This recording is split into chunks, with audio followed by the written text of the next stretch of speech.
Good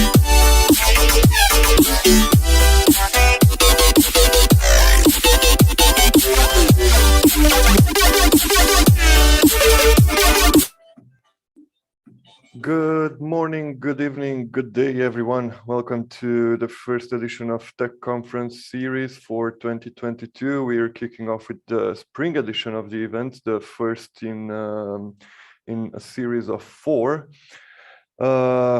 We waited a long time since our last edition, and for today we have 7 panels, more than 20 speakers. So it's going to be a really entertaining and fruitful edition. And without further ado, I'm kicking up the day with a panel on cybersecurity and privacy in the era of blockchain and AI. And for this, I'm going to invite our friends and speakers, Felix Negritsa and Andrei Buiu from CryptoData. Hi guys, welcome everybody. Please let us know a little bit more about yourselves, about what you're doing, and about CryptoData. Good morning, everybody. Good morning, Alex. It's great being back here. I take great pleasure in our panels, in our chats. I always feel amazing when I watch them and when we're invited. So thank you, and thank the entire team for extending yet another opportunity for us to talk about amazing things. So without further ado, for our audience, as you have already mentioned, we have prepared what we hope to be is an insightful panel about cybersecurity, with connections to some of the things that are happening on blockchain technologies and AI for you today. My name is Felix Negritsa. I am the head of the Department of Artificial Intelligence and CryptoData. And I have a background of a little bit of software engineering and software development with some machine learning, data science, and AI. And I am very pleased that today I will not be talking by myself and presenting this panel by myself. I am joined here by one of my colleagues in CryptoData, Andrei Buiu, who I'm going to let present himself now and tell us a little bit more about his background. Hi guys, thank you Felix for the introduction. Thank you Alex as well for having me here. Sorry if I'm a bit nervous. It's I'm trying to get out of my shell and practice more. I'm wearing the cybersecurity specialist hat at CryptoData.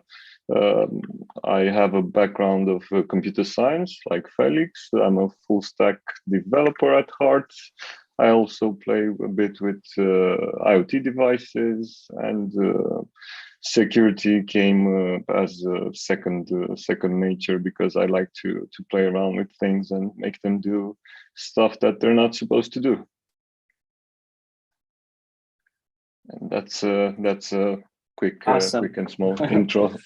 Awesome, Andrei. Thank you so much. So I think we can just jump ahead, dive right into some of the topics that we prepared here for today.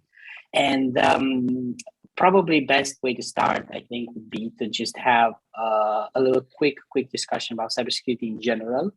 Cybersecurity is a very hot topic in itself right now. There have been a couple of books published just trying to bring more and more attention to this topic.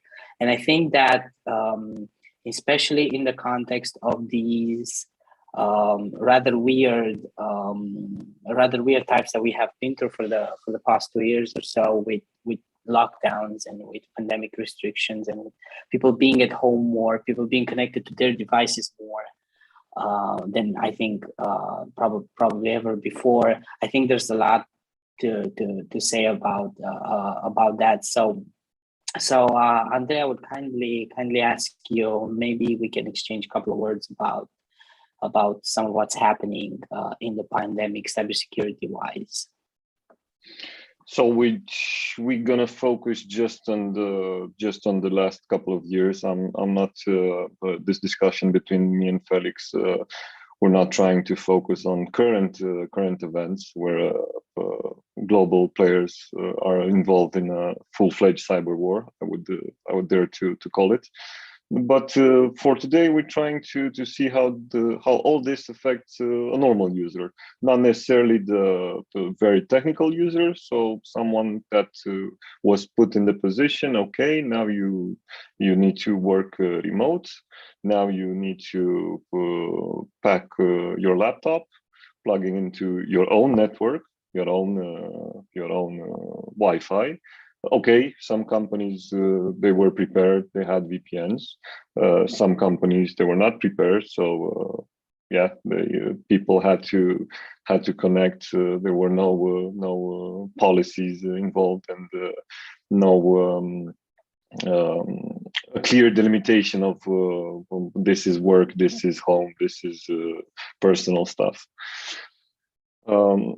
And based on that, we've noticed that, especially with COVID, since COVID started, we've noticed a rise in ransomware now because it's easier to target, let's say, residential areas. It's easier to target users through one of my favorite social engineering method, which we're gonna go into a bit, phishing. Phishing with a PH. I'm calling it a social engineering method because it's you're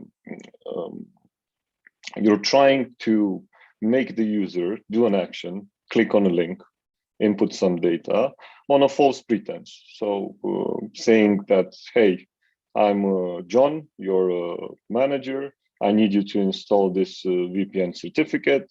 Please click here. And some people, especially since COVID started, didn't have the security training or had the minimum security training just because their bosses didn't want them to worry about this. So don't worry, just come at the office, you'll connect through our network, everything is secure. But now, don't worry, go at home, put this certificate, you'll be okay. Based on that, we've noticed a ascending trend on I would say, phishing attacks, I would say ransomware, and for a lack of a better and more technical term, a lot of scams involving COVID as well, involving donation, release funds, all that. It's become more. Help me out, Felix, here. More prevalent, probably, right? More prevalent, yeah, exactly. More widespread, more widespread in this period. Again, as you said, that's because some people were not prepared. Some people were easier to distract, because let's face it, if you're in the office, you're in the office. You're not going to open your Yahoo mail, which is full of ads and full of everything, because you might worry someone will see it, or you're not going to go on certain websites that you would normally visit, because you probably heard that the traffic is it's tracked, or the websites are blocked, for example. But if you're at home, okay, there's no harm done in visiting my favorite news website, or visiting my favorite, I know, anime website, for example. Yeah, I think so. So I think there's kind of like two sides of this coin. The way I see it, on the one side, the phishing tries to exploit people's lack of technical savvy, maybe technical skill to a certain extent. I'm sure many users don't know what SSL is, how a certificate works, what the DNS is, how it can be rerouted, stuff like that.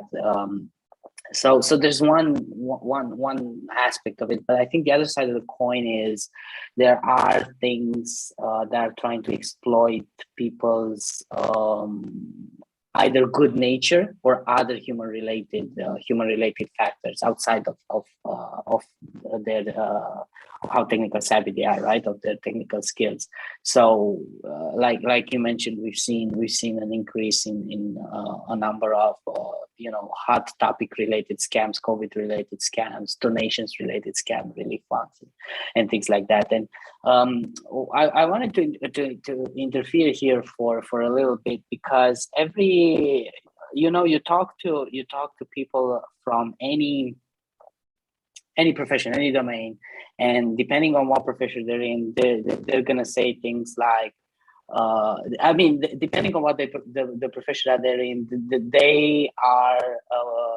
they tend to believe that the downfall of society will come from something that they study very closely in their profession, right? So if you talk to doctors, they'll say, we are doomed because antibiotic resistant bacteria. And if you talk to somebody who's in international relations, they're saying we're doomed because of rising military conflicts and so on and so forth. But from my point of view, because I am this is a cool bias, and as any cool bias, I want to partake in it. And my part in this bias is, I think a lot of, maybe not the downfall of society, but that's an exaggeration, definitely. But I think a lot of damage can be done with AI tools that not only help automate scams, but rather take them to a next level. So there's two things that I have in mind here, right?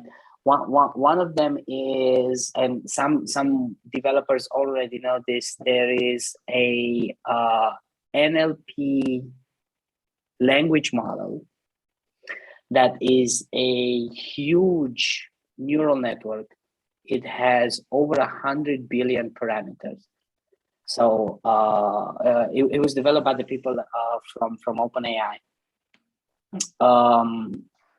And it performs at unprecedented levels on all NLP tasks. So anything we can throw at it.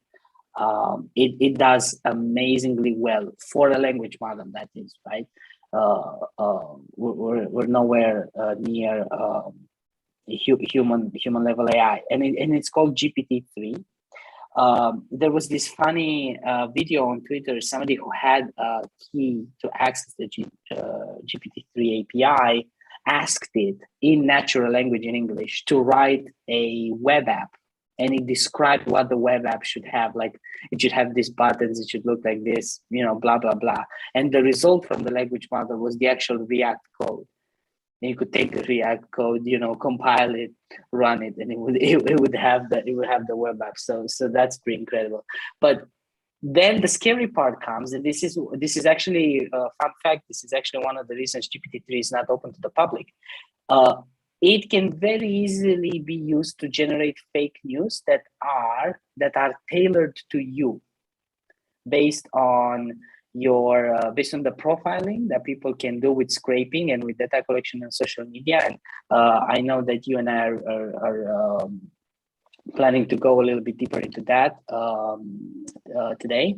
But based on that, as the famous Cambridge Analytica case is pretty much what they did, was try to see if they could detect your political leanings.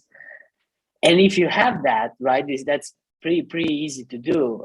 If you have that, then you can use very powerful language models to just tailor fake news to what the user is, biased towards, wants to hear. And it could be used to I think, create scams on an unprecedented level, simply because we didn't have this much raw power before, right? So that's one side of things. Then there is the deep fake side of things, and we've all seen the famous TED Talk with the two videos of Barack Obama, and the presenter asked which one is the real one, right? And you can have deep fake doctored videos of famous political figures, community leaders, and so on and so forth, say all sorts of things, and it would be quite hard for the average user to discern that's not the real person, and they're not saying real things. They're part of a very large scam. So I guess the question to tie it back to our more general topic of cybersecurity today, I guess the question is, how can people avoid all of this? What can we do to try to protect ourselves, educate ourselves in regards to that? And part of the answer to that is that the good news is that you always have new technologies that appear to combat existing problems. A threat comes up, software wise, it is patched, it is fixed in a subsequent update, subsequent version of the software. You have malware comes up, and then AI comes up, but then again, you also can train AI to try to detect malware, right? We also have, and pretty much any email provider has some form of machine learning that's trying to differentiate between legit emails and spam emails. So that's already put there, that's already in place. So that's always a good thing. But then you have these generative adversarial networks, neural networks, which build the deep fakes. The interesting concept being that you have a neural network that's trying to generate content, but then the trick is that you have a second neural network that's like trying to adjust what the first one is trying to generate, and saying, this is not good, or this is okay, you should continue doing it like this. And they do kind of this back and forth with one another until they generate something that's quite indistinguishable from the real thing. It's like playing chess against yourself, something like that. So the technology is fascinating, but you can use it to create, as we have all seen, you can use it to create pictures of humans who don't exist, right? They just combine features, or they generate facial features. And what happens if somebody plugs one of those images into a KYC system, into your know your customer system? It's trying to, I don't know, validate transactions, do all sorts of things with it. So yeah, I think this is the overall grand question that's worth exploring. What can people do? What we should be aware of? And I think that since all of these everybody knows that the discussion about artificial intelligence, the discussion about data, they're pretty much they're intertwined and inseparable. And I guess to pass it back to you is, let's try and see how can this expanded process of data collection affect cybersecurity and privacy. Because this is, data collection and privacy is something that I really want to go dive deeper into right now. So, well, what do you think? What do you think about this, general idea? So I think when you reach to the point of deep fakes, and I'm glad you made a short presentation, and you're asking this, because this is one of the biases I think that people imagine when you pronounce the word hacker or whatever. They imagine that you need something like this complicated. You would think that, in order to bypass this, I would need to create a deep fake and I will need to, I don't know, make sure that I have an ID as well with the same face and just present it, and everything is going to be okay. And this is how I can do my KYC on whatever websites, which, by the way, there are methods to prevent this. I know for deepfakes, one of them, it's presentation attack detection, because deepfake, it's a video stream, so you would need to detect the liveliness of the face, of the actual face. Like if it's an actual face. Again, as you mentioned, on both sides there are different techniques, but until you get to that point, let's paddle back a bit. Meaning, until you get to the point like, oh, I need to create a deep fake in order to, I don't know, scrape information and hack this Binance account and whatever, get the money out. For people who are not in the blockchain industry, Binance is one of the big exchanges that offer exchange between fiat and cryptocurrencies. Okay, going back to the importance of privacy and basic security. When I say basic security, I mean your daily, I don't know, passwords and username. We have layers for this as well. If you want to go full paranoid, create a separate email for every account, separate password, two-factor authentication with text and every possible. But the idea in cybersecurity is to have a balance. I don't want to make it too hard for myself either, right? So the whole thing is, you want to access Google. You don't want to have to spend 20 minutes to reply to an email, right? You want to have security that's accessible. And one of the easiest methods is to make sure that you have a different, something that I recommend everyone to do, have a password manager. We can go into detail about that, but have a password manager, generate a different password for every account that you have, or just something that it's a known trick. Just have a really long password, but it doesn't have to be complex, as in, I don't know, characters that don't have a meaning. Of course, it helps if you add symbols, if you add uppercase, lowercase, but you can have like a simple password, like Felix and Andre are having a talk here about cybersecurity. That's a way more complex password than $7, or yeah. I think you get the point. On top of this, let's go let's move a bit to the topic of privacy.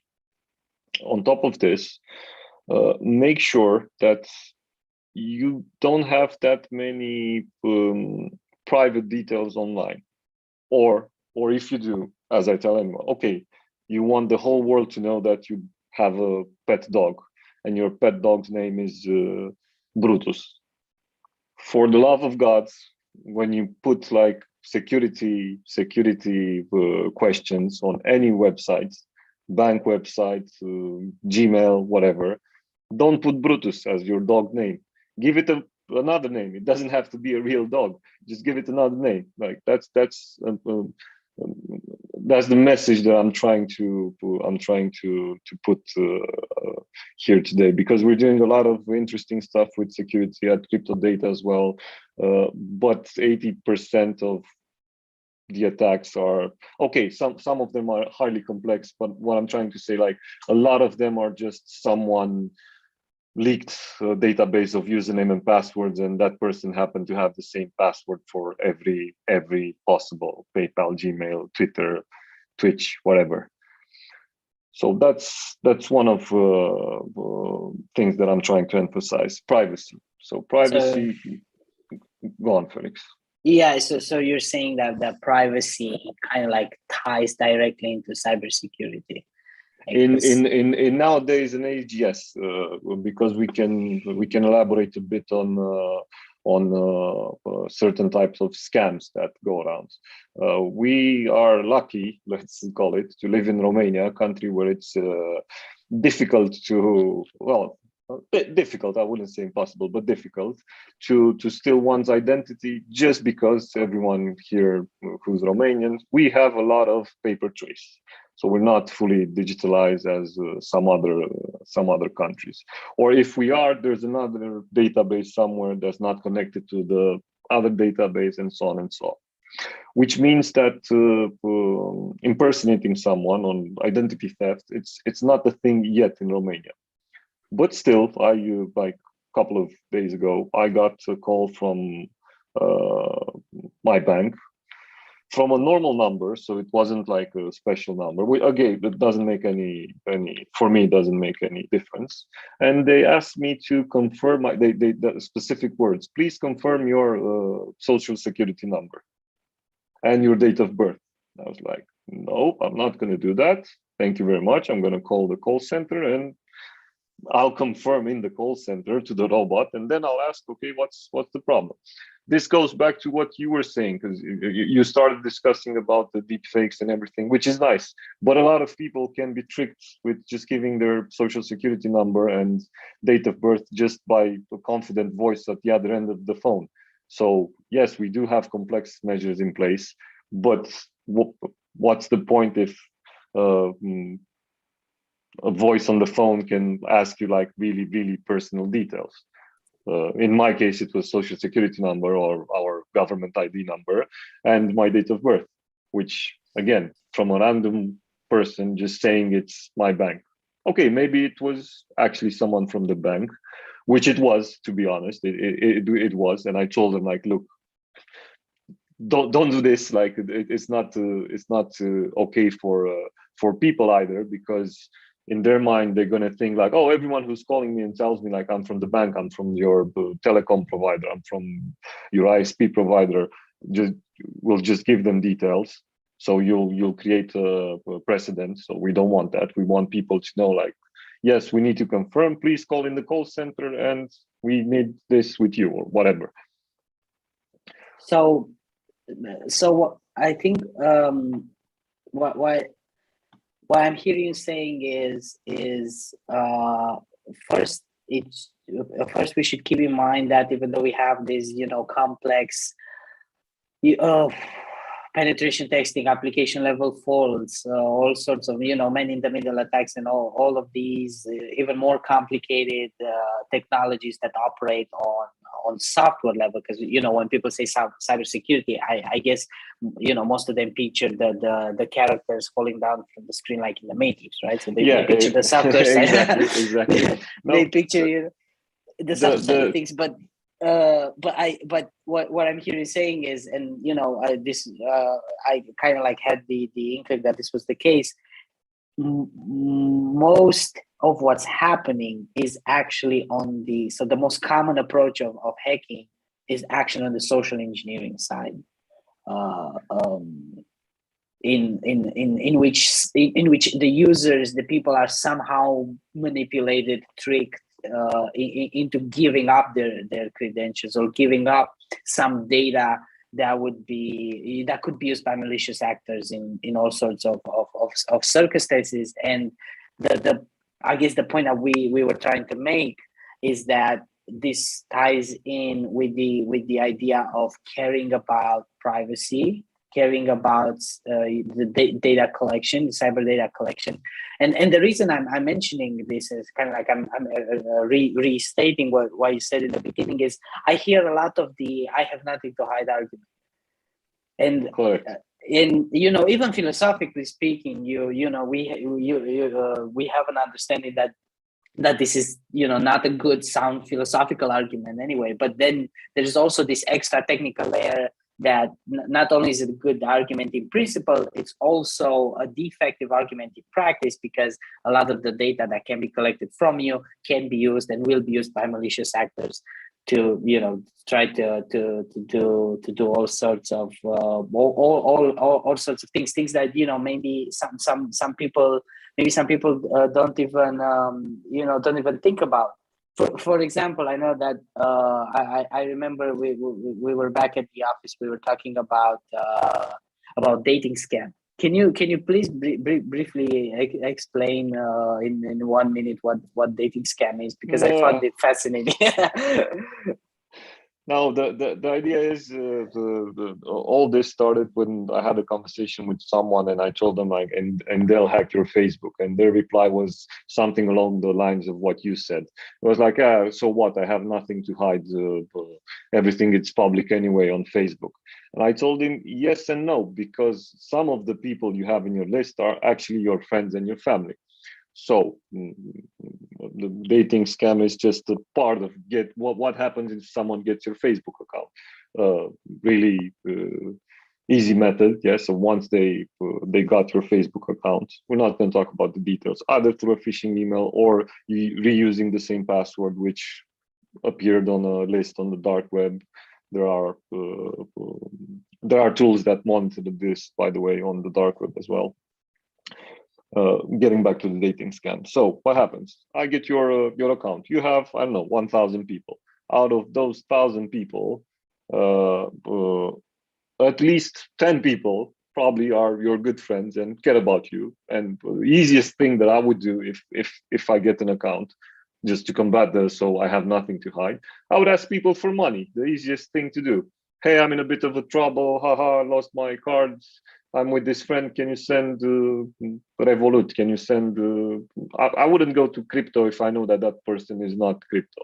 You can analyze a bit the discussion. You can analyze, and here is where machine learning comes into play. If you want to be like really diabolic, I wouldn't say it's very lucrative, but yeah, you can analyze the interactions that that person has. So if you have if you have 1,000 followers on Facebook, let's say you discuss with 10 people every day. I would go to those people and tell them like, hey, I'm here. I'm logged out of my phone, out of battery. Can you send money to this number? Can you send Western Union? Like I'm sure people do that as well.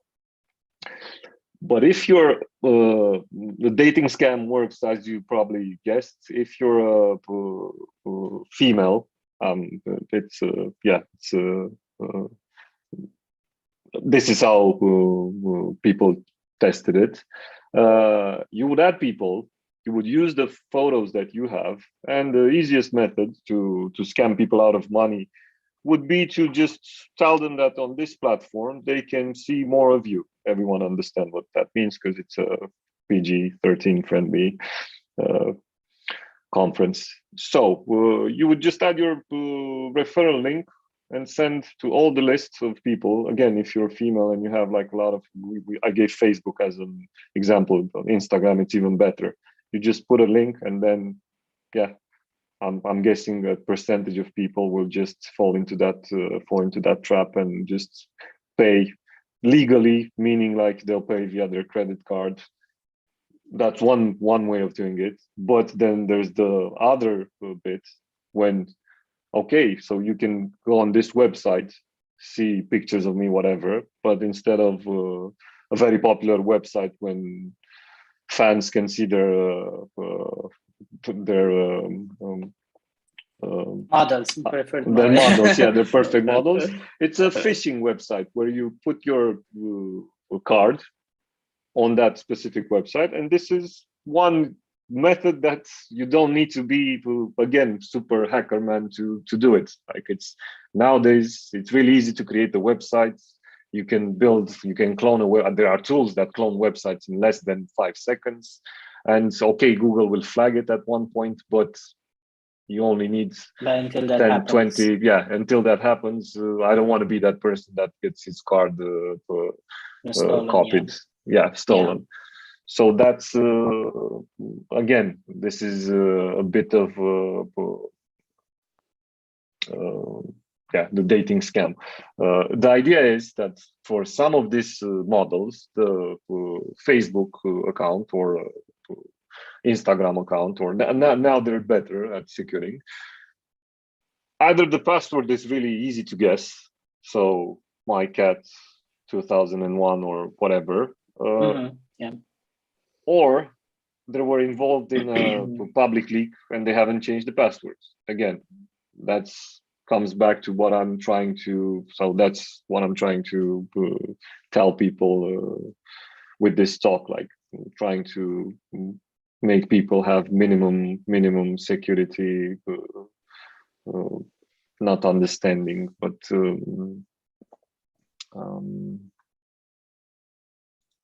let's say, yeah, no, best practices. You know, knowledge, Best practices, yeah, not knowledge and best practices. Because again, you would think, okay, so they get my Facebook, they get my Instagram. Oh, guys, I was hacked. I'm so sorry. Well, yeah, you lose credibility, especially if you're a well-known person in the industry. But even you as a person, imagine if you send your parents, which may not be tech savvy, and you send them a text saying like, hey, I'm with this person, please send him money because my phone got stolen and I'm from his phone on Facebook. Yeah. No, I coming get that. Coming back to this and to what I said previously, if you get a message like this, just call that person. You can call them on Facebook, on WhatsApp, on whatever. Just call them with video. They won't have a deep fake prepared. It's not worth it. So no, the scam is at a low level, so it's not worth it. It's not something that it's gonna worth like, okay, I'm gonna create a deep fake model, I'm gonna train a neural network, and I'm gonna do all this just to scam someone out of 20 euros or yeah, okay, of course, 10 people out of yeah. I think going to this, we can then discuss if you want this petty scams, these small scams, because our topic was blockchain and AI, are moving a bit into blockchain nowadays, and I think you have something to say about that as well, right? Yeah, no, a little bit, yeah. I was thinking, about when you described the dating scam, I was thinking, you mentioned at the beginning that the first thing I would do is just probably message a list of people, ask them for money, give them a pretext or something, and see if out of 1,000 people, 10% or something like that will actually reply and try to give them. But the idea of asking people for money kind of reminded me of a point that we were making in our coffee table talk this morning, which is it's the natural law of events that scams and attacks follow the money, generally speaking, right? And nowadays,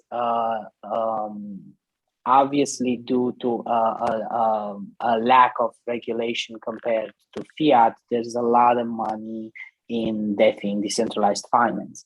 So this is where cryptocurrencies, blockchain technology comes into play,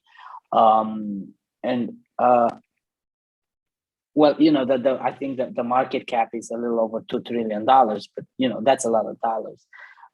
And in the space of decentralized finance, there are very, very many people who would not have gone into stock trading or into art trading, fiat. because yeah, art because we're going to touch NFTs, and I know there's some panelists here who are going to talk about their project and involvement with the NFT market as well. Yeah, that's one part of it. But I was trying to say that in the entire space of blockchain communities, of cryptocurrency projects, and so on, very many non-technical people got into play. Very many people who don't understand what the blockchain is got into play. Many amateurs, let's say, got into play. You have a lot of people who are essentially children. You have a lot of amateurs like the users on Wall Street Bets who bought GameStop GameStop stock, and right. So there's a lot of capital that has been moved into the space of decentralized finance. That's one aspect of it. Then another aspect of it, there are very many people there who don't understand the technology, who don't understand what's happening, who don't understand what they're doing, basically. Then another aspect of it, there's a lack of regulation compared to fiat, which everybody knows and everybody understands. So this kind of seems to me like the perfect storm for all sorts of cybersecurity, privacy, phishing, and scam-related issues, right? So I guess then my question back to you, or my point back to you, is let's try to talk about how are transactions on the blockchain secured. Is a blockchain more secure than paying with your traditional debit card or credit card? What happens when a user signs a blockchain transactions on a dubious website, and then its consequences, right? Maybe compared to fiat and stuff like that. So basically the question is how is the whole security handled in the blockchain world? The answer to the previous, like, is more secure. Obviously, it depends. It depends a lot on the user. There is this big chunk of people that came into blockchain, but not prepared. But in all fairness, it took them a while. So Bitcoin started 2007, 2008, and it took a while to gain traction. And during that time, a lot of people started, and a lot of people like you and me started and studied the market. So Cryptodata was founded in 2013, if I'm not mistaken, and as a mining hosting facility, which based on that, it became much more. But my idea is, I wouldn't necessarily compare the blockchain transaction with the card payments. One reason is, and the most important would be, that once you sign a transaction, once you approve the transaction on a blockchain, you can't make a claim. You can just ask nicely that person that you sent the money to give it back to you. On a card, credit card, especially transaction, if it was as we previously mentioned, collected and used fraudulently, you can have a claim at your bank, and there are procedures in place to make sure that the transaction is either canceled, money returned, or and the police gets involved, and so on and so forth. Again, being a centralized means of payment, it's there's a procedure in place. So just to answer that one question, it's not necessarily, from my point of view, it's secure by the fact that it's approved by everyone else in the blockchain. But to get into this, we should probably get a bit into the blockchain technology, the consensus, and everything, which again is something that I don't want to get into, just because the whole point I'm trying to make, it's make sure you practice good cybersecurity hygiene. Meaning, you generate your MetaMask. Again, for example, MetaMask is one example. You generate your wallet. There's a public key, there's a private key. You put a password for the private key. You have 24 words that you're supposed to either learn or store somewhere on a piece of paper in a safe place. Some people don't know that you're not supposed to give those keys away. So again, coming back to the social engineering bit, there are Discord and Telegram groups that people get lured into, and again, through social engineering, they make people hand over the wallet keys. So it has nothing to do with a complex mechanism. Okay, so he installed this malware and I'm collecting, it's a keylogger and it's collecting everything, it's collecting its passwords. No, just plain old, oh yeah, welcome to the club. In order to mint this NFT, you need to sign in with your wallet and you need to give us your password and your 24 keys. Because as you said, there are a lot of people that moved into this industry just with disposable incomes. COVID started from our beginning of our discussion. COVID created a lot of disposable income for some people, of course. Some people were affected, but a lot of people who were taking holidays every year, like 2-3 holidays. Now they weren't traveling, they had a bit of money on the side. And that created this. The point I'm trying to make, it's not necessarily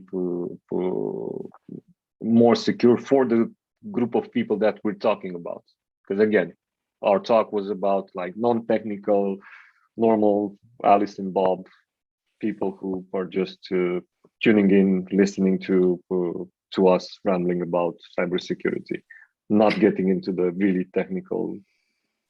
Yeah, I agree with you. We don't have to get into the really technical, into consent mechanism and how all of that works. But I think that the overall impression is that we should do our best to try to educate people about best practices, about some of the things that are happening out there, and about things that they need to be mindful of. And obviously, then users themselves, I think it's more important than ever in the history of personal computing, because we've never been at this scale before. It's more important than ever to take the time to learn about what is happening. What are some of the things that are happening out there in the cyber world? How we can protect ourselves? What are some of the best practices that you've been talking about? What are some of the things that I, as a user, need to be mindful of, and maybe need to research or try to look into on my own? So, for example, in the context of very many cryptocurrency projects and very many NFT projects that just pop out of nowhere, much of the drive behind those projects is on platforms like Discord and Telegram that are full of bots. They link to websites that have been generated, as you said, in a couple of seconds, and they point to some LinkedIn profiles that are purposefully aged, so they're fake. And it's more important than ever for people to know what to look at, what to look for when engaging with communities in general, or when engaging one-on-one in a conversation online with somebody, to try and discover what's happening there. Is the community real? Are they arguing with the bot? Are those real users? Are those real Facebook accounts, and so on and so on and so forth? Because I think this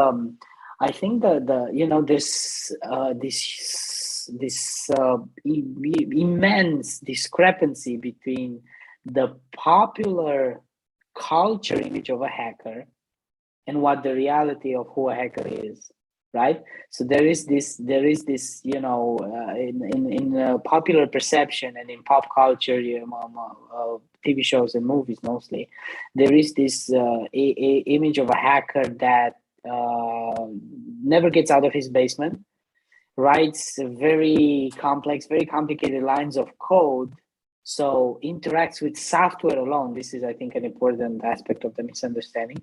Interacts with the software alone and is trying to build all of this polymorphic code software that goes up on a big server out there, and tries to gain access to break in, so to say.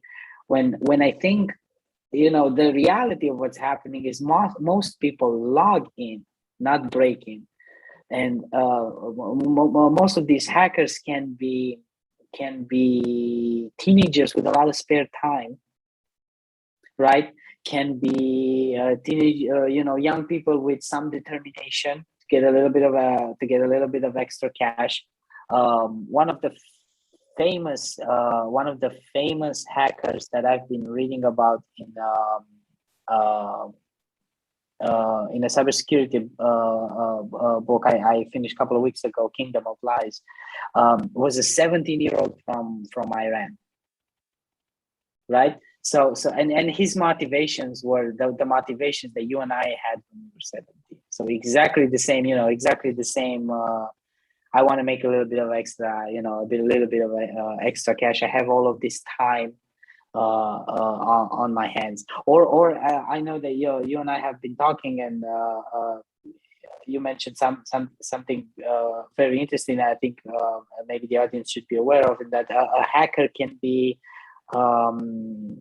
a very well-dressed, very presentable lady or gentleman claiming to be your HR representative, right? A hacker can be, a very charming guy in a Starbucks. They're not interacting with. So I guess the point I'm trying to say is that we need to instill in users, in people, the idea that hackers are not these guys that are spending all of their time writing very complicated code. They are rather these very normal looking people who are trying to get to them, because it's much easier to log in than to break in through all of these social engineering. Well, yeah. Right? To an extent, yes, of course. We're not talking about obviously like statewide hackers and like already well-known hacker gangs or stuff like that. We're talking about how a normal user should protect itself. Meaning, like, of course, if you're part of a targeted attack, it's more difficult with just what we said. Yeah, what we discussed here was like a minimum, like a baseline, like something that's your average Joe should know, and your average Joe should make sure that it's taking into account. There's regarding hot topics, you mentioned teenagers. Some people here, if they're connected with the industry, or even if they're not, they probably heard about the Lapsus gang and being a teenager from Oxford. They did some really complex hacks. So in their case, it wasn't just some well-known, to be honest. So they were previously used, like especially both in Microsoft and Okta's case. I think it was two-factor authentication bombing or something like that.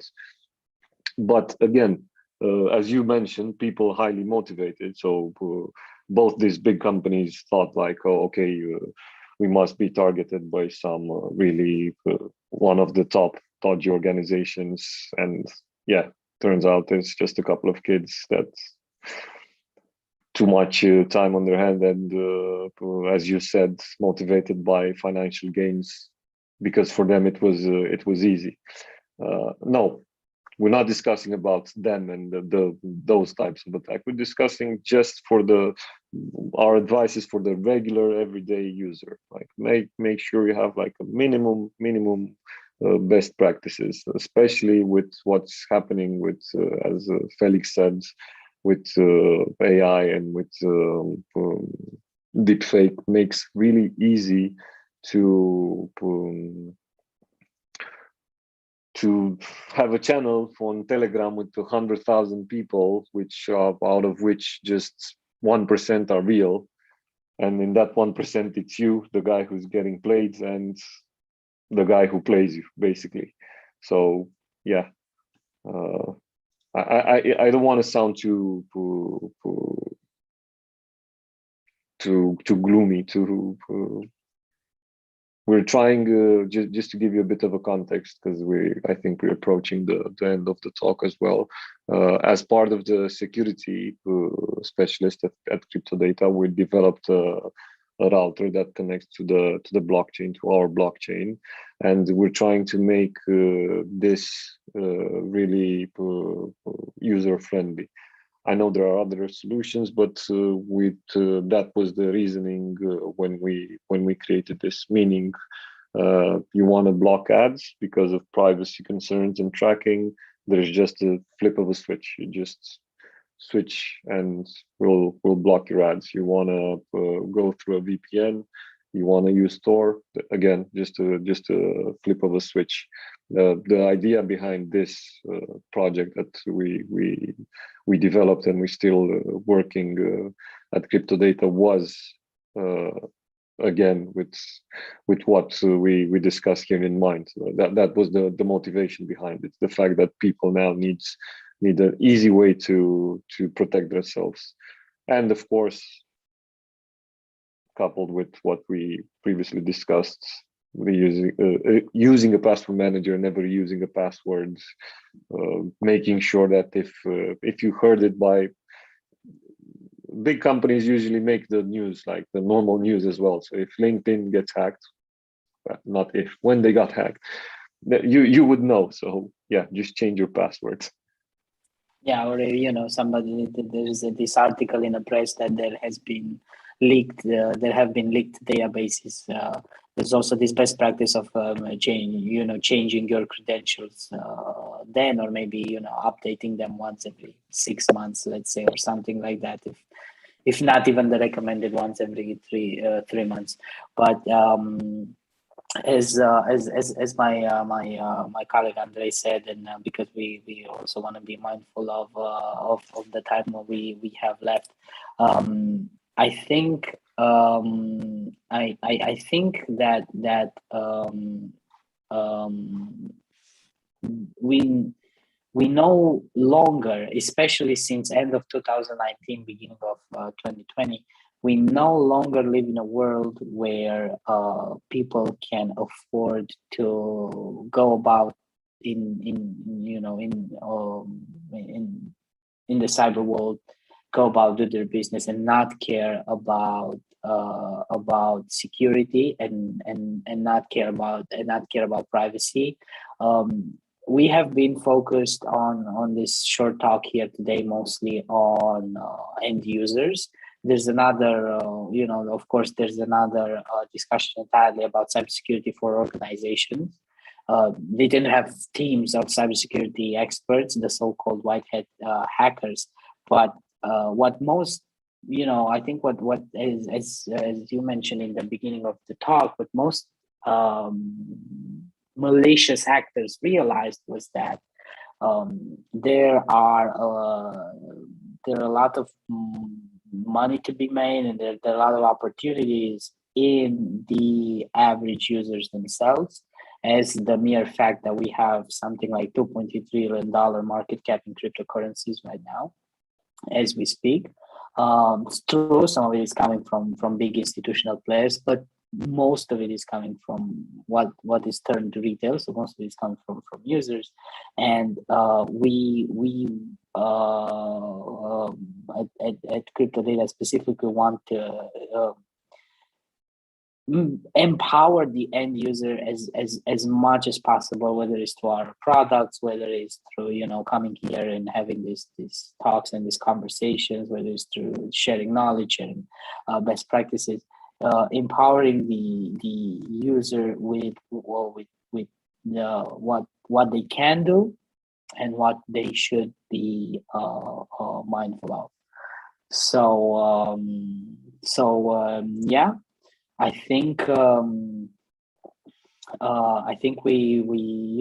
we touched on some of the more important points that you and I wanted to make. On behalf of CryptoData and Andrei and myself, thank you, Alex, and everyone in your team for giving us the opportunity to chat at you guys, even if maybe not with you guys, but to chat in your general direction. Thank you as well for accepting the invitation. So basically, let me get this straight. If you named your dog Brutus, an unknown hacker that's a pretty lady could steal your data and you might lose cryptocurrency. Yes. Yes. Long story short, yes, you got it Yes. perfect. Yes. Thank you for the summary. Joke aside, I really enjoyed the panel, and I really liked the fact that basically, as you said, you focused it on end user, and you touched base on some of the most common things.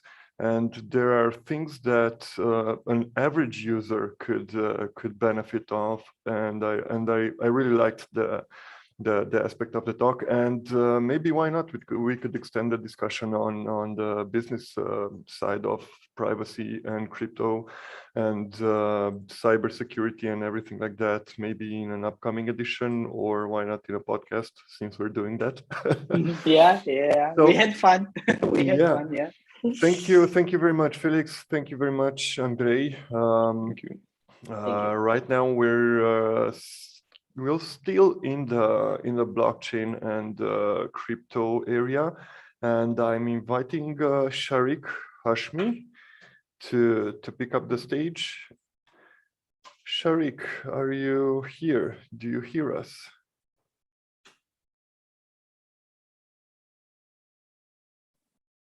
Hello. Hello. Yes, perfect. I We can hear you, but we cannot see you yet. Yeah. So hold on a second. Let me check the things over here. Oh yeah, the screen is on. Perfect. Okay, so the stage is all yours, Sharik. Thank you very much, Alex, and I'm very much thankful to you for inviting me for this tech conference. Regarding this, I have just heard the conversation regarding the blockchain and the ethical hacking and everything. So, I mean, there are things over here, and completely, if we are talking about the blockchain, it is not hackable in the sense that we need the 51% attack to make sure that it can be hacked between the miners or between the validators. So we have been in this industry for the long time, and we represent different blockchains, including proof of work and proof of stake. So from the validation purposes to the mining strategies, so we have observed that even though blockchain is not hackable, but still, if we are talking about the initial stages of the blockchain, specifically Ethereum Classic or Ethereum, then it was hacked, and last year it was hacked 3 to 4 times.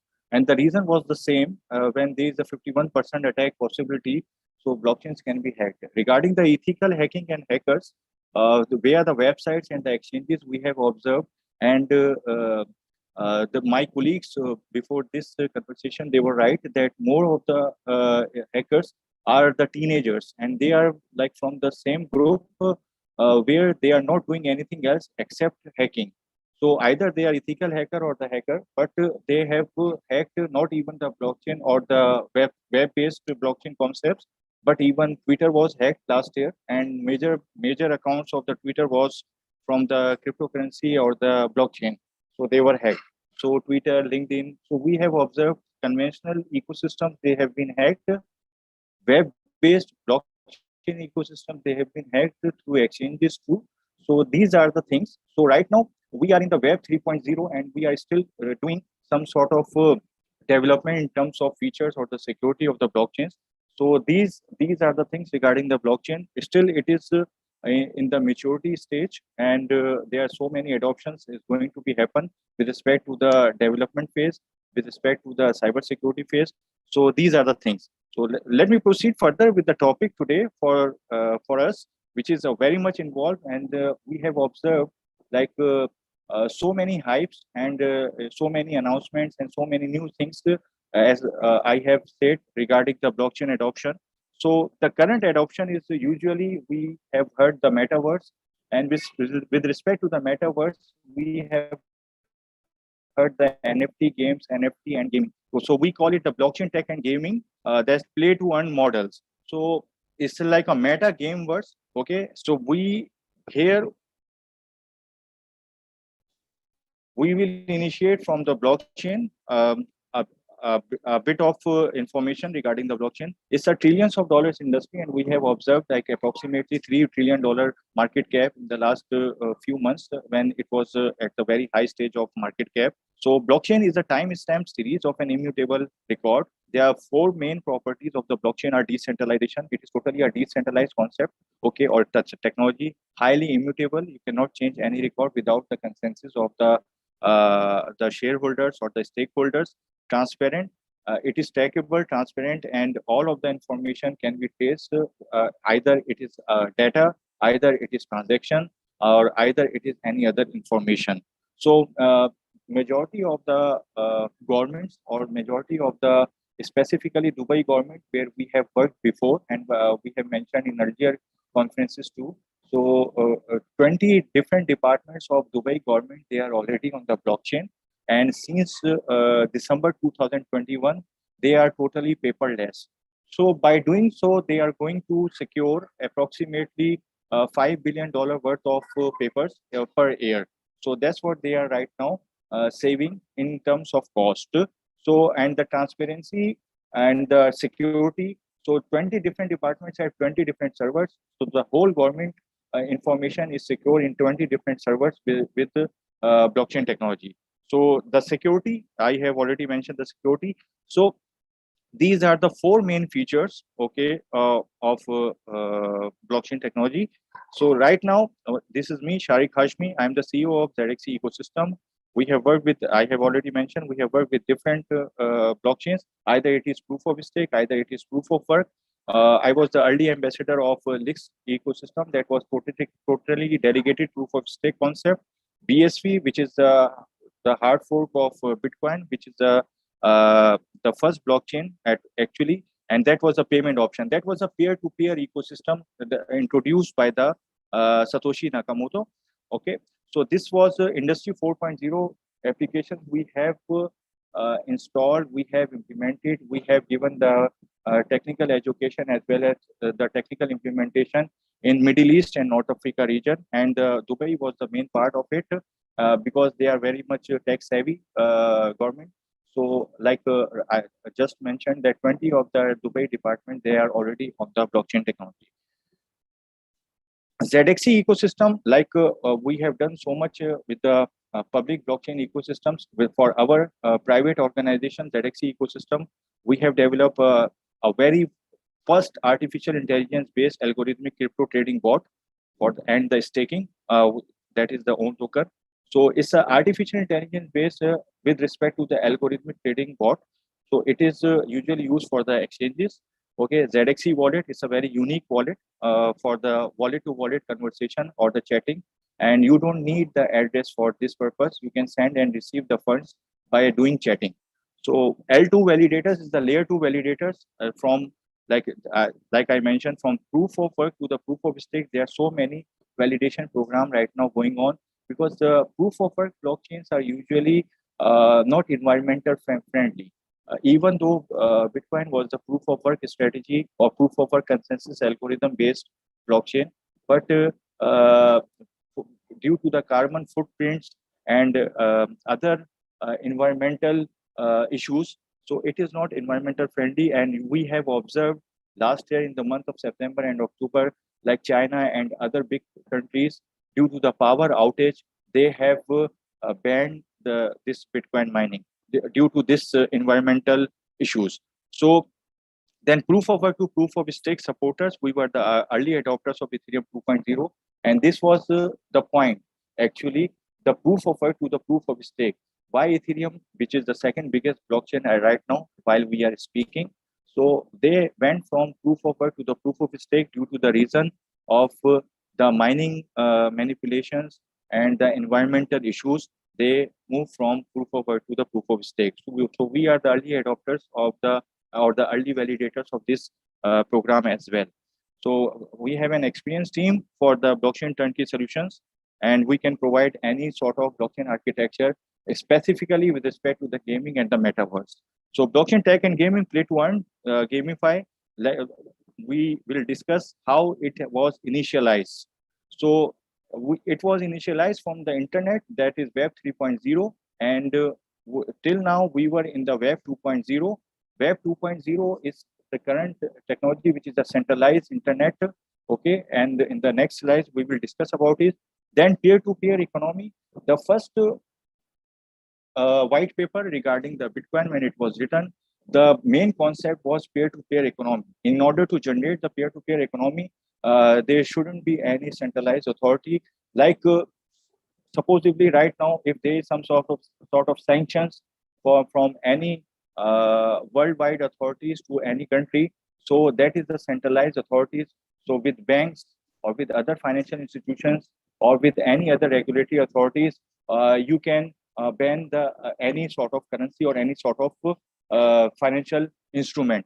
But with this peer-to-peer economy, it was decentralized. The concept was there shouldn't be any sort of involvement of the centralized authority, and there should be peer-to-peer payment system or peer-to-peer payment option for this world. So this was the initiation of blockchain technology, because the Bitcoin is the payment option and the reverse technology of the Bitcoin was blockchain technology. Then we have seen non-fungible tokens, that was NFTs, and then NFT games followed by the NFT. Okay, and then gamification. So we will discuss these points in the next slides. This is the web. So that's what I was discussing. Web 1.0. When we have seen Web 1.0, it was like initial stages with the Yahoo and the other big organization like MSN, Google. That was a read-only static. Okay, that was after the internet, Web 1.0. Then 2.0, we have seen read, write, and interactive. LinkedIn and other Twitter and these Facebook, like we have observed. And recently, the development is Web 3.0, which is read, write, trust, and verifiable. Okay, so all these privacy coins, all these privacy digital assets, blockchain technologies, and blockchain-based assets, including Bitcoin and other assets, they are the part of Web 3.0. So Web 3.0 is not totally the decentralized internet, but while we are discussing over here, Web 3.0 is majorly involved the decentralized authorities. Till now, all of the blockchain concepts are centralized. Why? Because all of the blockchain concepts, or if we are saying that we have the decentralized concept, it is totally wrong, because all of the concepts right now are on either AWS services, which is a centralized authority, either on Microsoft Azure, which is a centralized authority. Okay, so all of these concepts of the blockchain technology or the blockchain assets are totally on the web-based servers. So, and all of the web-based servers are centralized. So there is nothing decentralized at this moment, except while we are doing on the public blockchain transactions, that is only between the peers. But all of the information is via IPs, and it was actually tracked down while doing the hacking. So it was tracked down. This is the beauty of the blockchain too. There were few hacks, they were cracked or they were tracked down. And due to the utilization of traceability and trackability, the hackers were caught. So these are the few of the points. So even though it is not centralized, but it is very much secure, it is very much traceable. Then we have seen the peer-to-peer economy, like we have discussed. This is the concept of the blockchain, and it was the initiation of any blockchain concept, which was written by Satoshi Nakamoto. Then we have observed the NFTs. NFTs are the non-fungible tokens. It stands for non-fungible token, but it means that it is a unique token that can't be replaced with another thing. So while doing these NFTs, non-fungible tokens, once you are going to develop this NFT, then either you are going to mint it, either you are going to mine it or stake it.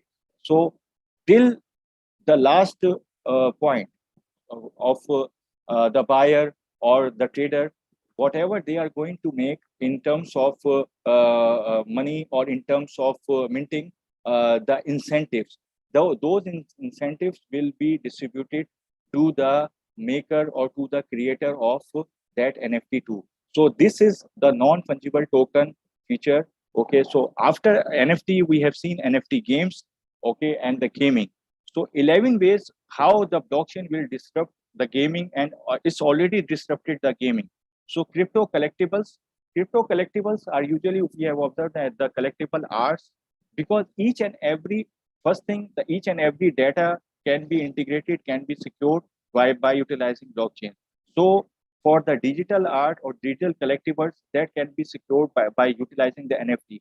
So the first point was you can secure that these NFTs or these collectibles by utilizing the blockchain. But how you are going to monetize it, how you are going to incentivize it, that's where these NFT tokens or blockchain tokens came from.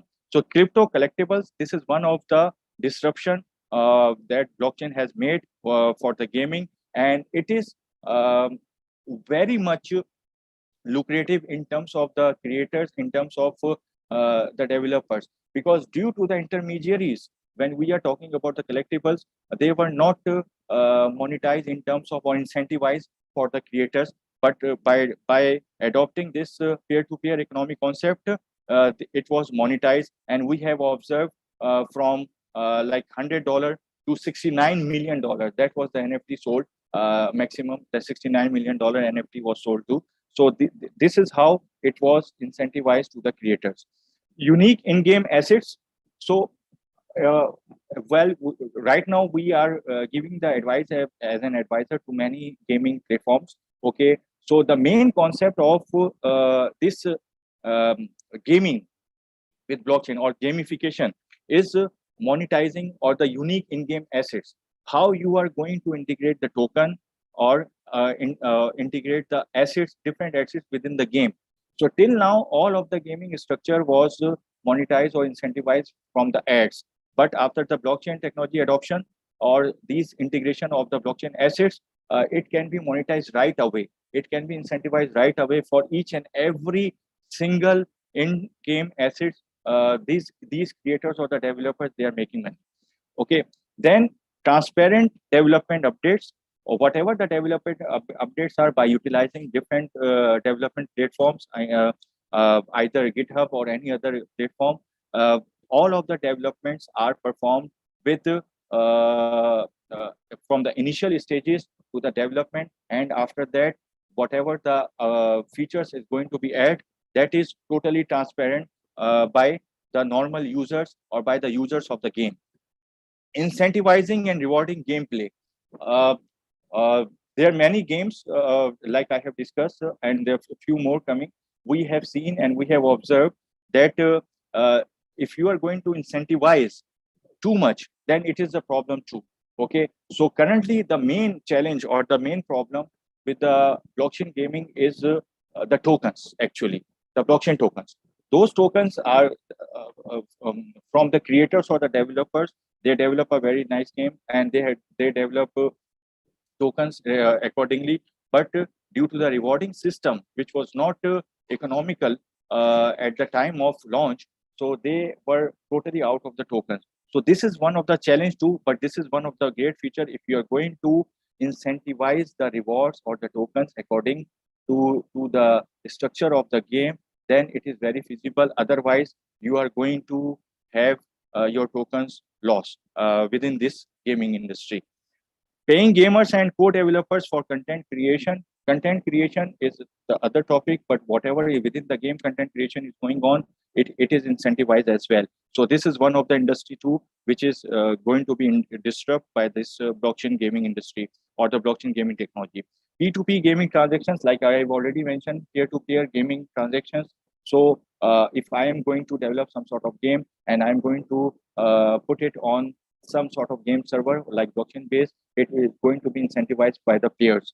So it's peer-to-peer economical, or peer is called socio-economics, the gaming socio-economics. Gaming marketplaces, there are different marketplaces within the games. So you can develop over there different games or different features of the game even, or different products of the game. So that is going to be monetized or incentivized by utilizing blockchain or blockchain assets too.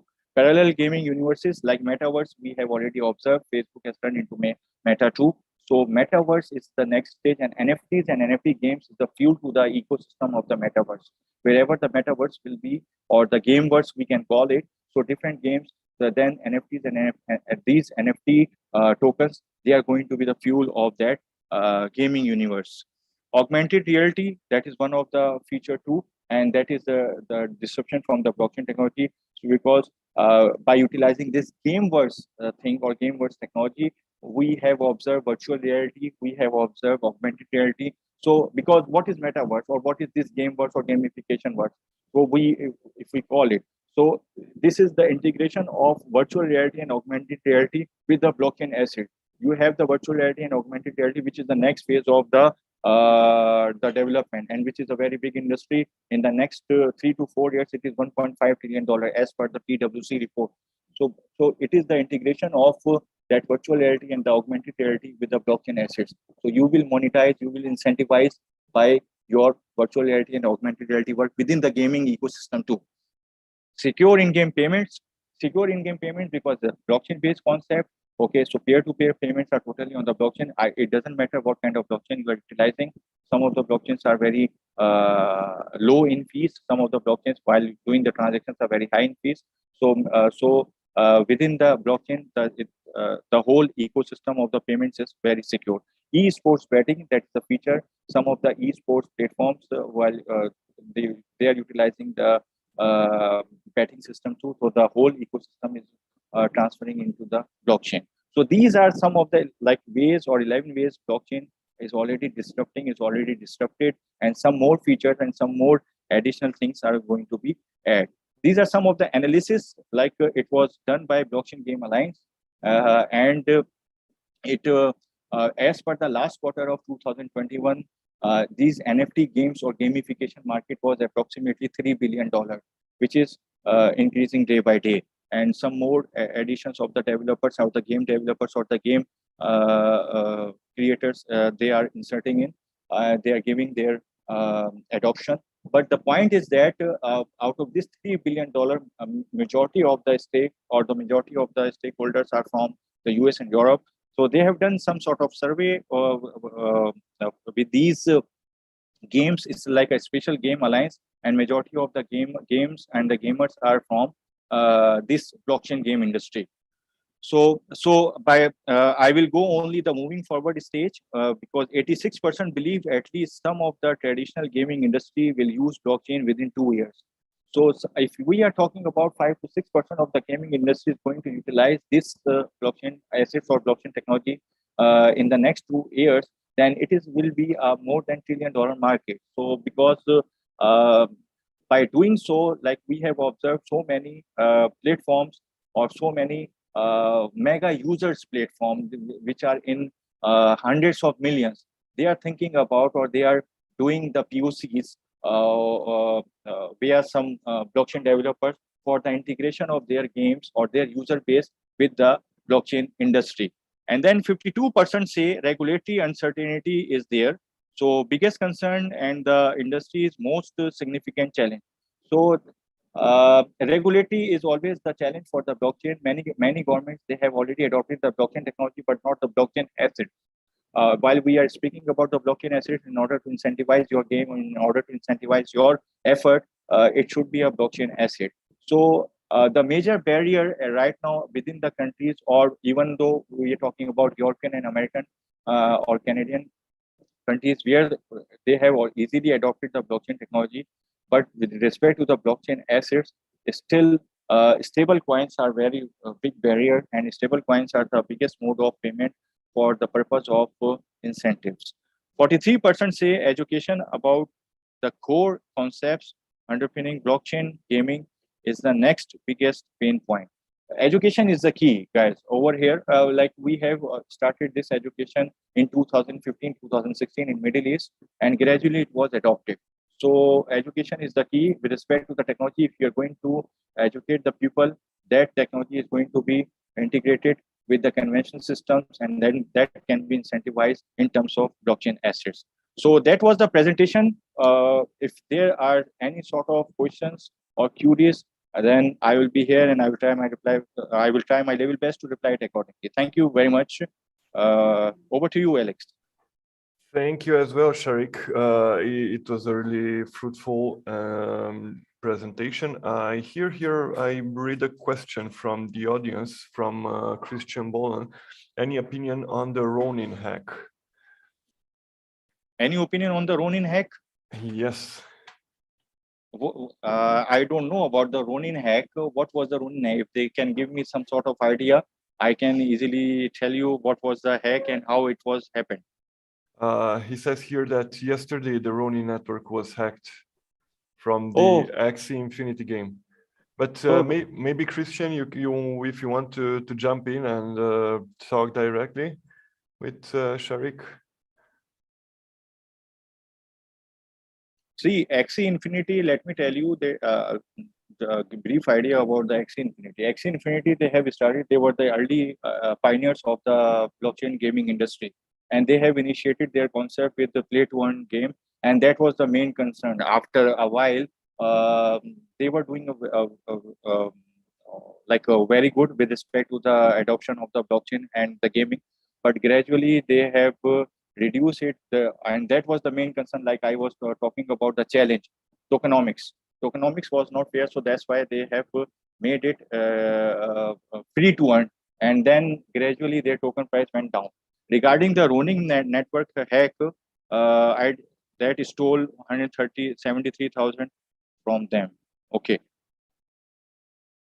Alex, can you open the mic for the person? Yes, he doesn't have the mic installed. That's what he's saying, that yesterday they stole 173,000 Ethereum from them. Okay, yeah. It happened yesterday. I was busy. I didn't have this information, but I will get the details and I will share it with you. No problem. Okay, really nice that we find out new things during this conference, and honestly, I had no idea about this as well. The hacks are happening. With respect to, if we are talking about the web-based concept or the exchanges, even Binance was hacked. Okay, so even though they are the #1 exchange and they are very much secure, but the point is that, like I have mentioned, we are in the early stages or the maturity level of the blockchain technology. Blockchain by itself is not hackable unless you have the 51% attack possibility. Regarding these type of like Polygon or the other networks, if they are going to be hacked, then they sort of bug.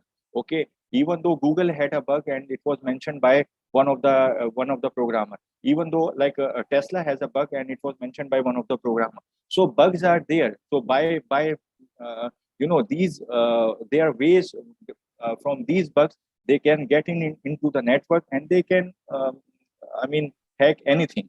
So this is the problem. Even banks was hacked too.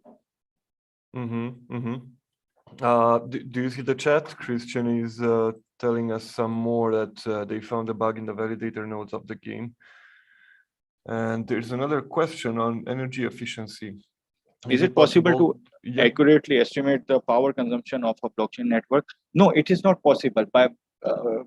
Why? Because when the mining was started with respect to let us discuss only Bitcoin. In 2009, 2010, the energy consumption was in kilowatt hour.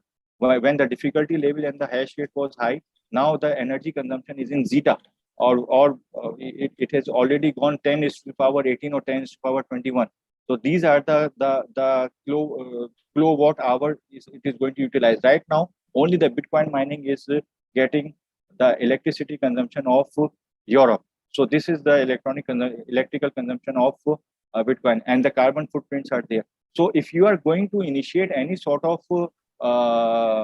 energy consumption or the mining network, you cannot estimate that how much unless you are the only mining provider or the mining farm. So if it is going to be extended, if the network is going to be extended, the difficulty level will be high, then there will be the hash power, and then it is going to utilize more energy as compared to before. Is tokenization the future of gambling, and what are the benefits? Gambling, they have already utilized. There are many gambling platforms. They are already utilizing the tokenization concept. They didn't bring the tokenomics with their existing gambling system, but they are utilizing the tokens, specifically the stable coins, for the purpose of payment option. Okay, but till now, with respect to the gambling, there were only few platforms. They tried to do the tokenomics, but it was not successful because it was not, we can say, because gambling is a very vast industry. So you never know. It started from Macau 3 years ago. There were some gambling platform. They were utilizing the tokenomics, but it was not successful for them. Regarding the gaming tokenomics, right now we have it was initiated. It is very premature at this moment. The only problem with the tokenomics in the gaming is the consumption of the incentives. So you have to make the smart contract in such a way that the tokenomics will be feasible for the next 10 to 15 years. So that is how the economical system will be beneficial for the tokenomics, and the gaming has so many features with respect to the tokenomics. My mic, in case there is something. He has installed the mic. Can you please open the mic for Christian Ball? Yeah, Christian, you can just jump in. No, you can continue with your conversation. Like, I guess the topic, like, you didn't have any information yet. I read about it this morning, and it was very surprising to see that there was stolen so much money. Like, it's more than $600 million that they stole. So very scary. Yeah, that's something. Okay, so if that was a normal hack, Christian. You know, when the Polygon hack happened, it was $620 million at that moment, which is now more than $1 billion. Yeah, it's really crazy to hear the words like it was a normal hack. It's really unsettling. Yeah, but see, this 600 million hack was traceable and trackable, and that it was a white collar hacker, and they have returned the whole money. And Polygon Network, they have hired him as a ethical hacker for their ecosystem. So blockchain hacking happened, but the funds, when you are going to park your funds, you cannot catch them in due to the traceability. By doing the traceability, there are many hacks. They were traceable, and the hackers were caught. Even the scammers, there were many scamming schemes. Okay, the scammers were caught. Recently, we have heard, like, you know, one of the pop stars or family, they were caught for this $4 billion scam or something like that. So that was the news. But how they were caught? Because they were trying to incentivize their assets, and how which each and every trace of the transaction they were caught. Okay, thank you very much, Sharik. Thank you everyone for keeping this discussion lit. We are switching a little bit from the blockchain and crypto to the metaverse, to a more educational area. And I'm welcoming James Simpson, founder of Copper Candle, to take over the virtual microphone and kick it off. Lovely. Thank you very much, Alex. Can you hear me okay? Yeah, perfect. Brilliant. So yes, my name's James. I'm from Copper Candle. Copper Candle is a creative technology company. We make virtual theatre and live experiences, things that can live in Unreal Engine or Unity. And what I'm going to talk to you about today is a project that we technically completed yesterday. It's actually going to finish tomorrow. It's part of an Innovate UK Audience of the Future funded bit of R&D to discover what you can get more fresh than this. So we're trying to find out what audiences want in their virtual theatre, and our sort of vision is to put theatre into the metaverse, and how can we engineer the technology to get us there. So I've got a bit of a journey to take you on to explain how we got to the point of this this project, and what this project was, and what our results were, which are literally fresh in our mind because we're still reading all the surveys and they're still coming in, because we literally finished doing the last performance on Saturday.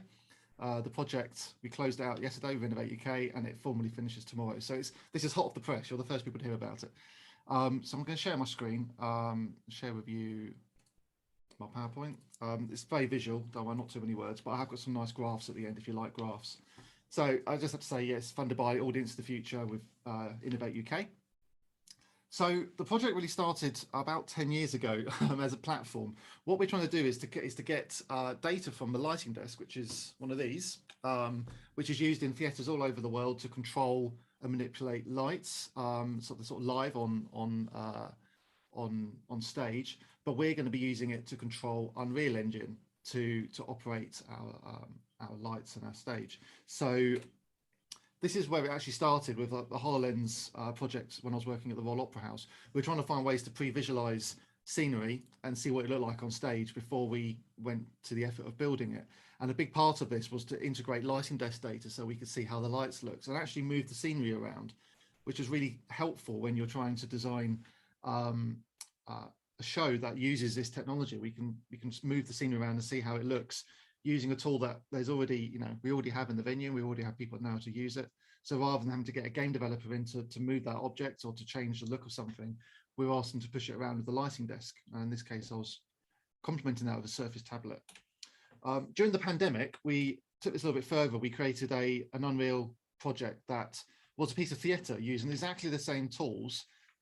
This was Mel Brooks, The Producers, if you know it. He takes the mick out of Hitler in one of the scenes, which is why this is, if you're wondering why there's Nazi Germany on my screen, it's a spoof. And we produced about 8 or 9 pieces of music from the show with a group of actors. We pre-recorded video content and put it onto a stage, which was in Unreal, and we had all of this content controlled live via the lighting desk. So this is essentially a computer game with real content running live. And we started to think, that's interesting.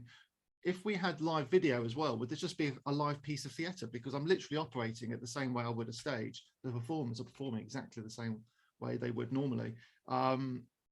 So we started to think about this, and in the background was the project The Dream, which was made by the Royal Shakespeare Company. And it's a project I was actually involved with earlier in its life.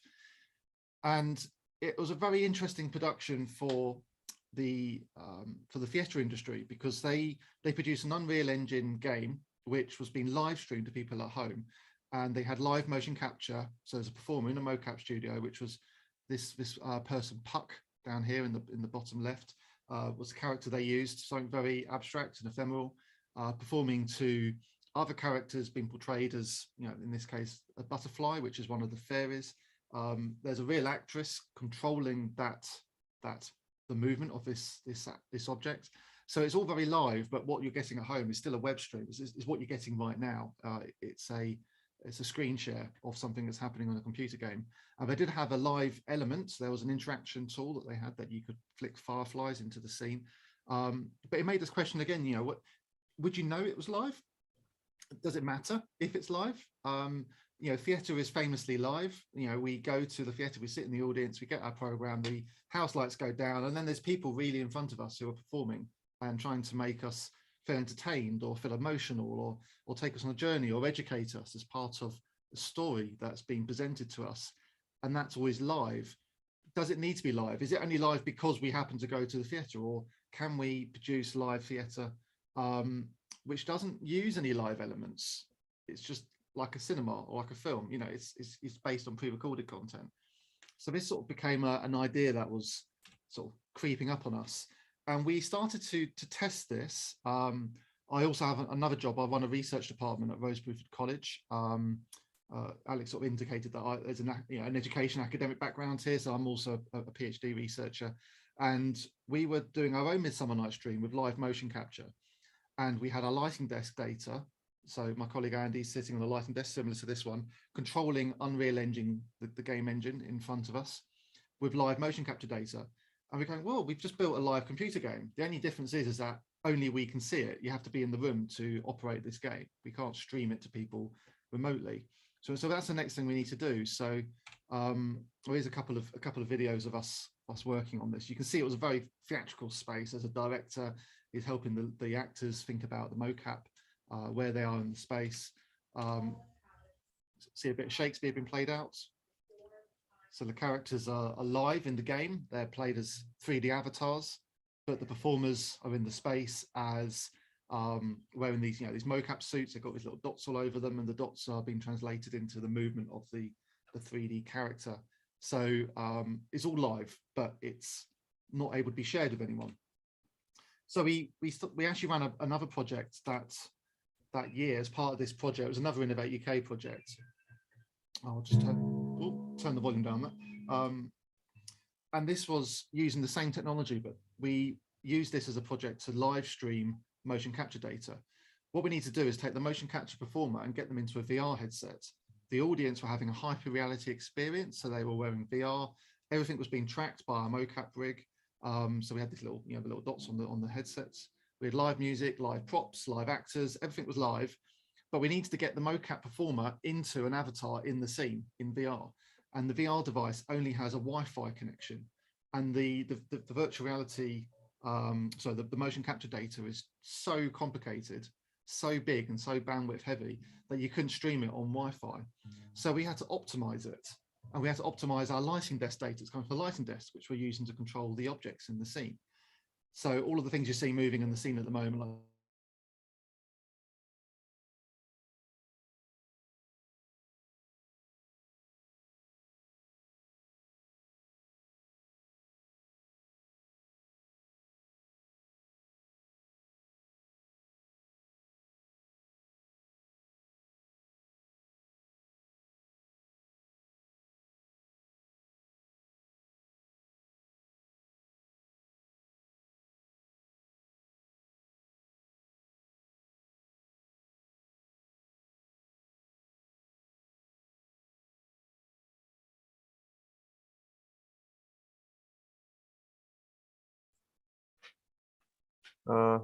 James, I think you're stuck.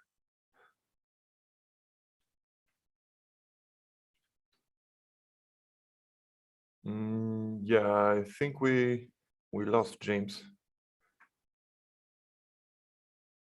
Let's just wait a couple of minutes.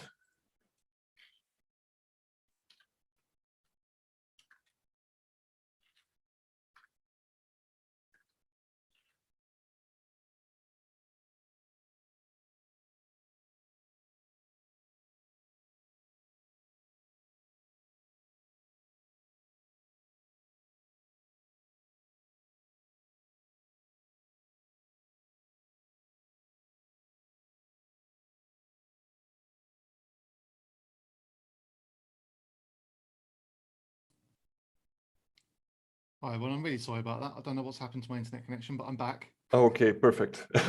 Sorry about that. I don't know when you lost me. I was describing our hyperreality project. Let me go back to my screen share. My office has this really curious thing where it knocks my Wi-Fi out about every 3 hours if I'm on Zoom calls, and I've been on Zoom calls all morning, so that must have been what happened there, right? So yes, I was describing the hyperreality experience and how we had to optimize and create a Wi-Fi-able network protocol for streaming lighting desk data and motion capture data into VR headsets. So with this, we then had the ability to be able to create live streamed virtual events. So we could give somebody a computer game and stream motion capture data and lighting desk data, which we can use to control any parameter in that game. So that's, change the sunset, we could change the speed of the clouds, we can change the shape and the objects or the look of any objects and material in the game, which means basically we can take control of anything to do with that game, but we can do it live. So how useful is that? So the proposal we made for this project was we're going to discover the need for liveness in virtual theatre and live events. And we proposed that we were going to create a research project where we would ship an app, an Unreal Engine game app, to 100 or so participants. They would watch a piece of live theatre on this, and we had 2 performers in the space. This is the room next door to where I am at the moment in our office. And these 2 performers were wearing Mocap Suits. We had lighting desk data being streamed from the lighting desk here, and people would watch this piece of theatre that was live. But because it was a research project, we were playing some tricks on the audience. We were doing some clever little research tactics to test whether an audience noticed if something was actually live or not. And there's moments in the show where we flipped to pre-recorded content and didn't tell them. And at the end, we were asking them, what did you think? Did you enjoy this moment of the show? Did you enjoy that moment of the show? to try to see if people would actually notice if something was live or not. Part of the reason for this is that when you don't have something live, you have an increase in quality because you can control and edit, and use the best takes of your work. So we had quite a lot of mechanisms like this built into the show, which we were using to test the audience's response, and I'll explain those as we go. So we had some test content made early on. We were trying to take a lead from the dream to get 3D avatars that were interesting to look at, but didn't expect too much of the performers whose translation of movement isn't perfect using motion capture. We also went with quite a cheap motion capture solution. We do have access to the studio at the university, but I have to pay for it as this is not Rose Buford, this is Copper Candle. We decided to pay instead for our own Mocap Suits so we could do a continuous R&D, which I stand by. It was the right decision, but it did lose us a lot of quality in the performance in the end, which you'll see when you look at the productions. So we bought the PN3 suit from Perception Neuron. We were working with our sort of friends at Target 3D, who are a big mocap provider here in the UK, and we had the two performers wearing this suit, streaming into Unreal Engine. Unreal Engine then is sending a network protocol that we wrote up to Amazon Web Server, and from AWS back down to hundreds of apps around the world at the same time. And our lighting desk data is doing the same thing. So we have this lighting desk going to this little device here, which is actually a Raspberry Pi connected to the internet. This device acts as a converter, converts the lighting desk's very bandwidth heavy data into something that's more streamlined, can be optimized, sent up to the AWS server and back down to people's game apps. And we had simultaneous live performances all around the world at the same time. And this is the Mocap Suits themselves. This is what they were wearing, what it looked like when they're wearing it. They're remarkably good equipment. I don't want to make it sound like I don't like them. We're really happy with them, but for we did 25 performances in 3 days. The performances are 15 minutes long each, and the suits needed charging every 2 or 3 hours. They were a bit uncomfortable to be worn all day because they had quite tight straps, and they were very fussy. They would break quite frequently, which you could always fix. But if you're 5 minutes before a live show and it's not working, there's a leg sticking in someone's face and an arm twisted around the back of the body, you panic because there's no way of fixing it. We created a UI. The UI ended up becoming quite important. The idea was that you would type in your name and you'd have an opportunity to interact with other audience members. And you had buttons that you could click, which would give you a sort of sense of interaction with the other audience members. But one of the clever things that we did in this show is that what you're seeing there, it's not the final version, but you would have a symbol that popped up to show that you clicked the button, but nothing else would happen. It didn't have any interaction at all with the audience.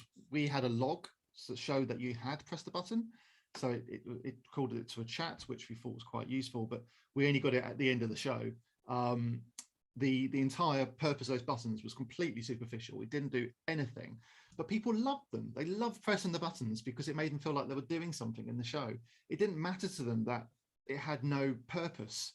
And this comes back to our question about liveness. It doesn't have to be live. It doesn't have to have any live interaction with the actors to give it purpose. It just needed to make the audience feel like they were interacting.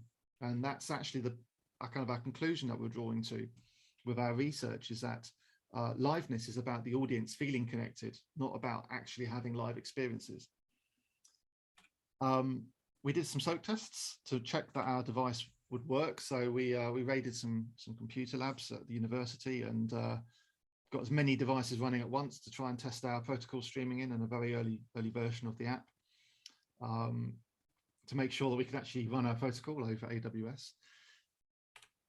And then this is how it looked. This was literally on Saturday. We took this. This is from our from the GoPro set up to record me for our documentary video we're creating. This is where I'm sitting right now, in fact, and I've still got some of the equipment sitting around me. That's how recently we did this. So I was operating the lighting desk to control the objects. So on every cue, there was a moment I had a script in front of me, which is still sitting here in front of me with all my notes on it because we haven't even tied it up yet. The motion capture data was being streamed via Live Link, which is an Unreal Engine protocol from the room next door into the computer. And you can just see on the right hand side of my screen is a recording of some pre-recorded mocap data. So there was times when we'd switch the feed from the live data to the pre-recorded to see if the audience would notice. And we also had a sound desk running, which was taking live mic data, and we had to create a way of streaming live voice data into the game engines remotely as well. And you can see I had to wear about 3 different headsets because I had to listen to audio. I had to listen to the laptop's audio with the relay feed coming from the laptops of the audience, not just the one that's live. I had the comms so I could talk to the director in the other room. It was a busy session. So here's our sort of our findings from the project. We had 58 responses on the survey, but we also had data collected from the logs of people's interactions. So we know that they really enjoyed using the buttons for voting, and we had what we call a non-linear narrative, which is quite common in games. Mass Effect made it quite famous as a game because they had different outcomes depending on your choices in the game. This is becoming more common in theatre, particularly immersive theatre. So we started to create non-linear choices where the audience could vote on the outcome they wanted, but we weren't giving them the outcome they chose. We already had a predetermined outcome, but they felt like they had choice, and that feeling of choice was more important to them than whether or not we actually gave them the choice they asked for.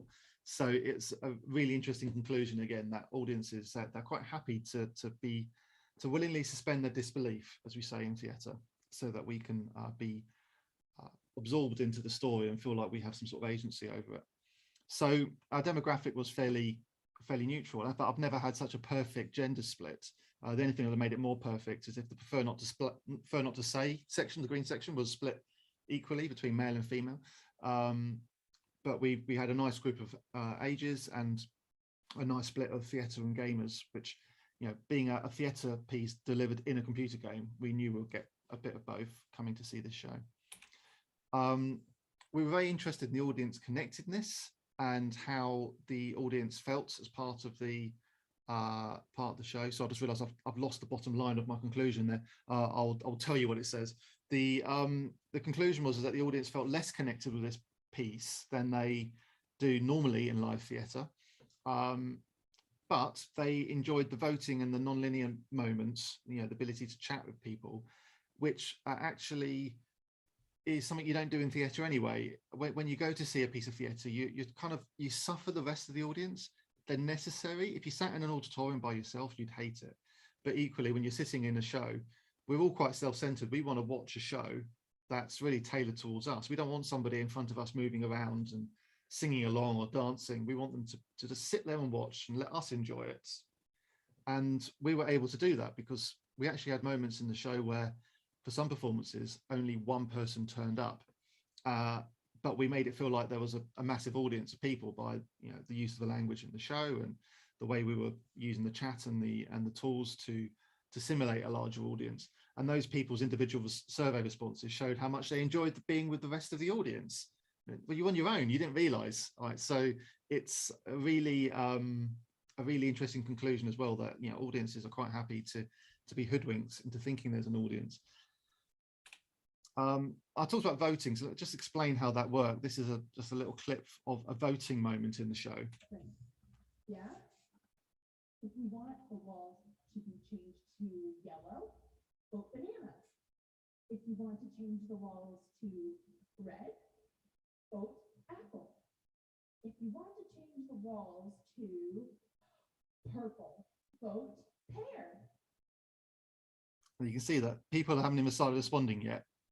We've had one response, but we've already predetermined that the response is going to be purple. Here, but the number one is for purple. So we knew that the response was going to be purple. And this, let's stop talking. Oh. This chat in the left-hand side and the users is something only I could see. So this was the admin log that was coming in. So the actors didn't know what the audience was saying. So we would say to, I would say to them on the occasions when we were doing real voting, for instance, all these cubes at the back here that are blue, we gave them the next question: what color would you like the cubes to be?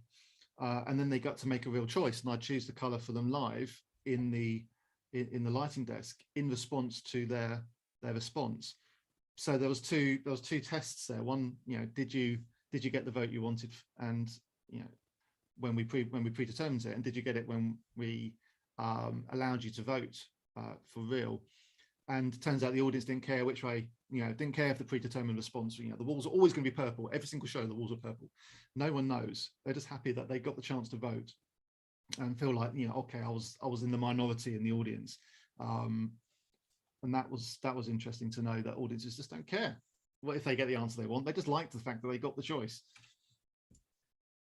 So looking at the interaction more, we had the ability for the audience to choose their point of view. So they had what we call director's view and interactive view. So director's view, we controlled the camera via the lighting desk. We had, cuts and edits and depth of field and, zooming in and out and all that sort of stuff.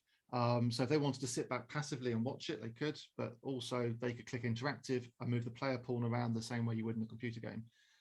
They preferred that. Even the theatre people that, traditionally theatre audiences preferred to have control of the player. So it sort of leans itself more towards gaming, which also indicates why more people felt like a computer game than felt like theatre, which was a nice conclusion to draw as well. And incidentally, one of our biggest conclusions from this is to not try and call this theatre or games or film or TV for that matter. We need a new name for it, and we think it's going to be Metaverse events, but we can't call it theatre or games because they have connotations which the audience were leaning on in the survey. They're saying, well, it's not theatre because theatre's this. Theatre is sort of mired by that tradition of, well, there's a proscenium arch and there's swag drapes and we sit there and eat our ice cream in the interval and we applaud at the end. That's not theatre. I mean, that's like the last 200 years of a certain type of theatre, but there's so many different types of theatre out there. I couldn't even begin to explain it in the 5 minutes I have left. So just take it from me that theatre is not that traditional, sit in a musical theatre and applaud at the end of an orchestra taking a bow. But most people think it is. So when you say to someone, did this feel like theatre? They're thinking of the musicals, the proscenium arch, the front of house staff giving you your program. So we're probably closer to immersive theatre, but people aren't so familiar with that term. So the words, the language we use is really important here. And asking the audience if they noticed that their voting didn't give them the conclusion they wanted, no one knew. I mean, well, 25% of the audience felt they did, but most people were quite happy in the qualitative responses we got. People who wrote a response about what they felt, they believed that the votes were successful because they made them feel like they had a choice. And when they found out in the survey, we revealed to them that they were being cheated of a real response. They said, we don't mind that there was fake motion capture. We don't mind that the votes were fake, because I enjoyed it at the time. It was entertaining to feel like you had a vote. So that makes it easier and cheaper for us to produce future theatre events, because we don't need to have to create live options for everything. We don't have to create 3 alternative endings. We just give them one and tell them there's a choice of 3. It's cheaper for us to make, and the audience still gets the response they want. Overall, the experience was very successful. They actually said some nice things about it, but we did produce a story which was designed around the research and not around audience enjoyment. So there was quite a lot of criticism of the story, but we were expecting that. The important thing for us is that we tested the quality research to understand if audiences wanted liveness or not. And here's a couple of the qual responses that we got. I like this one. I just wanted to be entertained. Doesn't matter if it's mixed or not. And that's referring to the mixed mocap being live or pre-recorded. I think people are kind of forgiving of the illusion. If you go to watch a magician, magic isn't real, but you enjoy being entertained by magicians anyway, who make you think that something's real. And that's what we do in theatre, and that's what we were doing with this project, was presenting something that could have been real but isn't. And we end up concluding that life is better than live, so that make something look real, make something have believable people, real characters, real video, even if you can get it, is actually better than having something that is delivered to you live at that very moment, because people will connect to it better. I'll stop sharing. That's kind of the project we did. I mean, it was a really interesting project to work on, and the conclusion of our research part of it was that we don't need everything to be live to make it successful, but it's easy to produce if you didn't. Next steps now for our company is that we are going to launch this platform. We're calling it Copper House, and it's going to be the world's first virtual venue in the metaverse. It's at this point, it's going to be just an app that will be downloadable on iOS, Android, Steam, Oculus Quest, any platform we can get it on, and we'll be doing live performances into it. Working with producers and partners, mother theatre companies. But eventually, we hope it will become something much bigger and integrated into other platforms such as Fortnite and Facebook Horizons as well, maybe. So that's the roadmap out at the end of this project, and I hope that you'll invite me back to EU Tech Conference again in the future to discuss what we do next. Thank you very much. Thank you as well, James. And maybe the upcoming panelists will take into consideration what you presented there and what you have in mind, because the next panel is still in the metaverse field, and we're talking about a more serious discussion about ownership in the metaverse, legal tech talk. We have with us Conrad Gill from VRSys, Dr. Simon Planzer from Planzer Law, and I think there was supposed to be Arthur Stadler. I'm not sure if he joined in, but anyway, I'm going to leave you guys the stage. Welcome and have at it. Hello, am I here already, Alex? Hello from the metaverse. Hi. Simon is here. I see him. Hello from the metaverse to Switzerland. And Arthur is here too. I'm not seeing Arthur, but maybe he'll join in. I'm gonna pop him a quick email right now. Yeah, so basically, honestly, I wouldn't have thought like a year ago or half a year ago when we had the last tech conference that legal practices will come so fast into the metaverse. So we regarded it as a free space like the early internet in the 90s. But now with the recent boom and big corporations like Facebook explaining to go into the metaverse and build the metaverse, and the NFT boom, and things like digital land ownership and all these beauties of legal state and economy coming also now to the metaverse. I'm very happy to have like probably the two most modern lawyers in Europe here on the panel.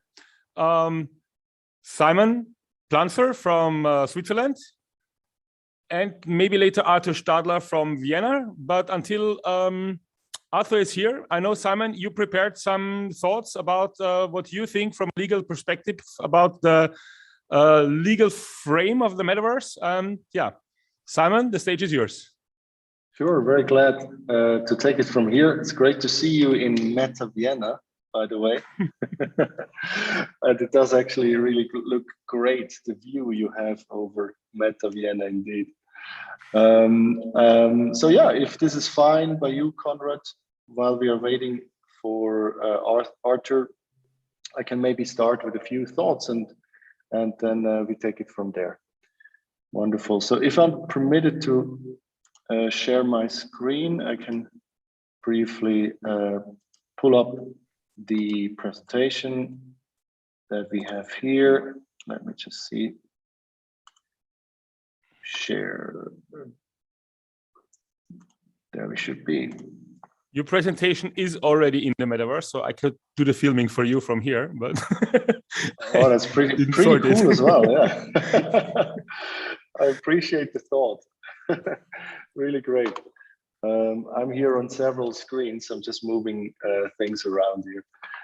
So welcome everybody. Again, it's great to have you here, and we are giving you some thoughts from a legal regulatory perspective. Myself, Arthur, and Conrad. So let me just start from the outset. What I had in mind to share with you today, we're just going to put this on full screen. What I had in mind to briefly touch upon today were the following three topics: NFTs, a boundless marketplace, and then I find very hot and topical crime in the metaverse, question mark. Is this possible? and how would constellations look like where we could have crime involved, and is the metaverse the new black market, essentially? So these are the three themes I will briefly touch upon, and I think it will mostly be about raising some interesting questions, and then I'm looking forward to further elaborating together with all of you and my colleague Arthur. Just before I touch on the first point, I'm just going to say a few words on myself. I've essentially two hats on, or at least two hats on. One is in practice at my own law firm, where I'm the founding partner, and we have a strong focus on technology matters, entertainment, and also we practice criminal law as well. And we have a very diverse set of clients. They reach from global market leaders to small, innovative startups that we help with. And my second hat would be in academia, teaching. I work at the University of St. Gallen as well, where I'm also leading a competence center on gaming and various forms of entertainment. And finally, I also wrote my PhD in a kind of related field on gaming regulation with stops at various universities there. But coming back to the first topic, NFTs, the boundless marketplace, you see a few quotes here covered in the media, and I'll just let this sink in a bit on you. I think this gives a very good brief taste of what this is about. I'll just give you a few seconds to read a bit for yourself.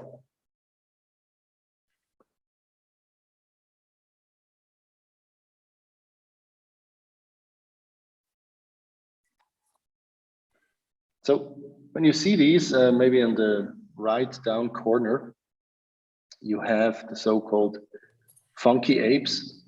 And for those who are not familiar with them, they're actually selling at very, very high rates. So they have become a good that is actually ready to be bought at very high prices. And what you see involved there as a phenomenon is also that you have stars, celebrities, buying such funky apes. And of course, what happens then is that their supporters, their followers will follow their example and would like to have funky apes as well. Another thing you see represented here is virtual land that is being sold. There are no benefits of a virtual piece of land per se, and no immediate tangible benefits. But again, these virtual lands may sell at very high prices. So of course, what cannot be excluded are scams with prepayment, and that people might not get anything in a reward. Of course, these are typically anonymous transactions on the blockchain. So there is another exposure there involved.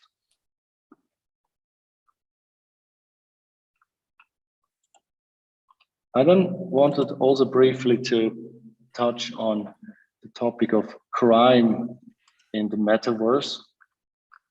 Let me just change this to slideshow, of course, that's more appropriate. Much better view. Here we go.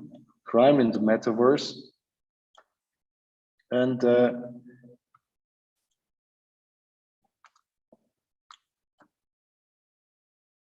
what of course you have here is the big question: is the law as we are used to it from the terrestrial field, is this actually applicable to the metaverse as well? Can you commit crime in the metaverse ultimately? And if you can, what kind of crimes, what kind of offenses would that be?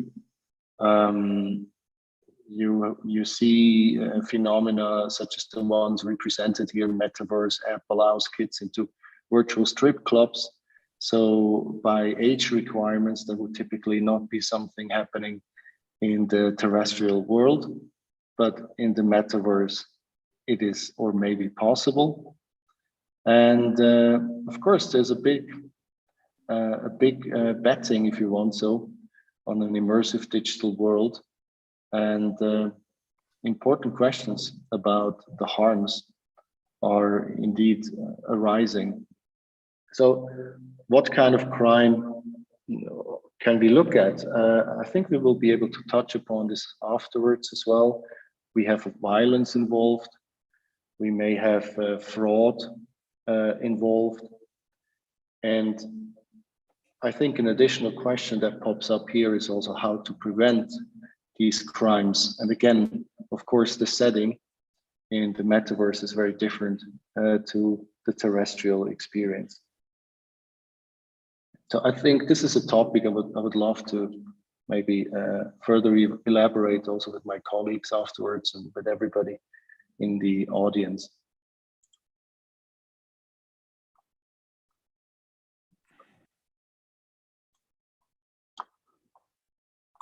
I'm moving forward to this one, and I have a short video that I've prepared for you to briefly listen in. It's just 1 to 2 minutes, and I think that can give you a little taste of one kind of offenses that may be involved in the metaverse.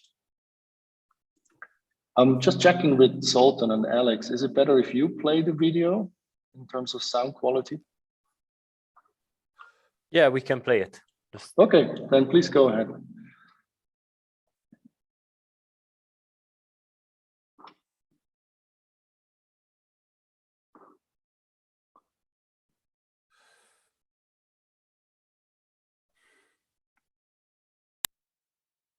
It's full of surprises and opportunities. But here's something we rarely say about the future. It's volatile and dangerous. I'm talking about the metaverse. If you ask Mark Zuckerberg, it's the best thing on earth. You can meet new people, you can have new experiences, you can build new businesses. It's a win-win for all. But let me share the story of 43-year-old Neena Jane Patel from London. And then you can decide. Patel works at a technology firm in Britain. She was testing out Facebook's metaverse technology. She logged in, she created an avatar, and she went exploring. Do you know what happened next? Her avatar was raped by other users. Let me repeat. Her virtual avatar was gang raped by other metaverse users. Here's what Neena Patel wrote on her blog. Within 60 seconds of joining, I was verbally and sexually harassed, 3 to 4 male avatars with male voices essentially, but virtually gang raped my avatar and took photos. Neena Patel was traumatized. She threw out her headphones and logged out. And since then, she's suffering from anxiety. Does this news surprise you? I'm asking because it does not surprise me. When women are not safe in the real world, how can we be safe, or we be expected to be safe in the virtual world? Your face is different, your name is different, so metaverse users are free to do whatever they want. And I know what some people are thinking. Nothing actually happened. Nobody was physically hurt. Well, I have 2 things to say to that. 1, it reveals the users' disgusting impulses. Thinking about raping someone is also wrong, by the way. Using your virtual avatar to rape someone is also wrong. And 2, such crimes are not just about the physical hurt, it's also about the mental trauma. I'll go back to what Neena Patel wrote. A horrible experience that happened so fast, and before I could even think about putting the safety barrier in place, I froze. It was surreal. It was a nightmare. What is Meta/Facebook doing about this? Well, they have released a statement. This is what it says. Horizon venues should be safe, and we are committed to building it that way. We will continue to make improvements as we learn more about how people interact in these spaces, especially when it comes to helping people report things easily and reliably. FYI, Horizon is a metaverse platform run by Facebook. This statement is along expected lines, safe and diplomatic. But try reading between the lines. Facebook is essentially saying, this is trial and error. We will continue to make improvements as we learn more about how people interact. I hate to break it to Mark Zuckerberg, but human beings are not his guinea pigs. You cannot sacrifice the mental health of users to perfect your platform. And this is not happening for the first time. Think back to the internet and social media. The same thing happened. The applications came first, the rules came later. The result was this: fake news, hate speech, identity thefts. We should not repeat the same mistake with the metaverse. There must be rules and regulations, how to interact with other avatars, how to exchange money, what is permitted and what is not. These guidelines must be established first. Unfortunately, we're going in the opposite direction. Launch the platform, get billions of users, then wait for each user to complain. Trust me, this is going to be a massive legal complication. For instance, your assets in the metaverse, how will they be taxed? Your crimes in the metaverse, how will they be proved? I'm not saying the metaverse is a bad idea. It offers endless opportunities to people. But it's an unfinished product.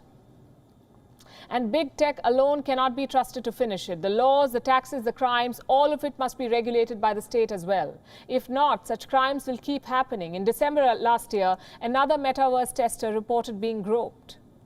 And this happened on the same platform, Horizon. 2 months later, it's happened again. What is the point of beta testing if the problems are never rectified? Having said that, it's not too late. Governments and courts can still intervene to set things right. They have the laws. What they need is new procedures. For example, in many countries, sexual harassment does not require bodily contact. Those same laws can apply here. But the question is, how do you prove it? How do you find the person behind the avatar? If such groundwork is not done, the metaverse could become a murky real world. WION is now available in your country. Download the app now and get all the news on the move.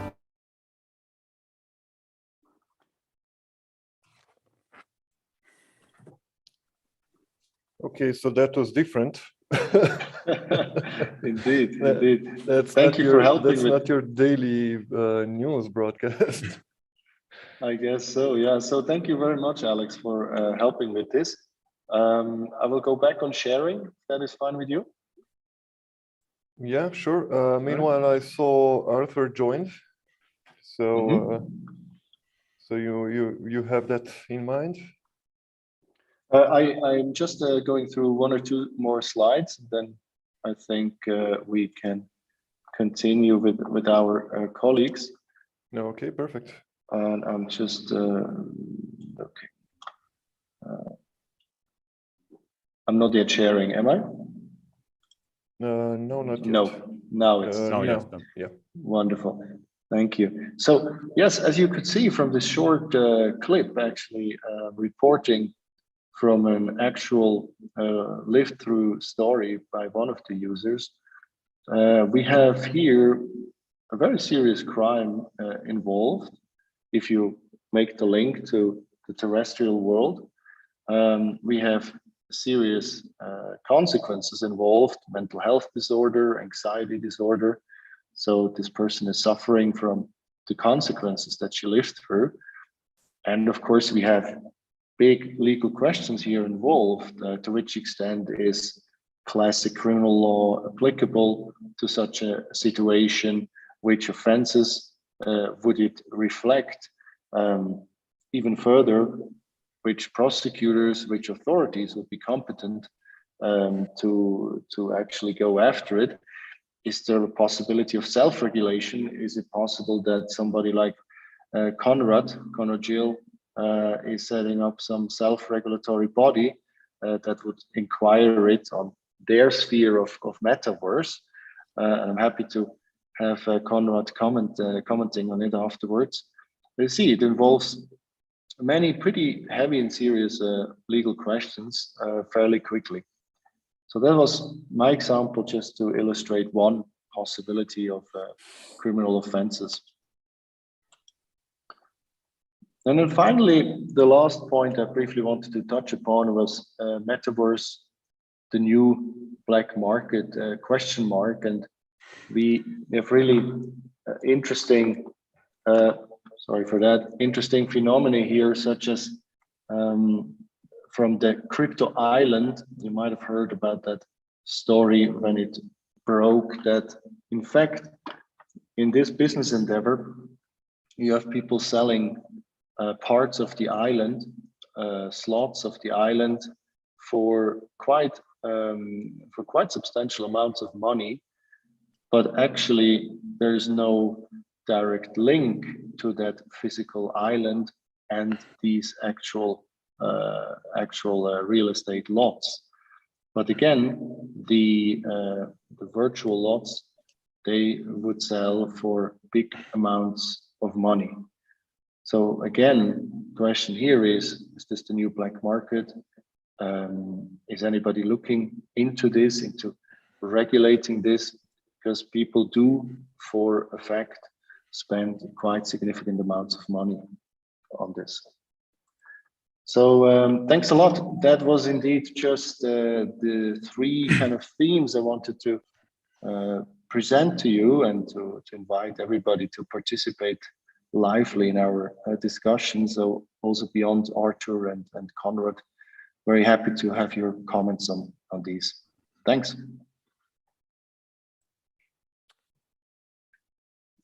Thank you, Simon. Yeah, these are indeed really big core questions that come up, and I see that Arthur is here, and what I know, Arthur also has some pre-thoughts before our discussion. So please, if you put Arthur on speak.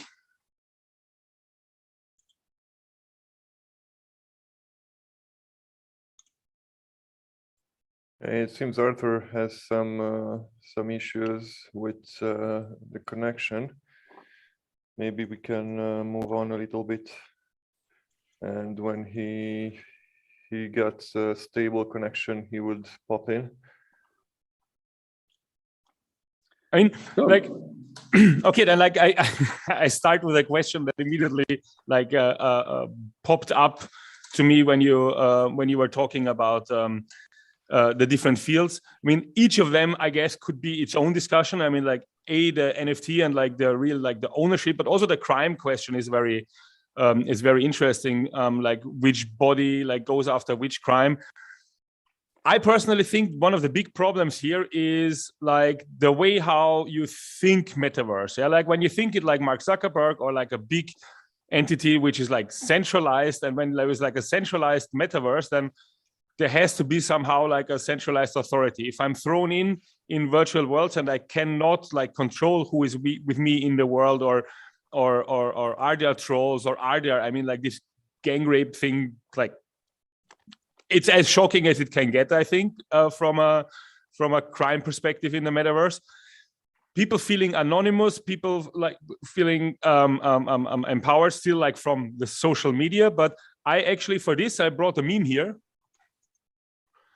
which came to my attention when the whole like groping thing came up, because like Facebook, to the explanation, Facebook faced this issue already with like then introducing space bubbles and so on, and then basically coming more from the side like where the metaverse is like owned by each and everyone. So if like I make a server and I'm responsible for the server, what happens on my server, and people can join or not, because I think it's very critical to judge what is okay for one person might not be okay for another. In some virtual worlds, it's absolutely okay to, I don't know, like have a virtual avatar without trousers, and everybody's fine with it. So that should be fine, but in a public one, not so. And here on this meme, basically we say that, yeah, just kick the person when he's behaving bad. Yeah, but if you don't have like the central authority on a server to do that, what are your thoughts about that? Like, would like a more decentralized metaverse, or like a metaverse on the with the principle of subsidiarity, that like there is always like one host that can control a number of people and like kick them out if they're doing a crime or something that would be a crime? So like, how you think here, like in terms of like centralized and decentralized? Do centralized metaverses have like a bigger problem with this than decentralized ones? Mm-hmm, mm-hmm.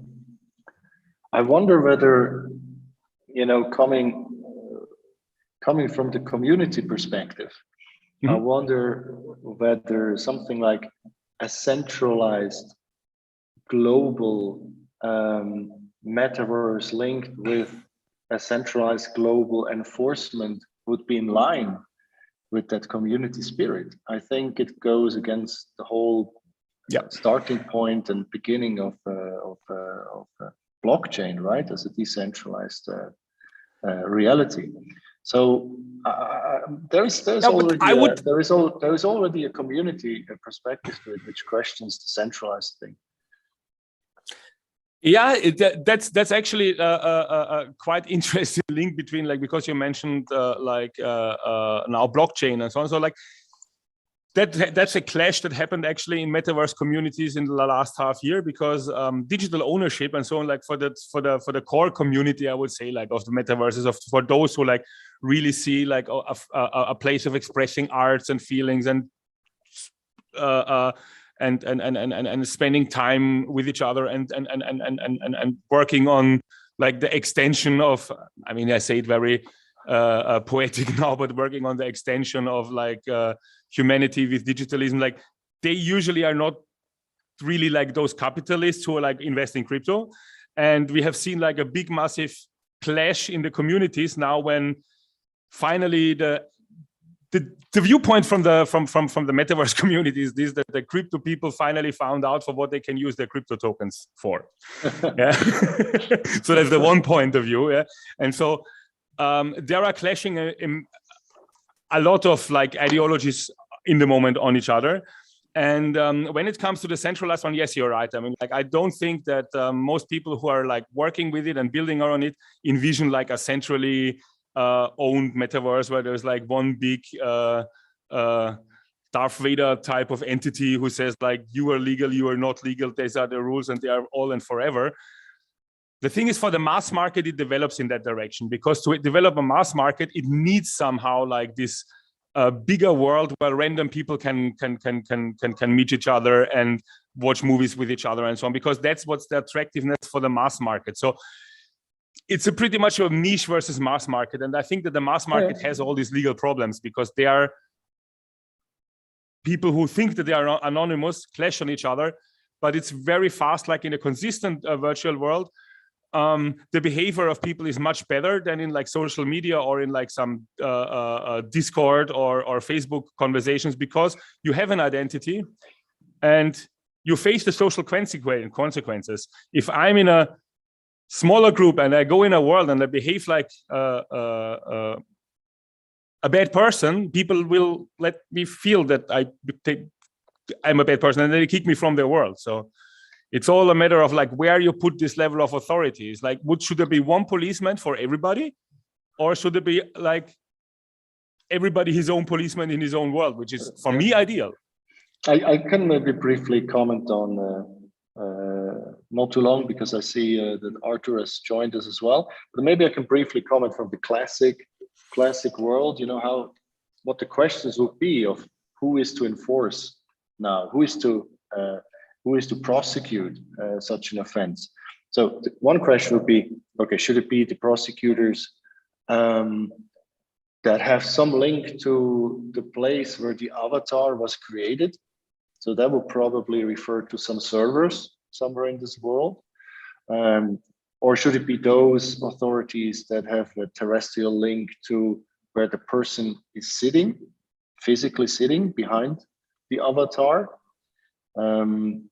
Or yet another place. And I can predict that different national criminal legal orders might have overlapping jurisdiction, actually, so that several jurisdictions might find themselves competent to act on such a matter. What I can say from, say, Swiss criminal law, typically you would look at where the physical person is actually sitting, where that person has been in the moment of the offense taking place. But then again, in the virtual world and transnational online world, it's not that clear. It may also be an additional jurisdiction that may assume actually competence to prosecute this. So already from classic perspectives of criminal law, it may not be that clear who is to prosecute that. And if I can jump in here, apologies for my late entrance in this. Actually, I have prepared a really nice PowerPoint, and I really wanted to show it to you. But as you see, I'm connected with my mobile phone somewhere. My devices are not made for the future. Seems like not even for the metaverse. So I would like to jump in here and also into this discussion. You talked about criminal law, well, getting back to the statements, what I wanted to bring, or a really core statement is, I'm a very liberal person, libertarian person, and I'm a fan of less is more. Yeah, I think we don't even need more laws, more regulation, and more provisions. I think we have what we have right now in the legal world and in several jurisdictions. Let's take Europe. We have many points and many provisions how to deal with the metaverse. I think I don't need to describe or define what we're speaking about, metaverse or NFTs, because you're already into this discussion. Anyway, I mean, you mentioned beforehand Facebook and other digital platforms. I think from my perspective, we have many rules, many provisions, many in several jurisdictions, and especially in the EU, we have the Digital Services Act and the Digital Markets Act, who are going to be enforced very soon. And there we see many regulations and many provisions which can be applied to such to the virtual world as well. So what we see is we have a special digital platform. We have, to be honest, we have a new world which is opening up for us. What I heard is you mentioned islands to be sold in the metaverse. The museums, digital marketplaces. But coming back to the legal questions, I think we have sufficient rules how to deal with things in the digital world. And here, I think from our e-commerce experience, our experience with Facebook and other big platforms, there are many rules which can be applied. And I think right now, even if there are happening crimes, even if there's I've seen just a bit of the video, even if there's something happening or an island to be sold, I think we have sufficient rules in the legal world to deal with it.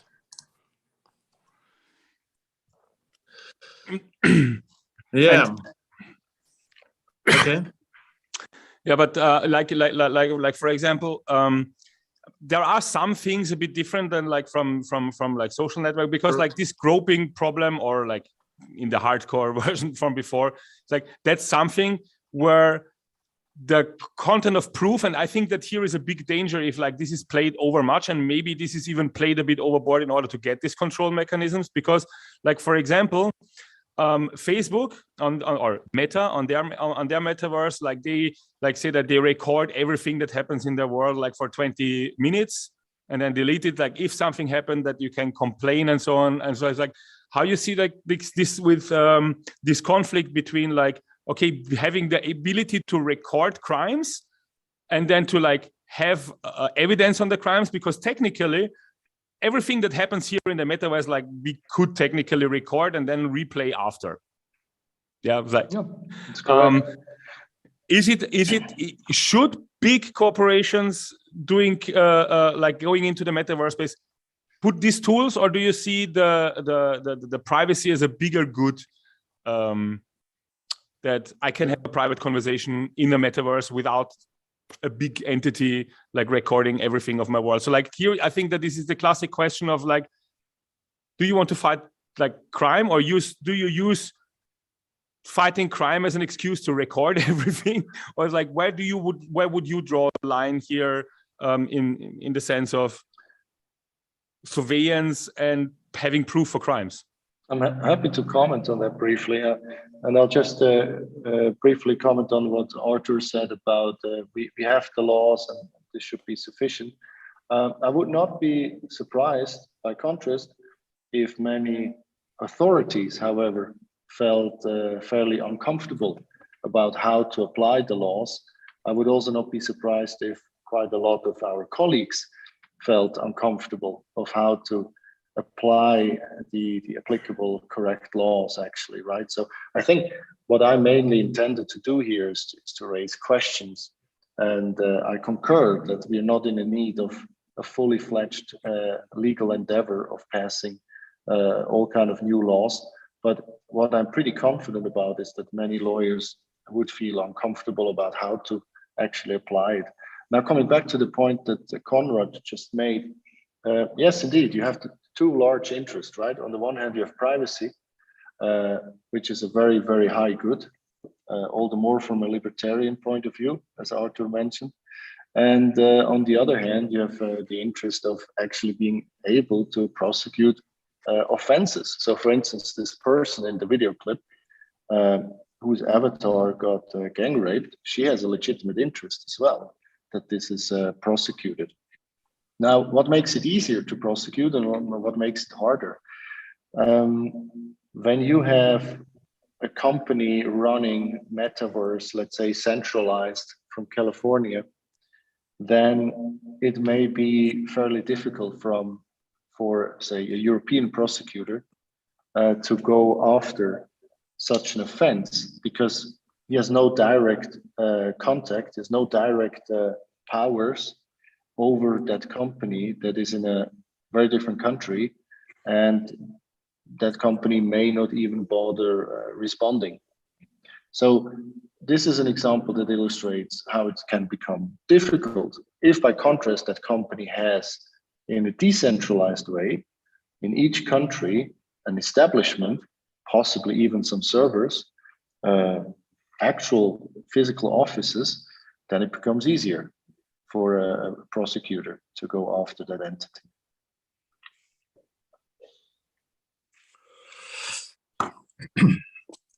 Yeah, happy to reply on this. Simon, thank you for this comment. I mean, I can imagine that judges and colleagues of ours feel uncomfortable if there is something happening in the metaverse to apply these rules. But I just think back, let's turn back 10 years, 15 years, or a bit more, and colleagues and judges were even uncomfortable to apply rules given what was happening on Facebook. Yeah, so I don't see that dramatic that these new events happening are turning around the legal questions a lot. It might be some factual news, some shaping the world a bit with Metaverse.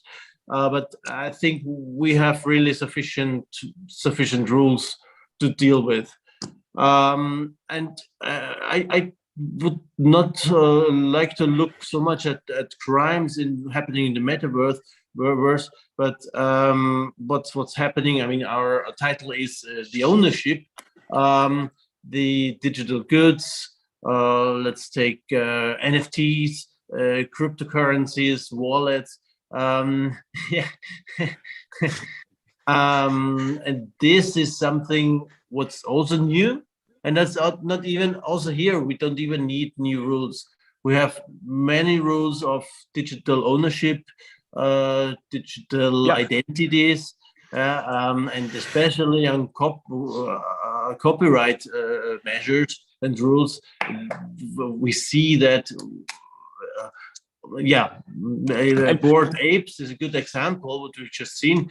And we see that the copyright questions can be applied, or copyright rules can be applied for the metaverse and for NFT questions. Yeah, here is like basically one of my main questions, and one big question is like from the VR community about like this NFT craze, because during this NFT craze, and there was like a lot of things happened. Like, for example, my first question is this illegal that I made a screenshot and brought that into my Metaverse office. I don't make it like permanent, so I don't say that it's my piece of art. It is basically the first Google screenshot that I found, brought it in here temporary for the conference, and delete it now so that I don't do any offense. Because like about when you were listening to the NFT prophets and NFT, I think like this was or is the solution to all digital ownership problems in the world. Like at least that's what we get when we are listening to that as a non-expert. And then also like something that we go better are the real museums selling real pictures or parts of real pictures as NFTs. It's like, what do I own when I own an NFT, and why I can still hang this monkey in my office and most probably will not get prosecuted? I hope. Or how much does it cost if not somebody now prosecutes me and you help me because I brought it up here? That's a good question. Let's don't use the term prosecution because that's something of criminal world. When we talk about ownership and here special copyrights, we are in a very civil relationship. We have the artists, we have the founder, we have, well, let's take the artist of this picture. This artist has an inherent right. He made this painting or digital picture. That's the artist right. That's his copyright. And there are many other in English, well, in German languages, there are different terms. What's the original copyright or the secondary copyright? So there are derived rights from the original copyright. For example, as you mentioned, taking this picture and hang it in a museum. So this to show it in public. To show it on your device. And to your question, which rights do you have? I have to say that's with each and any copyright and with each and any NFT, with each and any picture, it's different because we don't know who is the artist. We don't know who primary and secondary copyrights there are. And we have to have a look into the specific case and then finally decide. But to your first conclusion, I would say no, that's not, an NFT is not the solution for ownership. It's not the solution for copyright, because there, if you use NFT, then you have to look really into the little details of the terms and conditions, of the provisions, what you actually buy with this product. And then you see if you have the right to show it in public or not. And even the right to show it in public can be limited, timely, geographically, physically, or is it just the physical world? Is it just a museum? Or is it the digital world, or just for a time slot? So that can all be, it's a nice thing. In a way, it's a very liberal world again, where you can fix your own rights, describe it. If you sell a picture, if you have special rights, then you describe it in your own terms and conditions, and the buyer needs to know that what he's actually buying, full transparency on all the terms, and then it should be clear what she can do with this picture. So basically, now like the naive response. So basically, the whole like invention and boom of NFTs actually, in the end of the day, did change nothing on the ownership rights or on the complicated matter of intellectual property, especially when it comes to arts. So that was basically this is the solution to everything, is basically a marketing gag of NFT sellers. Or yes and no. That too simple? The big solution is not. The new thing is that with NFT and using a certain blockchain, you have a publication event. You trust wait, I'm very nervous when it comes to my connection. You trust, you put your full trust into the blockchain, and that's the different thing.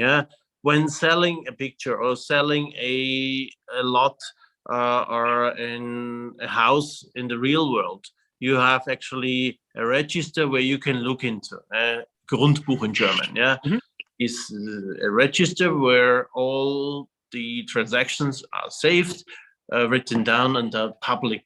So that has a publication event, and you give a full trust into this register. Here in the digital world, that's a new thing. We trust what's happening in the blockchain. So actually, that's the new thing, and that's very helpful. We don't need an intermediary. We don't need a public institution or a selling house or whoever. If you put your trust into the blockchain, if you believe that the blockchain saves all your transactions, is a full historical register, what has happened, so then that can be a the point, the crucial point for your trust.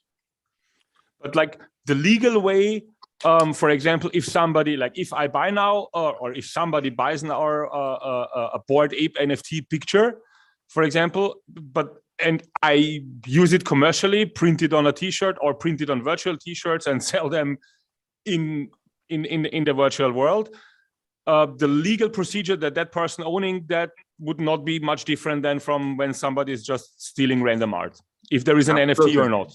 That's correct. So it doesn't save anything in like legal problems or costs, apart from that you have like one more additional proof that actually, yes, I own that. Yeah, maybe more legal problems. I honestly don't see any difference between what you said with printing an NFT on a T-shirt compared to a T-shirt with Mona Lisa, for example. I mean, it's the same thing in my point of view. I mean, there is the piece of art, the original piece of art with its rightful owner and all the copyright claim on that, but everyone can wear a T-shirt with Mona Lisa. So how is this different? Or is wait a second, I just give here some clarification. I think Mona Lisa is not a good example. We have in whole Europe, we have copyright, well, let's say a legislation that if the artist is more than 70 years dead, then the picture is, in Germany, we call it gemeinfrei. So ready to be used by everybody. Free for use, yeah. Free for use. Then not Mona Lisa. Then you can use the Mona Lisa. Thing. And actually, in Austria, there was a nice and funny case of Klimt. And as you know, well, Klimt made this very famous picture, The Kiss. Yeah, thank you for showing it, Konrad. And same here, it's free to use. So somebody who is buying a Klimt picture needs to know that he could download it, he can take it from anywhere because it's free to use. There is no copyright anymore connected. Maybe 2 points on that, where we of course see differences. So if you take a piece of art that is not more than 70 years old, as you just referred to, but a younger one, and compare it to the NFT situation, we certainly have two practical differences, right? One is the identity of the person committing the offense, so to say. You also mentioned the public registry for real estate.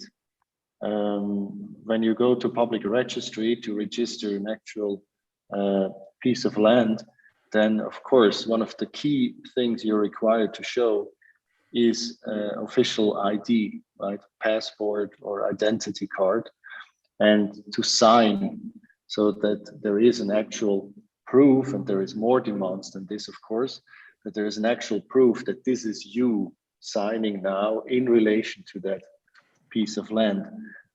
Somehow different in the metaverse, of course, and NFTs. The second point I want to point out to is, what I compare as law in the books and law in action. I mean, the law in the books, of course, is what you read and what you have in principle, but law in action depends on enforcement. and the possibilities of enforcement. And if you don't have the identity of the user behind the avatar, then all the beautiful paragraphs in the codes are usually not much of help. And like, because this with digital ownership in general, like ownership in general in the metaverse, I mean, like, I don't want to sound like the communist here, but a lot of people like from within the metaverse scene or community, I would say, is of the opinion that actually we don't need scarcity in the metaverse, because if there is now one kind of a specific item or tool or even piece of art, is like the replication of it doesn't cost anything. And so there is like this conflict between like the NFT people, I would say now, like coming from the crypto side, where we say like every single item in the metaverse, like including this table, including the video player over there, including like every single piece of art that's hanging on the wall, should have an owner. What's your personal stance on, like, is it really necessary to like regulate all ownership in the digital realm? Because it's numbers. They can be copied. Yeah, but for, I mean, how I see things differently from the real world. For example, you turn the camera and show me that table. Okay, now we're talking digital. I can print screen, or I can take the recording afterwards, and I can recreate it. Yeah. Okay, so who's the owner of that table? Because in the digital world, you can create exact copies of that. Yeah. Pixel by pixel, space by space, and okay, so that table has an owner in your room right now. But if I recreate it, I can sell it again, because I can make proof that I had created the table. Do you see my yeah? I mean, like, crazy thing. It's a bit like, let me bring in something. It's a bit like this, yeah. So here, for example, I bring in a base. This takes some time because it's rather big. Opala, and it's very big.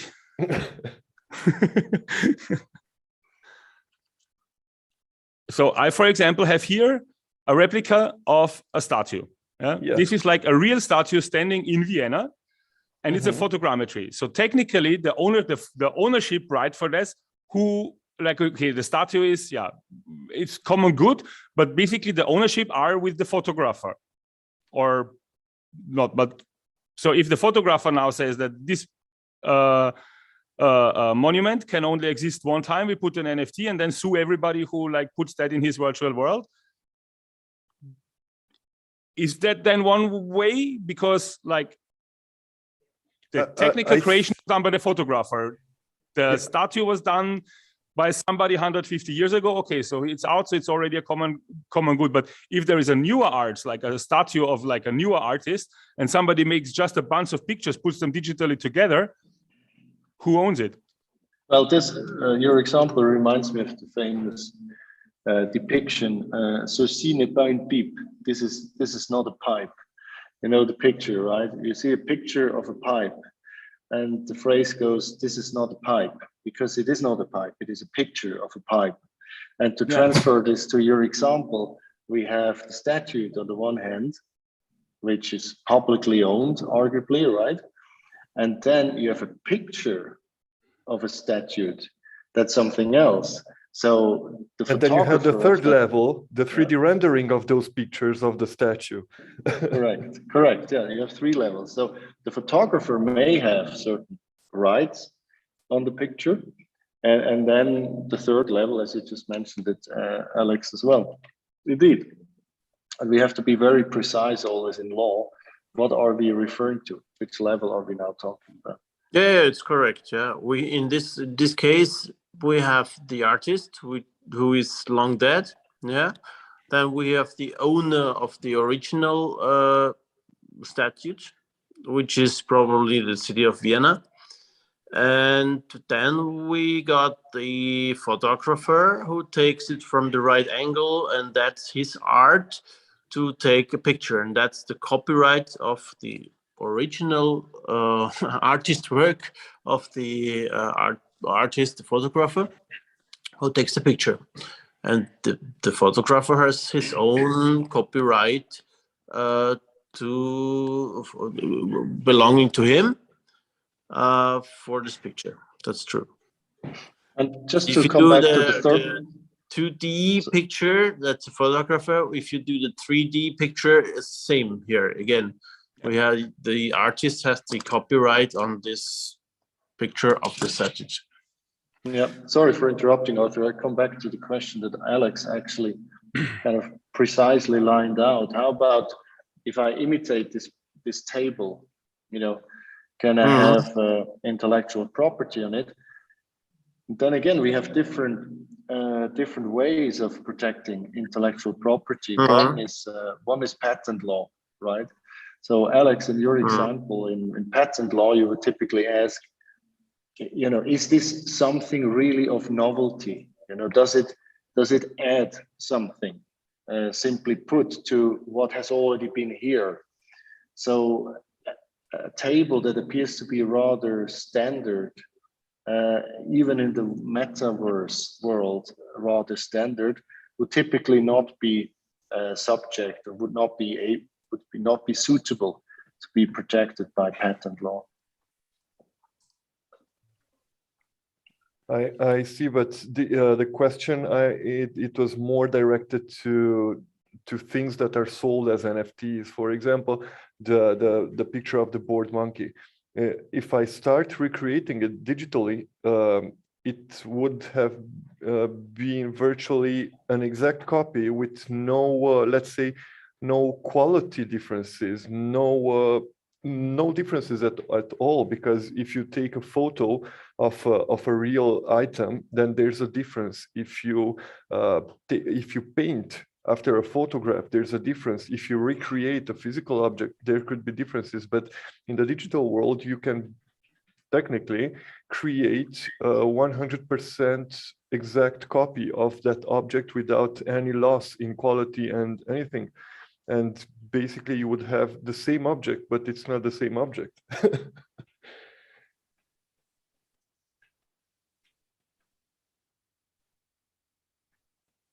So Arthur, I didn't want to steal your time any further. That's why I'm staying mute. Okay. No, it's a pity that I had lots of pictures in my presentation. In any case, what we see here, what we also see in the I heard a bit what you, Simon, presented beforehand, and especially what you spoke about the islands and what the huge investments into Metaverse are currently. And what we see is very funny. I mean, you, Simon, and myself, we have seen the gaming world and the gambling world, let's turn 20 years back. Then about 6 years back, there was a new world coming up with the cryptocurrencies and blockchain things. And it reminds me just what we have seen in the past.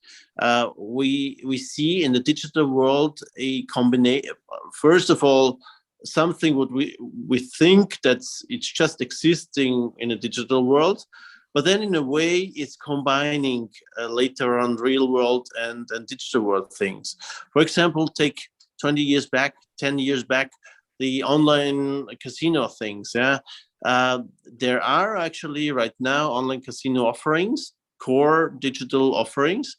But what we also see is that companies who are investing in it are very much also into land-based offerings. Same now with cryptocurrencies. We first thought there are two worlds, two existing projects. It's the banking, national banking system, and the cryptocurrency system, a very centralized system versus a decentralized system. But in a way, both need each other, which is funny. Yeah. You still need a bank account in a way. Yeah, or if there's in one day the CBDC, central bank digital currency, you still need a bank account of the, let's say, central bank. And the other, let's say, Lebenskonzept, life concept, is in a decentralized world, cryptocurrencies, it does not exist on its own. I'm very much a fan of it. I'm promoting it. The whole law firm I'm running is, let's say, 100% believing in this. But still, I think there is a development combining these things. And coming back to the metaverse, it's funny to see the Bored Ape pictures, but I just recently saw some news that there is a restaurant planned, the Bored Ape Yacht Club restaurant. I don't know if you heard of it.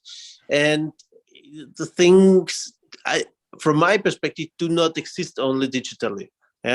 You still want your real life. You might show off in the metaverse, have built your own second life there, but still it's depicting your real world life, or the other way around, you show off with your digital world and your life, your second life there in the real world. So it always has a connection to the real world and to physical things. And that might also be a solution for legally speaking, in the international, for the rules of international law. You always need a triggering point. You always need a special physical connection to it to apply rules. Is it Austrian law? Is it European law? Is it criminal law? Who did it? And in the end, it's again physically the closest connection where happened something. And still, I think that's my plaidoyer, and that's my message. Still, the real world issues still matter. Well, if I may just briefly, because I'm aware in the interest of time that we are probably wrapping up soon. It's true, I concur with Arthur that the so-called principle of territoriality is dominant in the way we conceptualize the legal world internationally. Yet it's not absolute. There are some exceptions, and there are also differences from country to country. So for instance, I think it's an open secret that the United States understand their scope of jurisdiction significantly broader than other countries do. You know, it may take a little fly of a link to the US, and the US law is applicable, and courts will find themselves competent. Another example, in transnational situations, online situations, some courts may assume jurisdiction very easily and say, well, just because the user is sitting on his laptop on the one end, that's enough. That's enough, even if the servers and everything else is happening abroad. And just a third example, in competition law, we have the effects doctrine. We look at where does an effect take place of a merger. So even if the companies are not in, say, Europe or in Austria, it may still be prohibiting the merger. So I'm just saying this to illustrate how the metaverse might also be seen by some legal scholars as not necessarily linking in all situations to territoriality. So it means potentially the metaverse has worldwide effects, no? If everybody can receive publications, messages from the metaverse worldwide. So your plaidoyer of the effects doctrine is that potentially it could be the applicable legislation of each and any country. Yes, what I want to kind of sensitive ourselves to is the constellation where several jurisdictions consider themselves competent at the same time. This is where it gets tricky and messy, right? Right. Like, I mean, what's happening in the end of the day, like the metaverse is sort of like the final medium, like every communication, every former way of communication, picture from letters to pictures. So like we can all put it in one world, like spend time with each other. And it does absolutely not matter in the metaverse from which legal jurisdiction somebody comes from, because like a Russian person can come in here and we can build something, even though we are under sanctions, for example. Like people from all over the world like share a space. So like, I mean, logically for me would be that the metaverse itself makes its regulations, because like that's where it affects everybody at the same time, and not like in which country I'm sitting currently or what's my IP address. So in the end of the day, in the ideal world, like there are multiple metaverses and everyone with its own jurisdictions and like rules, and you join the one where you feel comfortable and you visit the other one for a holiday where you feel comfortable for a holiday, a mental holiday. But yeah, with like multiple already existing legislation saying that they are responsible, yeah, that might be complicated in the future, I assume. I see this is a really tricky situation, that jurisdictions are overlapping, and everyone can be liable in the same time, and no one can be liable in the same time. So I think this all this legal talk on the metaverse could consist of a whole conference subject. There's so much to talk about and so much to cover. Thank you, everyone. We ran out of time like 5 minutes ago, but as usual, good panels require more time. Thank you, everyone. Conrad, Simon, Arthur, thank you for your input and really nice talk. And we're really looking forward to see you in our next editions. We're switching sides a little bit to another blockchain panel, but this one is a bit different. Is a bit different. We talked about the cybersecurity and privacy, and we talked about tech and gaming in the blockchain world. But right now we're going to talk about how is the blockchain and crypto systems changing our day-to-day life. How is it affecting our usual consumer? And for this, I am inviting Dean Rakic, Chief Scientist at TAL Distributed Technologies, and Pradeep Goel, the CEO of Solve Care. Welcome, guys. Thank you very much for accepting our invitation. And what to say, the stage is yours. Thank you, Alex. And it's my great pleasure to meet you again and to be a part of your conference again.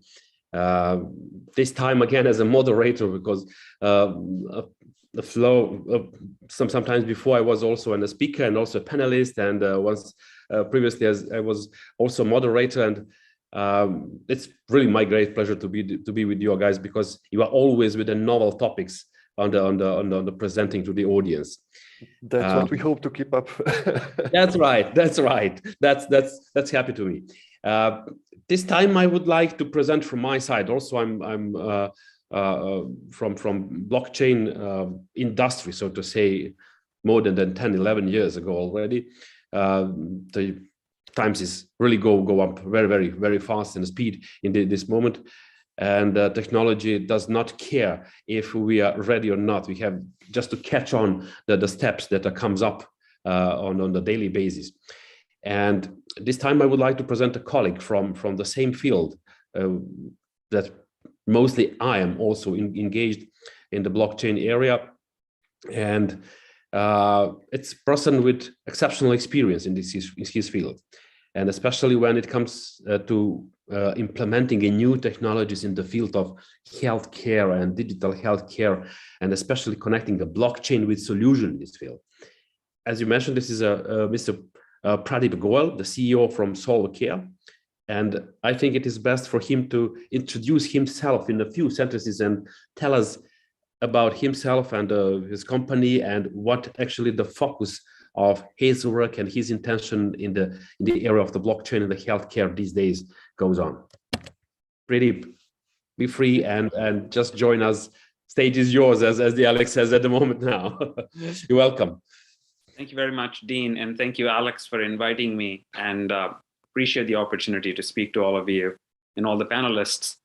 And I was listening to the previous panel discussion, which was very, very interesting. So I'll answer your question about myself and my company. So my name is Pradeep Gaul. I'm the CEO of SolveCare. I've been in healthcare administration, both on public and private sector, for 3 decades now. And I've had the good fortune of working on very large scale healthcare implementations, which have impacted hundreds of millions of people over the years. And I've learned a lot of lessons along the way. So for me to get into blockchain and crypto was a quite big leap. I come from as conservative and traditional corporate environment, as you can imagine, and government environment, as you can imagine. Because in my previous role working for President Bush or President Obama or Blue Cross Blue Shield CIO or WebMD CTO, these are all roles where you do things a certain way. And those things are one of the things we're trying to change now with blockchain and with crypto. So it was quite a departure for me to leave where I used to work in almost 3 decades of government and insurance and healthcare business and come into crypto. But it's only because I see the absolute opportunity and a moral imperative to use decentralization and the digital assets and the capabilities that blockchain brings into the hands of the average person. And my mission at SolveCare boils down to really one sentence. How can we make blockchain deliver better healthcare to the patient? And how can we use blockchain to make the doctor a better doctor? The rest will all take care of itself. And that's the mission on which we are founded and what we are trying to do. And I'm looking forward to this conversation with you, Dean. So thank you again for having me here. That's fine. That's fine. That actually lead me completely to the first narrowing sentence and the question from my side in your direction. You mentioned an asset and the patient. That means we have already speaking and towards our discussion to some product and to some consumer side. In this case, we have a blockchain as a product, so to say, just in the product overall in the meaning, and the consumer side is citizens or patients in the healthcare case. What does the blockchain actually do in this field? What is anything that the blockchain helps? Because I know also, because I'm teaching also blockchain and cryptocurrency at the 2 universities, and there's always a question: does the blockchain solve some problem? Are we actually have some problem in the direction from assetting and the patients and the citizens and the consumer side? Where can you, from your perspective and from your experience, place the blockchain as a technology, not just like a crypto, but just like technology with its all features, with the beneficial points into the healthcare? Yeah. So we can look at it 2 ways. One, we can define the problem. Second, we can define the blockchain as a solution, or rather blockchain-enabled solution. So the problem in healthcare really boils down to access to care, and access to care is also often referred to as delayed healthcare is the same as denied healthcare, because when you delay care, you almost always exacerbate the medical condition. So delayed care is a big problem in healthcare worldwide, no matter which society you live in. The second problem in healthcare that we always are looking at is cost. 30 to 35% in the best run healthcare systems is spent on administration, which means that money goes neither to the benefit of the patient nor to the doctor. And in the US, that represents $1 trillion a year in administrative cost, which is an enormous number. But worldwide, a similar 1 trillion gets spent on non-clinical functions, which means we are basically spending the money on facilitating care rather than delivering care. And the third problem that we have in healthcare is always about the information and rights asymmetry, where the patient does not have the right information to make independent choices, the doctor does not have the right information to deliver care, and there is always an asymmetry, which leads to an ineffective and a very poor user experience. So we all hear the horror stories about, I waited 35 days to get a specialist appointment, or my insurance company denied my claim, or I had to seek 3 pre-approvals to go see a doctor. These are all these are just symptoms. The real problem here is that there is a data and information asymmetry between patient, provider, and the administrator, always. And that leads to a very bad outcome. So those three things, when you look at access to care, when you look at efficiency and efficacy of care, and when you look at the administrative overhead and friction in the care, those are universal issues. You can look at that in China, Nigeria, UK, US, Australia. I'll challenge you to present any healthcare system to me in the world, and you will find that 2 out of 3 areas don't work well. Okay, you're going to either have very high administrative costs, or you're going to have very high friction process, or you're going to have access to care problem. So when people tell me, well, we have a centralized healthcare system and it works really well, the answer is you might have 1 out of 3 prongs working well. You might have good access to care, but if you look at the overall GDP you're spending on care, or the bureaucratic back office that is behind the care, it would be still a very suboptimal system. So if we focus on those 3 problems, what does blockchain actually do? So blockchain has 2 purposes in healthcare. One is to facilitate better access to care for the patient and better efficacy and efficiency for the provider. And the third is to eliminate that administrative and friction that happens in the back office. So we can take each of them separately. How do you make healthcare work better for the patient? So in the context of healthcare, the number one thing that a blockchain can do for healthcare is to manage the identity and the medical data of the patient, right? But they need to be separate and independent. Identity and data should not be thought of as a single unit. They have to be separate, because you need to reveal only as much identity as you should need to reveal to get the care you need. Nothing more, nothing less. And the data you reveal should be only as much as needed in the context of the care you need. Nothing more, nothing less. This is problem number 1, or solution number 1 rather, with blockchain. The second is, how do you pay for the care? Whether you pay using your own money or pay using third-party money. And most often, majority of healthcare around the world is paid with third-party money, either employer money or insurance money or government money. And the patient always pays a part, but somebody else pays the bulk of the bill. So blockchain can coordinate that payment, and does. We have already proven it works much better than traditional centralized payment systems. And the third is around administrative costs, which goes into benefit coordination, payment coordination, and care coordination. And that's the biggest, most complex problem to solve, and requires enterprise adoption of blockchain to do so. So if you take each of these 3 areas, access to care, quality and efficiency of care, and administration of care, the first 2 you can do without engaging CIOs like myself, who would be much harder to convince. But the third angle is very attractive to the CIO, CEO, COO, CTO of large organizations, because they are well aware of the friction and the cost that they are paying. They may not admit it to you and I, but in a board meeting, we all know what goes on and what we talk about regularly. I've been in that board for 3 decades, and I know what we discuss every single month as to our cost curve is rising and our quality curve is declining. So having said that, our mission is to make blockchain usable for the patient first and foremost. And patients aren't going to interact with blockchain using MetaMask, right? We know that. They're not going to go into Coinbase wallet and try to buy healthcare services. That's not the model. The model of care that we need for a patient is a transactional capability that is powered by blockchain, but blockchain should be invisible. So let's break it down into some 9 things that a patient needs to do worldwide. A patient needs to find a doctor. Patient needs to make an appointment with a doctor. The patient needs to share their medical symptoms, issues, clinical data with the doctor. The patient needs to consult with a physician. The patient needs to get a prescription or a referral to a lab or a test. The patient needs to perform the referral. The patient needs to come back and coordinate with the doctor and the referred primary specialty care what to do next. And then the patient needs to report back progress to the doctor, right? And end of the day, the doctor needs to be able to verify that the patient is compliant or non-compliant and adjust care. Those are 9 steps of care worldwide. You can live in Switzerland or in in some African village. That's the same 9 steps. If you skip any of those 9 steps, you're going to have a suboptimal outcome in healthcare.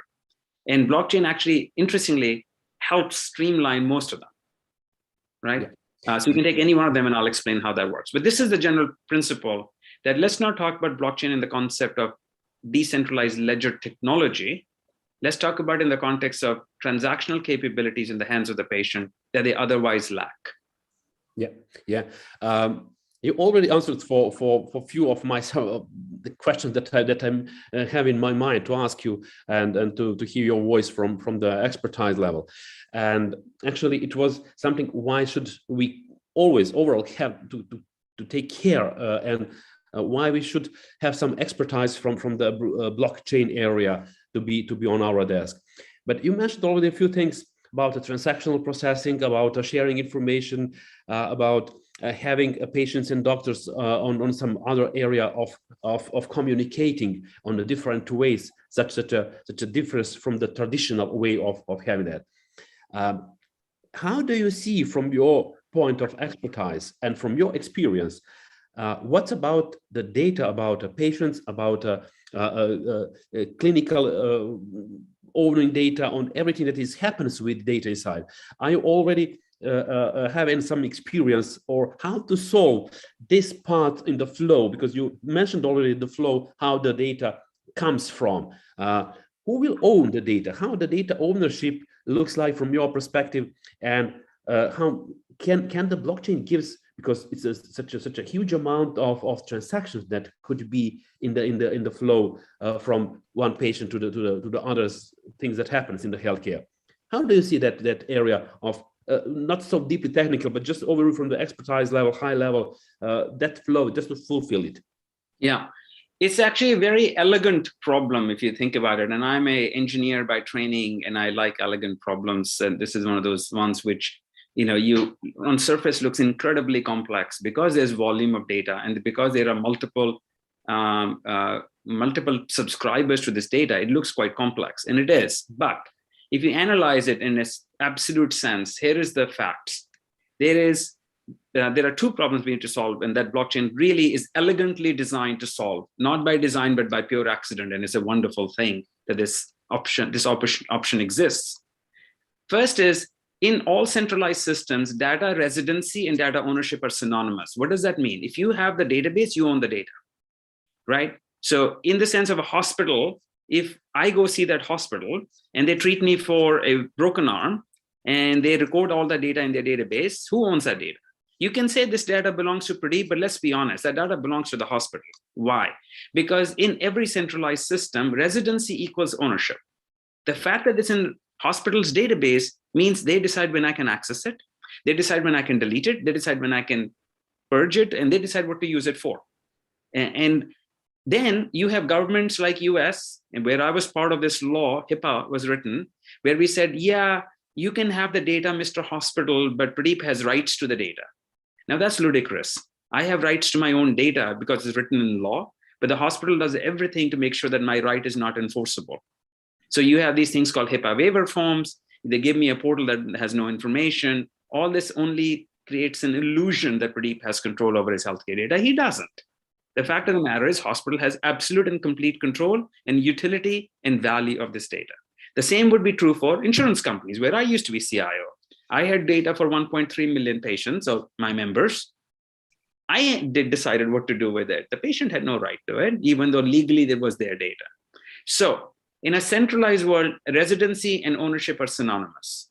They always have been, and people don't even know how to think any other way. In the blockchain world, you can separate the two. You can actually enforce the residency can be still distributed, because healthcare will always be a distributed game. You're not going to be able to aggregate everybody's data into one place and keep it current. And I saw many early days EMR projects on blockchain that came up, and many of them asked me to join their board, and I refused. Because I said, listen, EMR on blockchain is a fallacy, because what you're doing is you're making the assumption that this data has contextual relevance and cadence and latency that makes it clinically relevant, and it's not. So you can build the best EMR on blockchain, it's going to produce no value, and most of those EMRs on blockchain have yielded no clinical value that we can discern. So what is it really we're looking for? Looking for control and purpose. So if you think about blockchain as a controlling layer, okay? And if you say that the rights of the patient are enforced to the blockchain, and the subscription and publication and consumption and monetization of data is done in an immutable fashion, where the patient's consent is absolutely needed for any authorization or revocation of that authority, then blockchain is a really good tool, because one is immutable, Second, you don't need to know the patient's identity to have a definitive link between the blockchain and the owner of that block. So essentially, where blockchain becomes useful is not as a repository of data, but as a control over all the repositories where your data resides.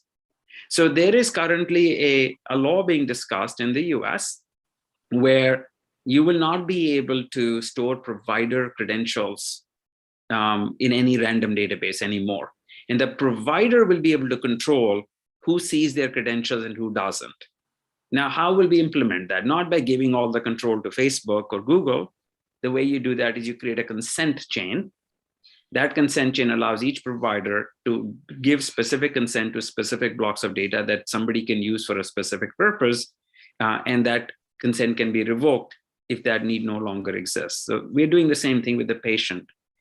So where we see blockchain's greatest value is in as the immutable ledger of who used the data and what and why, who gave the consent and for what purpose and for what duration, and sharing the rewards of that usage through the chain immediately. So a specific example would be that I'm a patient, my data is with Mayo Clinic, Johns Hopkins, Cleveland Clinic, my university hospital, my local lab, whatever.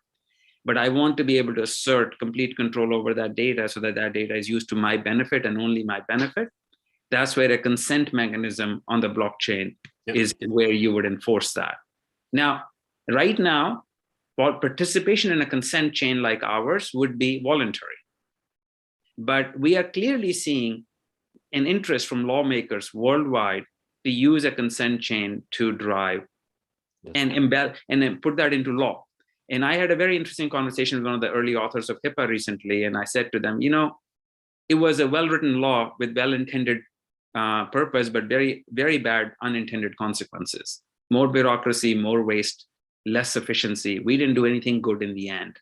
But he said, yeah, because you didn't have blockchain back then. And that was a humorous statement, but very valid. So I think we're going to see that first, patients will seek to enforce their own privacy and rights over data. We are seeing doctors starting to use the blockchain for enforcing their own privacy and rights over data. And once you get that adoption, then lawmakers will follow. You completely answer on my question, actually on my idea, who owns my data in the process of ingestion data and the complete datafication process in the healthcare. Still, one question that touched my mind at the moment is about data sharing still. If we are just in the one closed area or the worldwide area, we need to exchange some kind of information, a piece of information, actually a data records, and everything that is stored somewhere, or I'm owning something. We have already on the market the FHIR, the HL7, the protocol, the standards about data interoperability and everything. Do you see the blockchain, because it's still open area for the interoperability and data exchange and the data ownership, the legal points from different national levels and so on and so on. Do you see that the blockchain as a technology can help to solve as an interoperability problem between or amongst the countries, among the national levels and the institutions and all over? Dean, if we don't do that, then I think blockchain would have fizzled completely on its entire purpose. I don't think there is any other greater purpose of use of blockchain, the interoperability. But I would submit to you that we are thinking about interoperability in pre-blockchain world wrong. The way I describe the non-blockchain, the non-decentralized interoperability to look like this. Everybody has to talk to everybody for anybody to talk to anybody. Which means that everybody has to be connected to this interoperability framework, HL7, SOA, whatever you want to use it. And I will say to you that interoperability is where I spent 10 years in government trying to write laws. And I personally oversaw and was beneficiary of, 30 billion invested in interoperability. I can tell you not 1 cent of that 30 billion I would repeat today. Because this is what happens. We are driving interoperability at the institutional level, right? We are saying Mayo talk to Hopkins, Hopkins talk to Cleveland, Cleveland talk to King Saud Hospital in Saudi, you talk to the hospital in India, and we are pouring billions in aid or in government funding to these organizations to talk to each other. What is the probability that you, Dean, will go to Mayo, Hopkins, South Hospital, or Apollo Hospital? So majority of the population will say, oh, yeah, so what? Yeah, you got those 8 big institutions to talk to each other. None of them are my healthcare providers.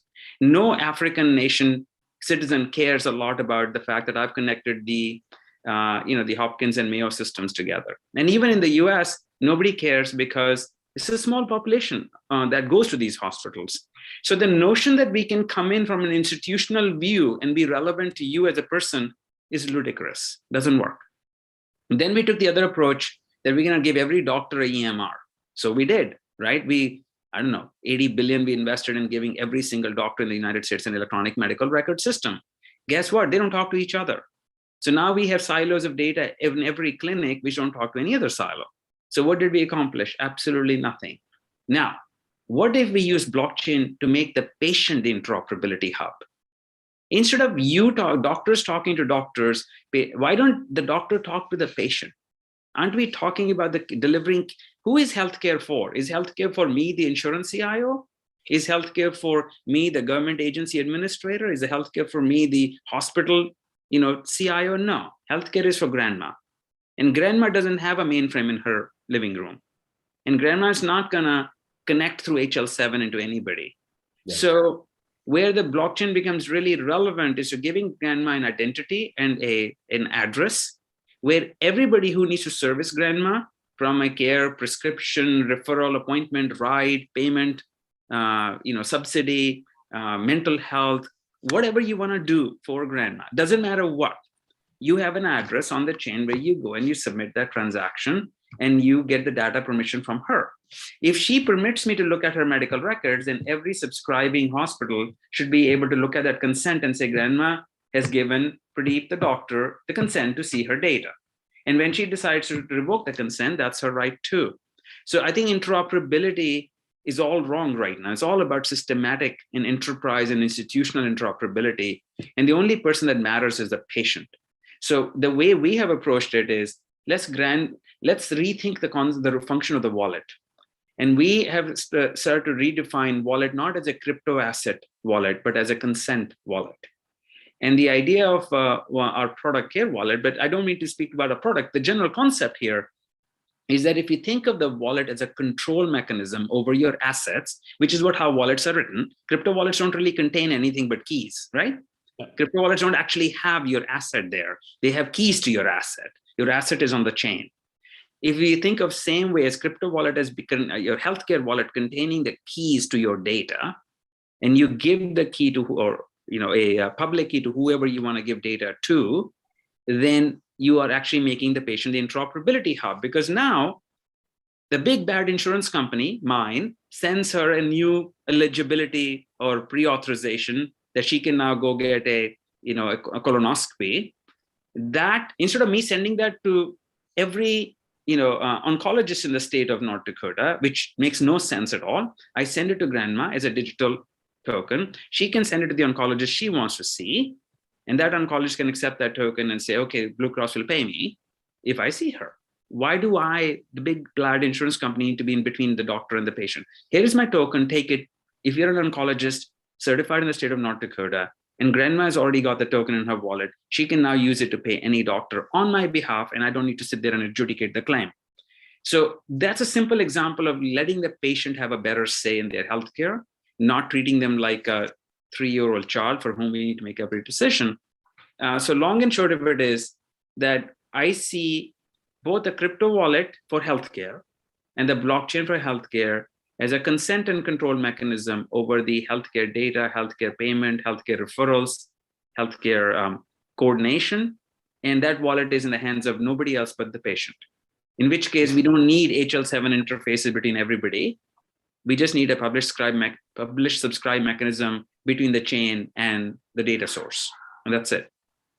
You're concrete on the point where I have to place myself in the last 10 years that I'm struggling with the different levels and different areas and sources of the blockchain implementation in the healthcare actually, and the topic of the interoperability. You already described the technical level, how that could be resolved and in which area we are going on.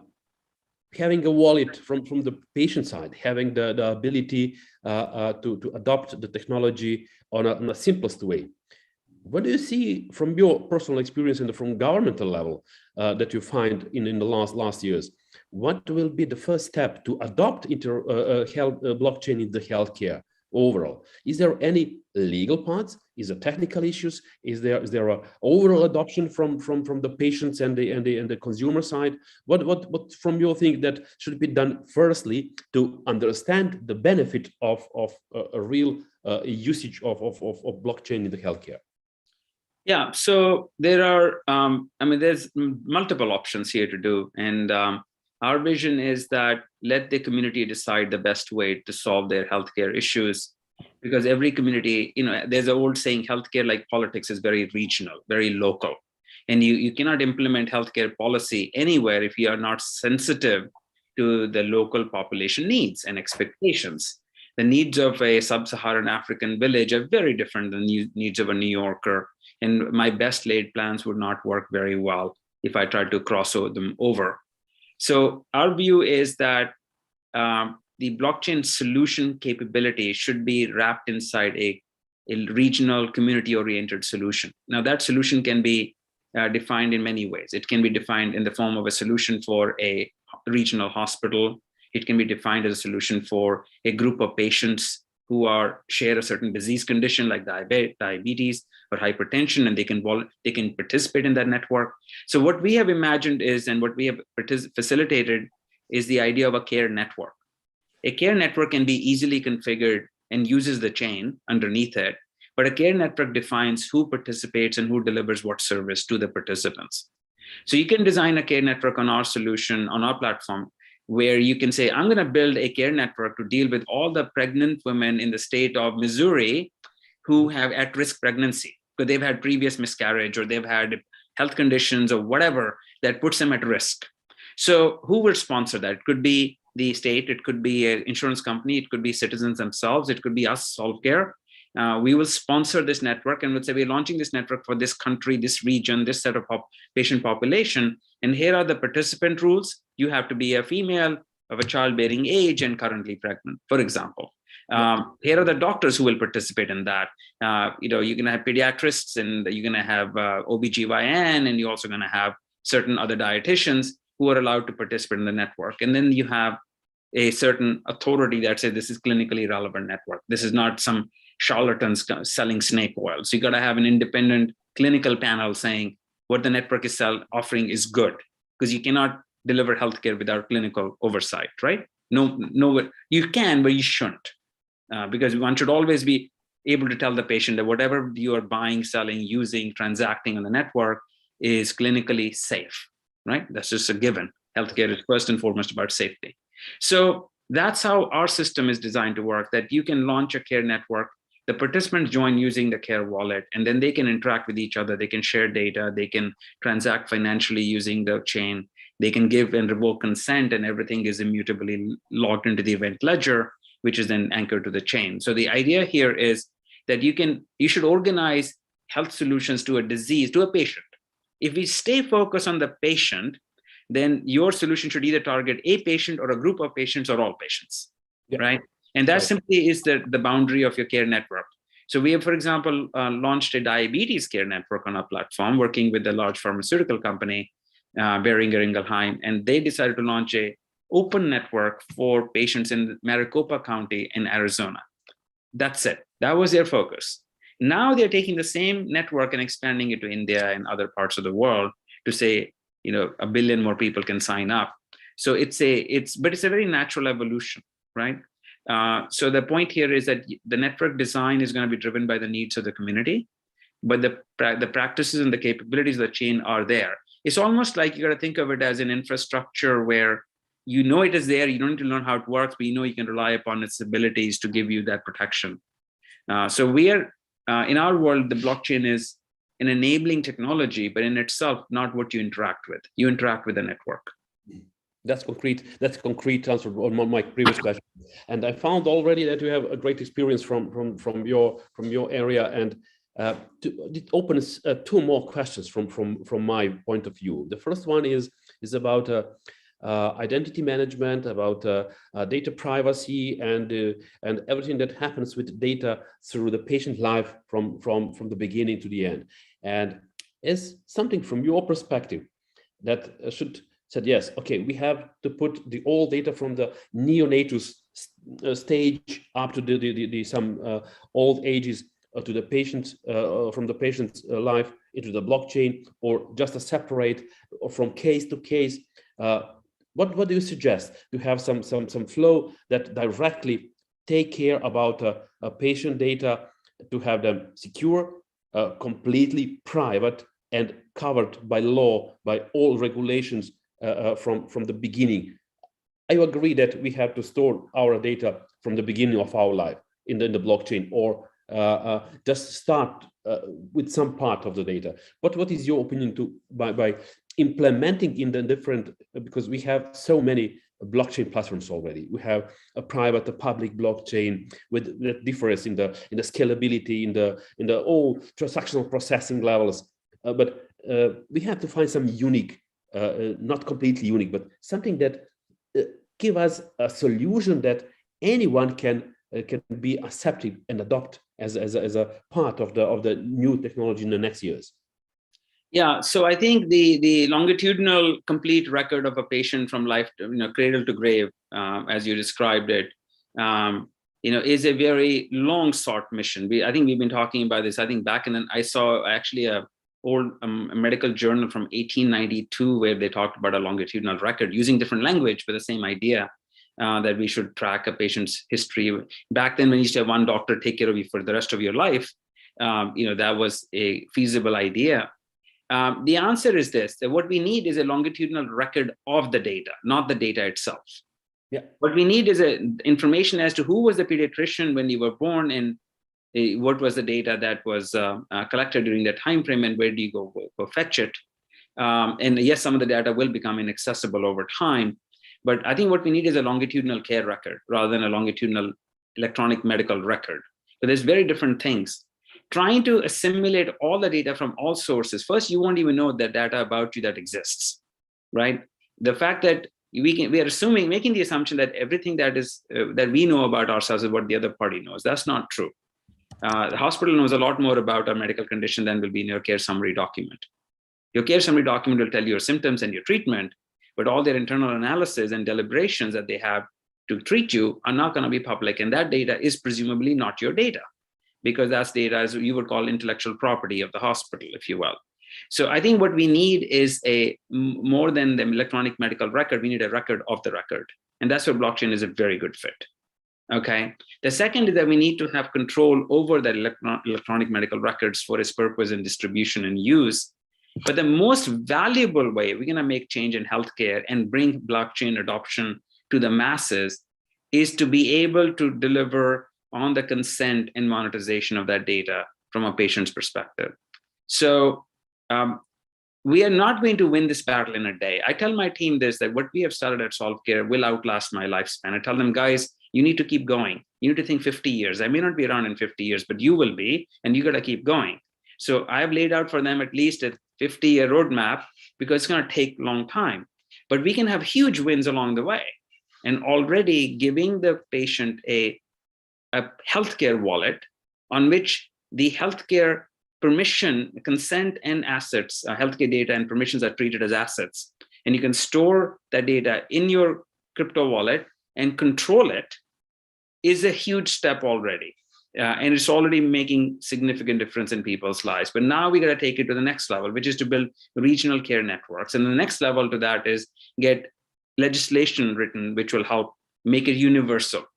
But some people ask me this question many times: what do you think, Pradeep, is a time frame to get legislation to support blockchain?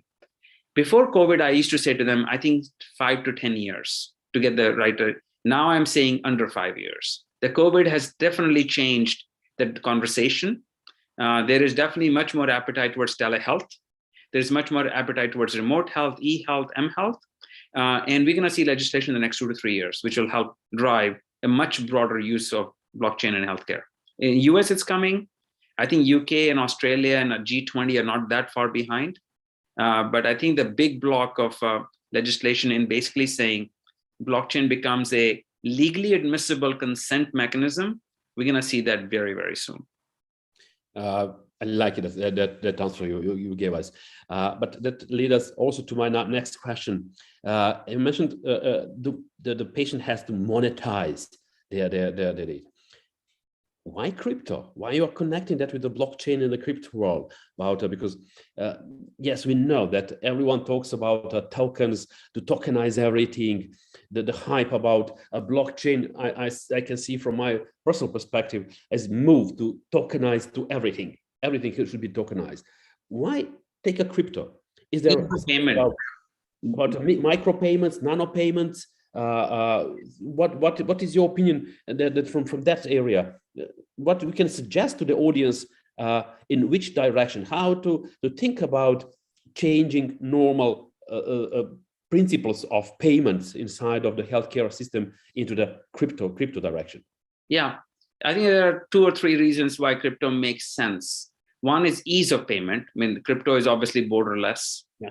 The second is the ability for it to be traceable, because you want to make sure that you're not facilitating improper activity. And in healthcare, that rings a very, it's a very sensitive topic. And the third issue here is the cost of payment itself, which is that how much are you willing to pay to make the payment? Now, in some blockchains, of course, crypto payments are expensive, but we are solving that issue. We can talk about that another time, that as payments become more, blockchain supports micropayments meaningfully. That becomes a very interesting and very useful thing in healthcare. Having said that, let me give you an example of why this makes sense, crypto. So there is a solution being designed where a pharmaceutical company that has an approved, FDA-approved drug, a blockbuster, they were criticized by the FDA for having a very homogeneous population on which they ran the study, for which they got approval. They're selling the drug. They're making about $30 billion a year in sales, no problem. But they have been told, you got to do a multi-ethnic study to supplement your primary study. Now they got to go out there and get a certain number of Asians, certain number of Latin Americans, Africans, and other mixed genealogies to run the whole study again. And they want to do this in a very public way. So the notion here is that we got to invite patients, and we don't need their identity at all. We only need to know that they have a certain disease condition, they've taken a certain drug over the last certain years. So that study is much better run on blockchain because there's a predetermined payment. If you give me 7 readings over the course of 30 days, I will give you so much. If you give me 30 readings, I'll give you so much. If you give me 90 readings, I'll give you so much. Okay. You must follow the rules of the reading. You must use this device, and that device is tokenized so that we know that the device is authorized device, not some random watch.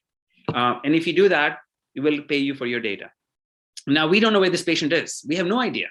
We don't know if they live in Africa. We don't know if they're in China. We have no idea. Nor do we want to know, because there's a liability to knowing. So you don't want to know. What you want to know is their ethnicity. You want to know their disease condition, and you want to know their data, and that's it. So in that world, anonymity of the patient is valuable to us because any more information gets us in trouble.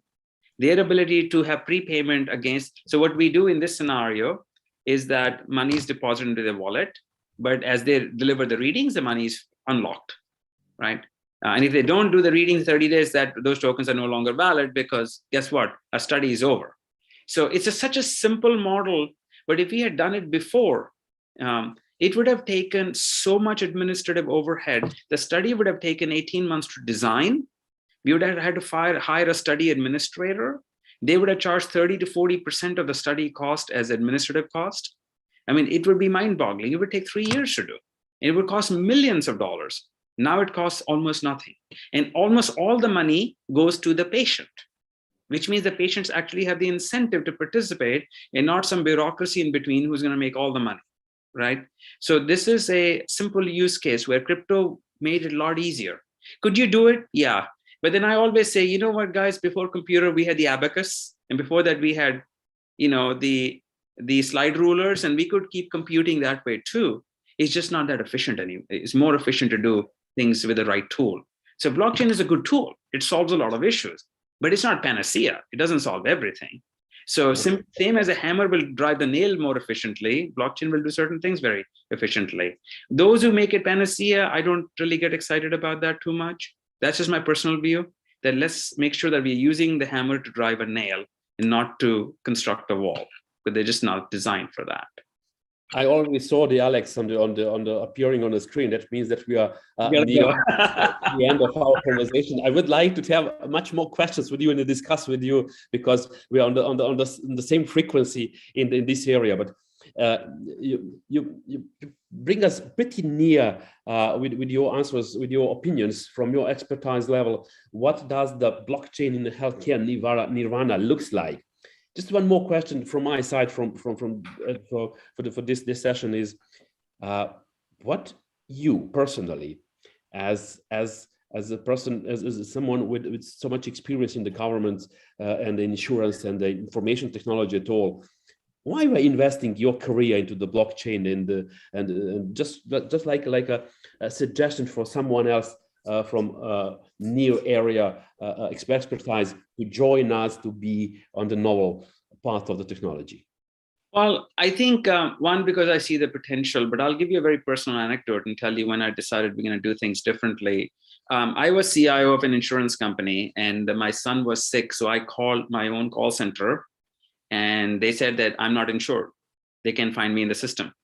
So the lady did not recognize me on the phone. And I said, look again. And she looked and she couldn't find me in the database in our big, huge, multi-million, $100 million eligibility system.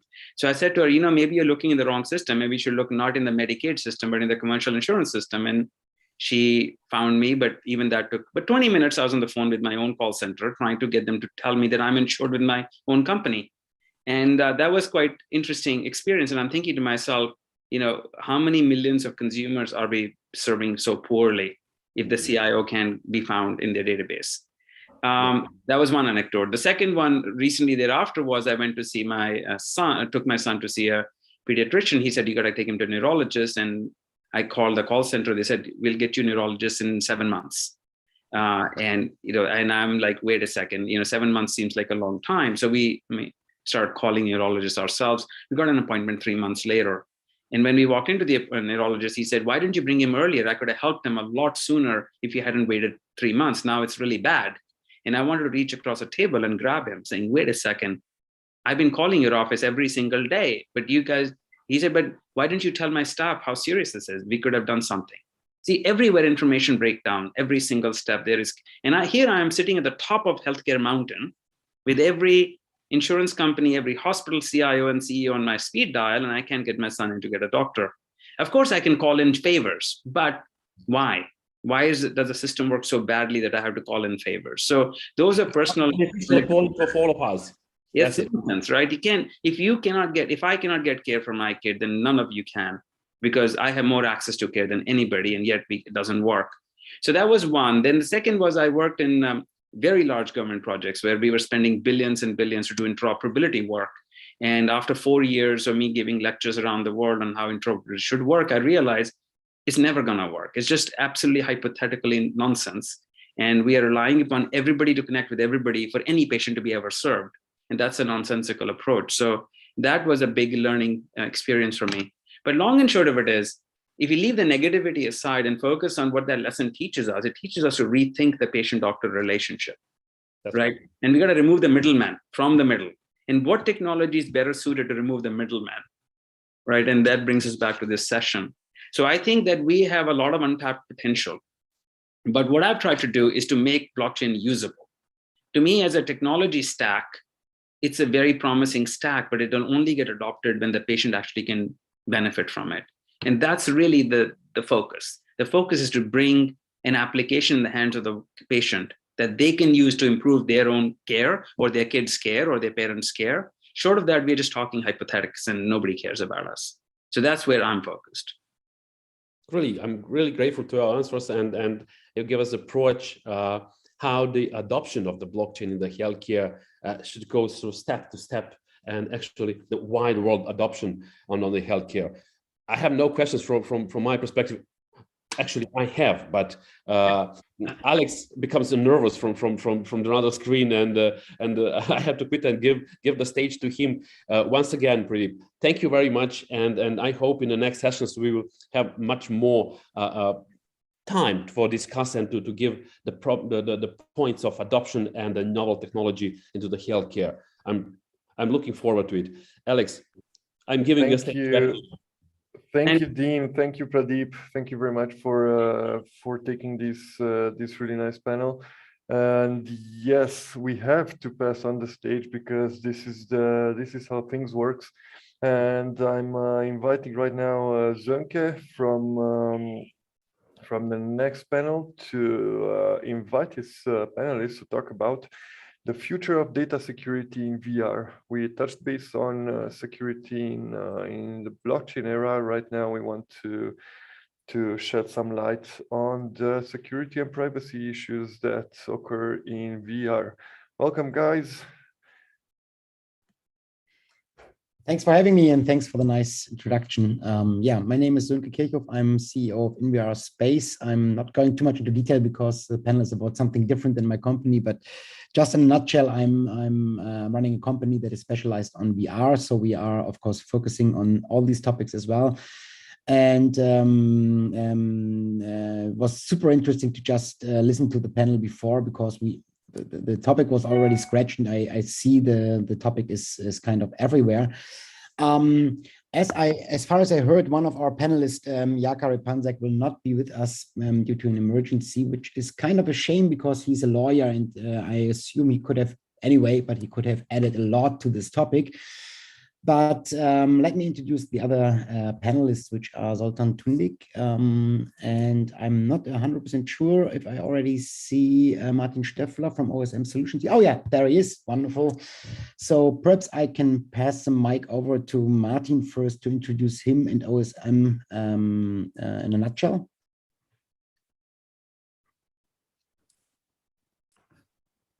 Thank you. Yeah. Can you hear me? Yes, wonderful. Perfect. I hear you. Thank you very much. Too bad that we are alone today. I would have really liked our other guest input since we have had our pre-talk yesterday, and it sounded very interesting with what he was talking about with the legislation, but what can you do? Yeah, so thank you very much, Zoltan and Hipter, and for invitation to my first, if you believe it, my very first online panel. Very nice. I'm a co-founder of OSM Solutions. We are an Austrian-based IT security and compliance company. Some of the participants today might have seen me before on one of Zoltan's in-person meetings a few years back. We are working quite a bit with the gaming and gambling industry, but these days we are also very much into other startup industries. We are helping a big company in Germany, for example, at the moment, just getting security into their 35 million investment, and yeah. So we are all about data security, about compliance, ISO, all the gaming compliance standards, those kinds of things. So you're dealing with data security since a while, that's what I assume, right? Yes, absolutely. So I personally since north of 20 years, and my co-founders the same, and our employees a bit less, but we're very specialized in that area. Wonderful. Let's go deeper into that after Zoltan. Perhaps, do you want to say a little word about you as well, or do we assume everybody knows you anyway because you're co-founder of Hiptas? Thank you, Martin. Zönke, yeah, my name is Zoltan Tundik. For those of you that don't know me, I'm co-founder of Hipter Agency. We started about 14 years ago in the gambling industry as affiliates. After that, we went into B2B. After that, we started also covering technology industries such as blockchain, artificial intelligence, and fintech, among others. Now we cover around 24 industries. Hipter Agency is just the umbrella brand for all the websites and events we organize. So happy to have you here, Martin. It's really interesting to see that this is your first virtual panel, given the fact that we have been doing this for 2 years now. And yeah, it's the last time we saw each other in person was in Prague in 2019, when we launched this tech conference series, which has now, I think that this 14th edition or something like that. Some of them virtual, some of them in person. And yeah, that's about it. If you want to check out our agency, just head over to hipter.agency or download our news app from Android store. Just search for Hipter and you can find it. It's like you said, it's too bad that we don't have Jaka here for the legal perspective, but I think we can fill in the spot based on our conversation, our pre-discussion of this panel. So that's it. Thank you. Thanks a lot. And I have to say, funny that there are so many dots to connect, because actually on short notice, I went to Prague today. So I'm just now in Prague and not in Berlin. So as you just said, you met in Prague years before. So seems to be a place to go. Yeah, Martin, assuming that the topic, as you said, the topic is something that you're scratching since a while. I'm wondering, because now in this talk, we have the topic about VR, of course. Is it something that changed during the last 2 or 3 years with a huge pace, or went into a completely different direction? Or is it something you would say, from your perspective, talking about games, perhaps about online games as well? I don't know how deep you are in that field, that it's more like a linear thing and VR is just one tent pole that adds to it, but doesn't change too much? Interesting question. I would say, I think that VR is going to be a much bigger thing. And like we talked in our pre-call, there's going to be a lot of new data points and a lot of new things to consider. In general, I would say, since we come OSM and we come from the gambling side, we are very much used to external regulations, to sort of investigative approaches by governments, by regulators, to make sure that the customers, the players are not tricked, that they are treated fairly, that they receive their funds and whatnot. So, and this trend has just been going up the last years, or last, say, 12, 15 years, I don't know. And I don't see any end to it. Picking up from what Pradeep said before in the panel before, he said that legislation for blockchain is coming within the next, I think he said 2 to 5 years or something like that. And I very much believe that too. I feel and I see in the markets, in the industries that we are in, and that's quite a few as OSM, we see a real big push to bring out more legislations, to regulating the markets, to regulating technology, which is obviously in and of itself quite complicated. Yeah, and so I've since we had the pre-talk, I've been thinking a bit about what specific is interesting in the VR area and what could be specific problems. And I think that one of the big things that we will have to find a solution for is accountability. Because if you take, for example, a platform, right? You have a VR platform where people can do sort of stuff. The beginning is going to be very, very easy, very, very basic stuff. People can meet, they can talk, they can, I don't know, maybe play a game or whatever. But very soon this will evolve, because people want more. They want, I don't know, buy a new skin or buy whatever, or they want to tip somebody or what have you. I'm not a game designer, so my expertise in this area is quite limited. But I believe that this will bring on additional third-party suppliers to each of the for the popular platforms. And that, for example, I see with one of our customers right now. They have a great product. They do a lot of security. They bring in all the information security management system framework to make sure that they handle the data in an appropriate way, that they store it in an appropriate way, that they have all the processes in place for their customers to actually be GDPR compliant and come and say, okay, I want to know which data you have of me. I want you to remove it, and so on and so on. But what they are facing now is, I think, what those platforms are going to be facing, the fact that they are bringing in third-party content providers or content creators and with that, a raft of new security and data privacy issues, obviously, because at some point, because now the legislator is saying the platform is responsible for everything. Now, that is theoretically possible for a gigantic company like Facebook, or Meta, how it's called now. But in reality, what you're doing is that you are sort of closing off the market to smaller companies, because I can never become such a platform if this is the ground rules that I have to adhere to. So nobody is going to take that kind of money on such a gamble of starting a completely from scratch platform.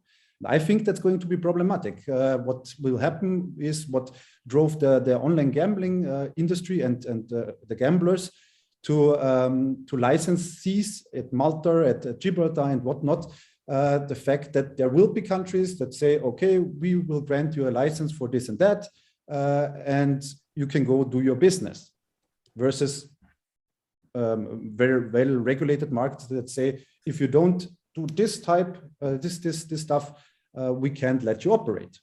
So I think that's going to be a bit of a challenge to everybody involved. Definitely, I can say from my own perspective as well that we, as a small medium company, we have to care about all these rules and regulations, and we have to keep track of what is new, what is announced, what will be new, so we can already deal with it. But of course, it's super hard to do so if we don't have a dozen of lawyers as employees in our company who do that for us. So the one thing is to do it time-wise, and then the other thing is, of course, to do it budget-wise. But you already pointed out that there are these big players. You already pointed out Facebook or Meta. I think there is something happening that is kind of a monopoly on data sets. Like Meta is one of these players, and people like governments are trying to avoid that they are getting too much data sets through all the companies they're owning now. But the same is happening with Microsoft, that are acquiring game companies for billions of dollars, or ByteDance, the company behind TikTok, just acquired, if you're going back to VR in general, just acquired Pico, a headset manufacturer from China. So is this something that we are facing as a new issue as well, that it's not like only a lot of data collected and people have to be aware of that, but that it's monopolized in these huge companies that can really and that's my question comes a little bit as well from the talk we heard before, that sometimes you struggle with the companies you're talking to. You don't know which kind of data set they have, and the data that they need to have to talk properly to you seems not to be available. And on the other side, they have a huge amount of data set that seems to be somewhere in their company and nobody knows how they use it. Is that right? Completely agree. Completely agree. It's a huge problem, I think, and it will become bigger and bigger. I think what a lot of companies, especially if they don't really want to go into the area of hoarding data and actually using this data in a meaningful way, except for their own marketing purposes or whatever, is that they sort of abstract it. Mm-hmm. So while they collect a lot of data, it might not be able, or they might not be able to actually go from an abstract data point back to you as an individual. Yeah. So that, I think, is a problem. The other thing is, of course, that you're absolutely right. Data sets are being monopolized. I do sincerely not see how we can work against that, mm-hmm. because it's natural as a company like Meta to sort of grow into other areas and other industries. And of course, there are watchdogs in Europe, there are watchdogs in the US and whatnot, that if a company gets too big, they force them to break them up. But mm-hmm. realistically speaking, of course, there is going to be a much closer contact and much closer data sharing going on between those broken up companies than with the outside, so to say. Simply because they share their stockholder group, and they share very often also their board or parts of their board and whatnot. So I think that's a problematic thing, absolutely, and I think it's hindering the growth of the market in a way, because smaller companies have a very hard time. And what the big players are doing, like in every other industry, is that if somebody comes up with a great innovative idea, they wait a little bit, they see if it's feasible, and then they swoop in and buy this company. Mm-hmm. Of course, you can't fault the founders, because I mean, if somebody comes to me and tells me, okay, I give you 100 mil for OSM solutions, I say, put it there, man. And that's cool, yeah. But of course, that's not ideal for the customer or for the individuals using the platforms or using the services. But right. Yeah. Mm-hmm. And I think there's also another thing to take into consideration, and we touched upon this very shortly in our pre-call. You mentioned the fact that you, as a medium-sized company or as an entrepreneur, you sometimes or very often don't really want the data that you actually get. I've been thinking about that a little bit. It's been rattling around because that brings up a very interesting point that in order for security to function properly in a technical environment, we need something that's that some people call a SIEM, a security incident event management, or some logging, those kinds of things. We need to know what's going on. And in order to provide proper security to the platform or to the service that we're offering, we need certain data points that actually are sort of very personal data points, your IP address, for example, or the footprint of your browser or what have you. Yeah? There are loads of things that can enhance the security and almost feel intrusive to somebody looking from an external view. And could prompt somebody to ask, why are you collecting all this data? And I can, with a clear conscience, say it's for security. It's for your security. It's for your neighbor's security, or a neighbor in terms of the platform. Right. And control neighbor. And yeah. So there's the other thing, that there are valuable data sets being produced that a lot of companies not necessarily want to produce. The question is it morally problematic or problematic for this type of company then to go ahead and say, well, you know what, we have this data, why not just make some money out of it? And where to put the stop? Also, it's complicated, I think. Yeah. And definitely, yeah. Sorry. I want to move to the aspect of fake avatars, fake names, and so on later. But perhaps give Zoltan the chance as well to hear his take on that. What's your opinion, Zoltan, on the monopoly of data sets and? Well, if privacy dies in VR, it dies in real life, right?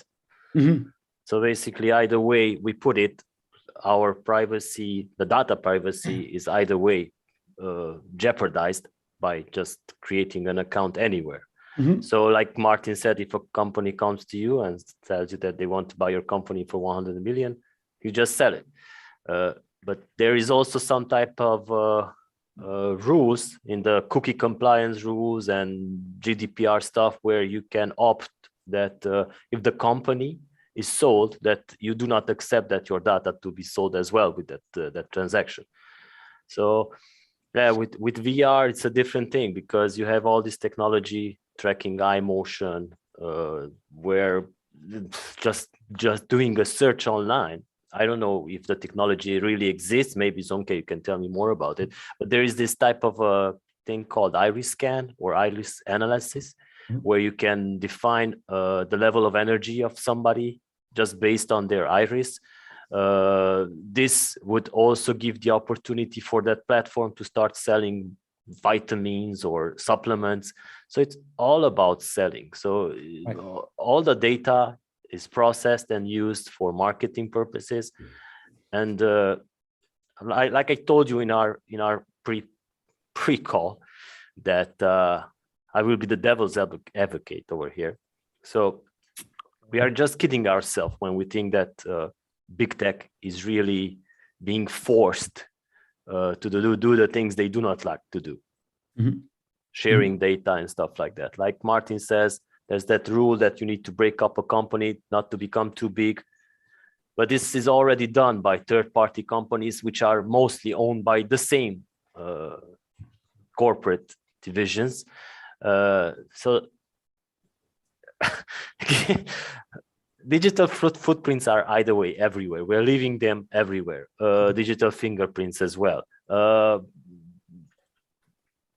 I don't know if there's a universal solution to this, but back I remember when GDPR was launched and we were forced to move all our data from the servers from New York to Amsterdam, given the fact that we're a European company, we needed to host the data here. It took us 72 hours to move all that data just to be compliant, and nobody gives a shit about it. Excuse my language. And I see all these GDPR rules being forced upon us, smaller, medium-sized companies, and somehow the governments are not complying with it.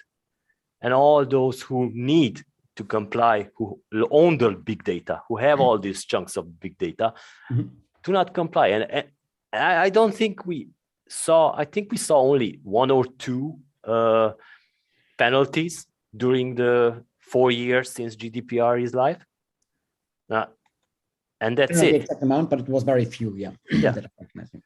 And I don't think there are any type of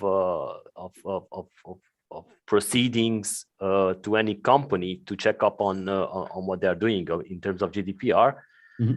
But we needed to do it, and we as we own multiple websites, we needed to comply with the rules, with the cookie acceptance and stuff like that. We needed to, we actually really reprogrammed all the stuff on the servers to be compliant. And for what? For somebody just to click OK and accept the cookies. True. Well, that's a fact that most of the people are very used to this cookie question in the browser and just click OK. Or if there's an option of don't accept any, perhaps sometimes they click don't accept any. But that's a funny thing because I recognize that a lot of people are getting used to that. But as we are talking about the future of data security in VR, and you already scratched this with the iris question, for example, there's a lot of more data to collect in VR that people are very unconscious about or not really recognizing it or giving it away for the sake of being able to use VR properly. Like, for example, that some headsets already use the functionality of tracking your eye movement. Of course, it gives a lot of benefits because you can have this how's it called, foveate focus. Like you can focus with the renderings on the area where you really look at and not at everything else. So you can really like have a crisper image in the area where you look at. But of course, at the same time, you can analyze where people are looking at. And that's something that we already know that happened with public commercials on the streets. And people didn't like that idea that they might be tracked and people will recognize if you look into the face of the model or somewhere else on the body, and that you can manipulate the commercials, that it fits much better to you as a customer in a way, but manipulates on the other hand. So this is doable in VR as well. And we are just in the very beginning of that. It's just the tip of the iceberg in a way. But that's only one aspect. We talked about this as well in the pre-call, that very few people discuss or are aware that what we appreciate with this inside-out tracking, that we have mobile headsets now, like the Oculus Quest, or the Pico headsets as well. So we don't have MetaQuest, exactly, or as well the HTC headsets have the same. There's cameras inside that do an inside-out tracking, which means that all the time when you are in VR, you see something in VR that is not what the cameras in the headset see in reality, which means they are constantly filming your living room, your whatever environment where you are sitting in, and they are even seeing if people pass by that are not even aware that they are filmed in that moment, and maybe the data is sent somewhere and analyzed, even if these companies claim that they are not analyzing it and that it would be too much data. It's interesting to see how people have been or assume they are aware of this topic nowadays, because everybody heard about cookies and about spam mails and so on. And they look twice sometimes when they click on a link in a mail, but they seem not to be that aware about what extra data is collected nowadays, specifically in VR. And just sorry to interrupt you. You have to interrupt. In regards to this data sharing, it's funny, like if you fill out a survey of what kind of potato you are, you are basically giving away data from your account from that company we don't like to speak of. A lot of data, because we you know that we also have the social media platform WireUp, where we had the opportunity to use Facebook as a login option, but I didn't like the data which we would have gained access to. So I don't want to have that on my conscience.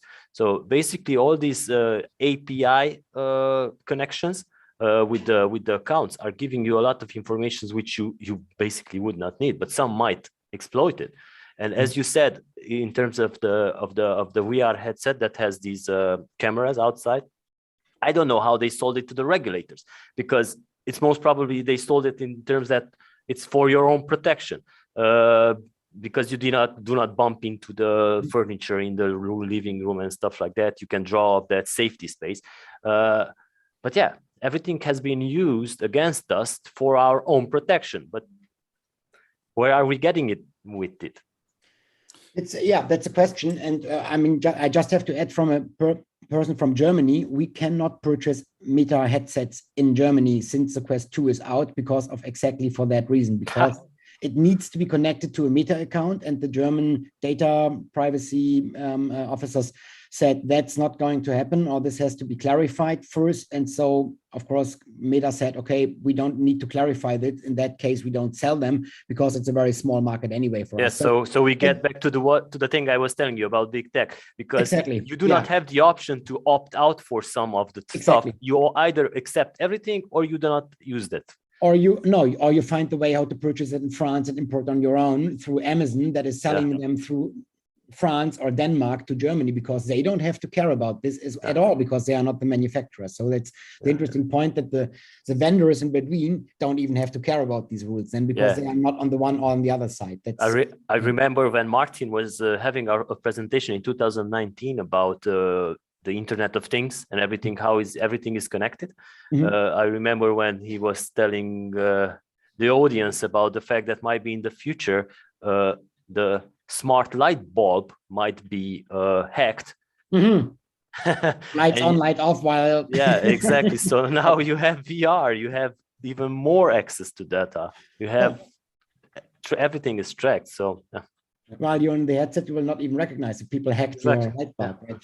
But Martin, I want to ask you as well. Do you have the feeling that people? I don't know how close you are to the user side, and not only to the. I assume you are mostly in the B2B side, and not in the B2C side, and not talking to the clients too much. But do you have a feeling, or do you get any feedback from your clients or partners on how the users deal with that? Are they completely like they don't care, or is it a critical aspect for the business partners from yours that they have to care about that much more because their clients are running away or using fake accounts that make them like not real? Yeah, very good question. I don't have numbers per se, but I can tell you, since we also work a little bit with getting all the processes in place for our big customers for GDPR and those kinds of things, and they are actively used. So I think that the end users are actually really taking a bit of charge. Of course, not the generation of our parents, but our generation and younger people, they very much are aware of their rights, at least on a basic level. And they are also aware of I think more than we realize. Maybe this is Europe centric, but I don't know. But for example, I also know that it's quite well known that Facebook is bleeding customers and bleeding users. And I think I don't talk to young people on a daily basis, but when I talk to some of our younger employees, 25, 27, this area, they are, all of them, they are not on Facebook. They're very, very conscious. I mean, that might now be a bit confirmation bias because they're in an IT security role, but in general, I think that this generation and they are very much aware of what they should be provided, what their rights are, and they are not afraid to voice their grievances. So that's a really, really big plus, I think. So, because people, this generations, they really literally grew up with the internet, and as a necessity, either you get smart or you get eaten, I think. Let's not kid ourselves. It's not just about Facebook. Oh no, absolutely, yeah. No, sorry, there's no Facebook bashing here in general. It's just no, it's not just about Facebook. It's the other companies doing the same thing. Absolutely, completely agree. But just maybe back to the original topic a little bit. So I was thinking a bit about the VR and about the aspects, and I also found it super interesting what you brought up with those additional sensors and the additional data points. And I think what we will see in the future in if this VR thing actually really takes off, I'm still not 100% convinced, to be honest with you. I think it's very, very good for certain things to do, like a meeting or whatever, but I'm not sure how big it's going to get.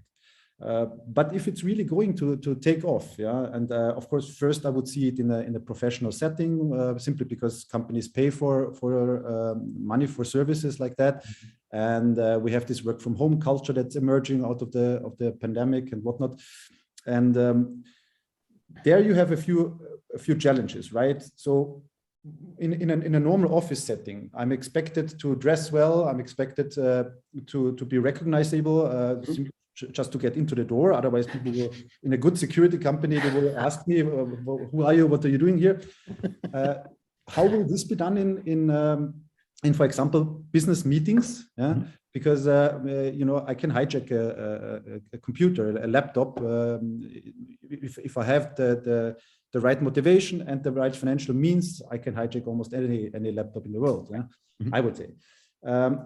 So then, okay, we need face pictures for my avatar, because otherwise it's going to look really weird if I sit in a room with 5 executives and they all have, I don't know, one has a transformer as a face, the other has an anime character. That's not going to work out in a professional setting, right? Right. So now this platform provider already has my name, my position, my face picture, probably a 3D scan if you're being real here. They have my iris scan. They have my living room. That's a lot of data about me. And if you then think it a little bit further, industrial espionage has always been a thing. It has been a thing since in the IT sector, since the IT sector has been invented, so to say.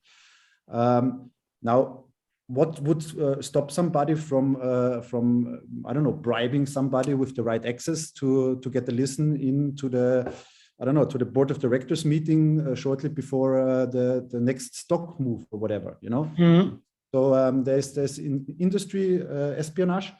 Then I think the scammers are going to come. If this VR thingy really sees mass adoption, which I think is still absolutely lacking, but if that comes, we will have our standard scammers, Yeah. And there again, we come in with the face scans and whatnot. So if a scammer manages, for example, to hijack the laptop of Peter from down the street, and he for whatever reason, maybe it's in the calendar, he sees that Peter has a weekly call with his grandma, and luckily he also speaks a little bit of German, the scammer, so that's fine, that works out.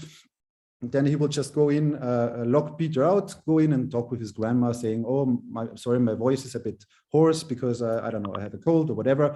And I need 5,000 euros really, really urgently because whatever, who is going to die? I don't know. Yeah.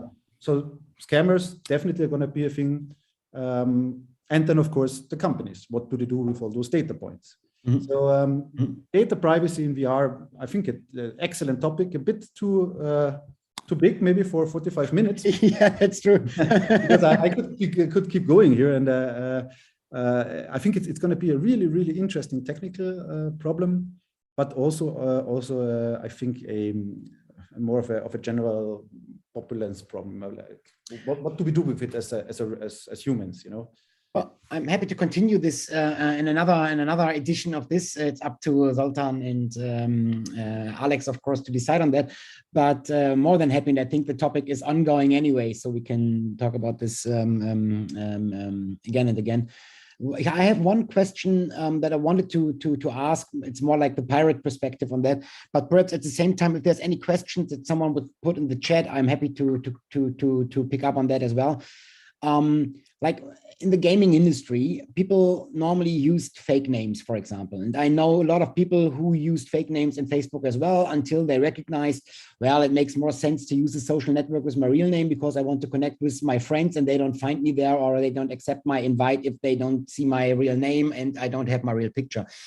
But with newer technology, I mean, you can generate digital humans that look like totally realistic. So you don't have this issue of what you just said. You put a honeybee a picture of an animation film character in there. You can put a picture that looks like totally human, even better than human in a way. So perfect skin and so on, and the bird is perfect in shape and so on. So wouldn't it be, or is it already a critical aspect for these major players that there is a lot of data dirt in the data sets as well that has to be found, that has to be identified? And because otherwise, if we are talking about machine learning and artificial intelligence, if they are fed all the time with this data that is partially fake data, might it happen that the whole data sets that are collected are totally, completely full with dirt, and that perhaps a clever audience, a clever gaming community could do that on purpose to completely mess up the data sets that are existing in a way? I mean, it's not only like giving you a fake name, you can give yourself a clever fake name. The other way around, I know from a research facility in Germany, they trained artificial intelligence for a while, and they gave this example in presentations, so it's public known. I don't talk about secrets. They trained artificial intelligence with data sets of images they took from the internet, different things like blonde woman or a horse. And after a while, they recognized that the artificial intelligence is super good in identifying horses in pictures, and they wondered how that could happen because a horse was always looking different. And after a while, I think, and the while was not a week, it was like 9 months or over a year, they identified that they took all the pictures from the horses from a database where they had a small watermark on the lower corner. So the artificial intelligence didn't learn about the horses in the picture, they learned about the watermark. And that's what I'm saying with, isn't there a lot of dirt in the data sets as well? And couldn't that be done on purpose? And are there already like good mechanisms? I don't know if you know about this, but that was something that I wanted to speak about, even if the time is short. It's a fantastic thought. I really like it.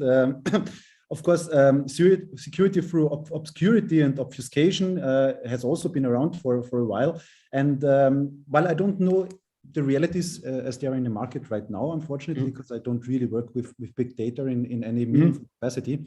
But I'm 100% sure if you wanted to do that, you could definitely do it. I think that those companies that have this vast amount of data, they are actually at this point already quite good at filtering out, like maybe not all the garbage data, but data that is put there on purpose. Yeah, because it's remarkable when you look at big data that.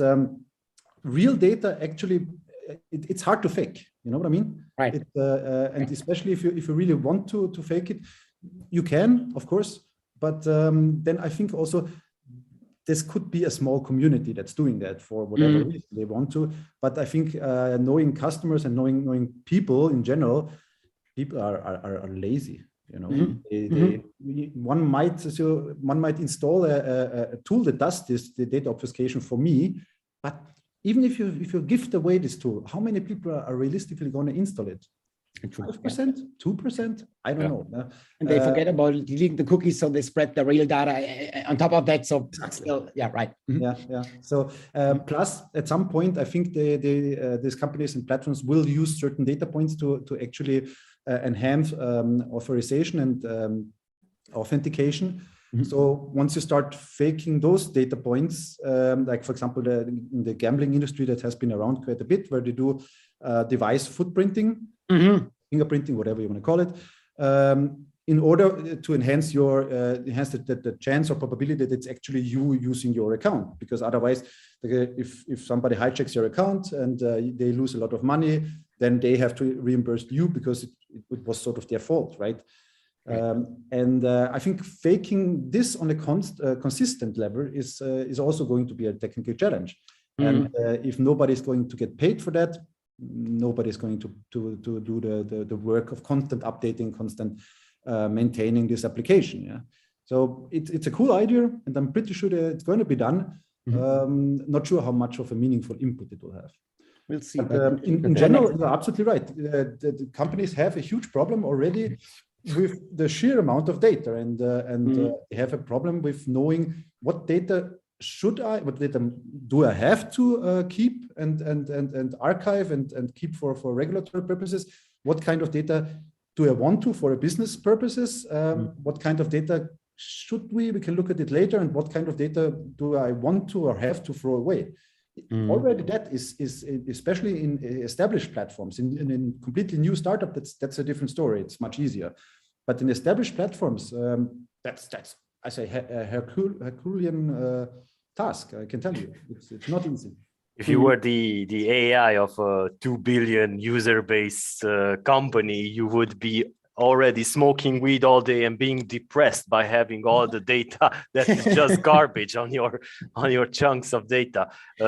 Yeah, I think that it would be a great topic for some of our next events. That does artificial intelligence need to comply with the rules to have access to data? Is it a different entity? Yeah, for sure. Yeah, it's food for thought. Right. Yeah. Absolutely. Yeah. Well, I don't see any questions in the chat, but I see that Alex switched on his camera. And so I think we should pass over the mic to the next. I think there is another panel after us, right? So we shouldn't. Yeah, that's correct. Thank you very much, guys. Zonke, Zoltan, Martin, thank you very much for taking our invitation and for this insightful panel. As you said, VR is not going anywhere, so talks and discussions about privacy and data in VR are going to be a permanent topic. So yeah, we can elaborate this in our next edition and maybe in next year and some years after. We see how this evolves. Thank you very much once again. And right now we're gonna start the last panel of the day, Selling the Future, Digital Transformation of Entrepreneurship. And I'm going to invite the moderator, Alex, welcome. Hey, Alex, thank you very much. No, I'm kidding. I'm going to invite the panelists, Vlad Zhovtenko, I hope I pronounced your name right. Yeah. And Jonas Soluk.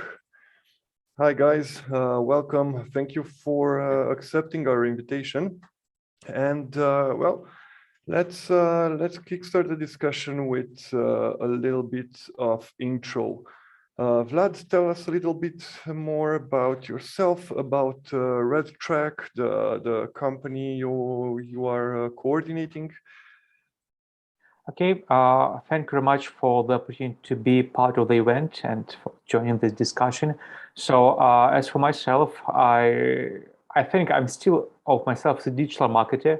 I do it since year 2000. And for now, I run RedTrack as founder and CEO. And RedTrack is an ad tracking and conversion attribution company working for digital marketers. So basically fulfilling the dream for the product I never had, being in media buying shoes. And we are slowly evolving into automation, customer data platform, and all the other things that SME digital marketer wants to use.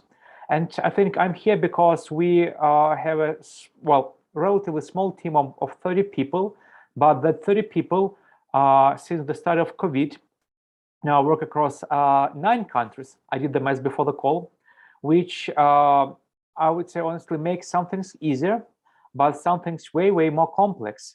And I believe that whatever would be the outcome of next year's, a lot of employees, especially technology companies, would still work remotely. Yes, everybody will have in-person meetings. Yes, maybe we'll have central hubs, but overall we are in the future for the remote work.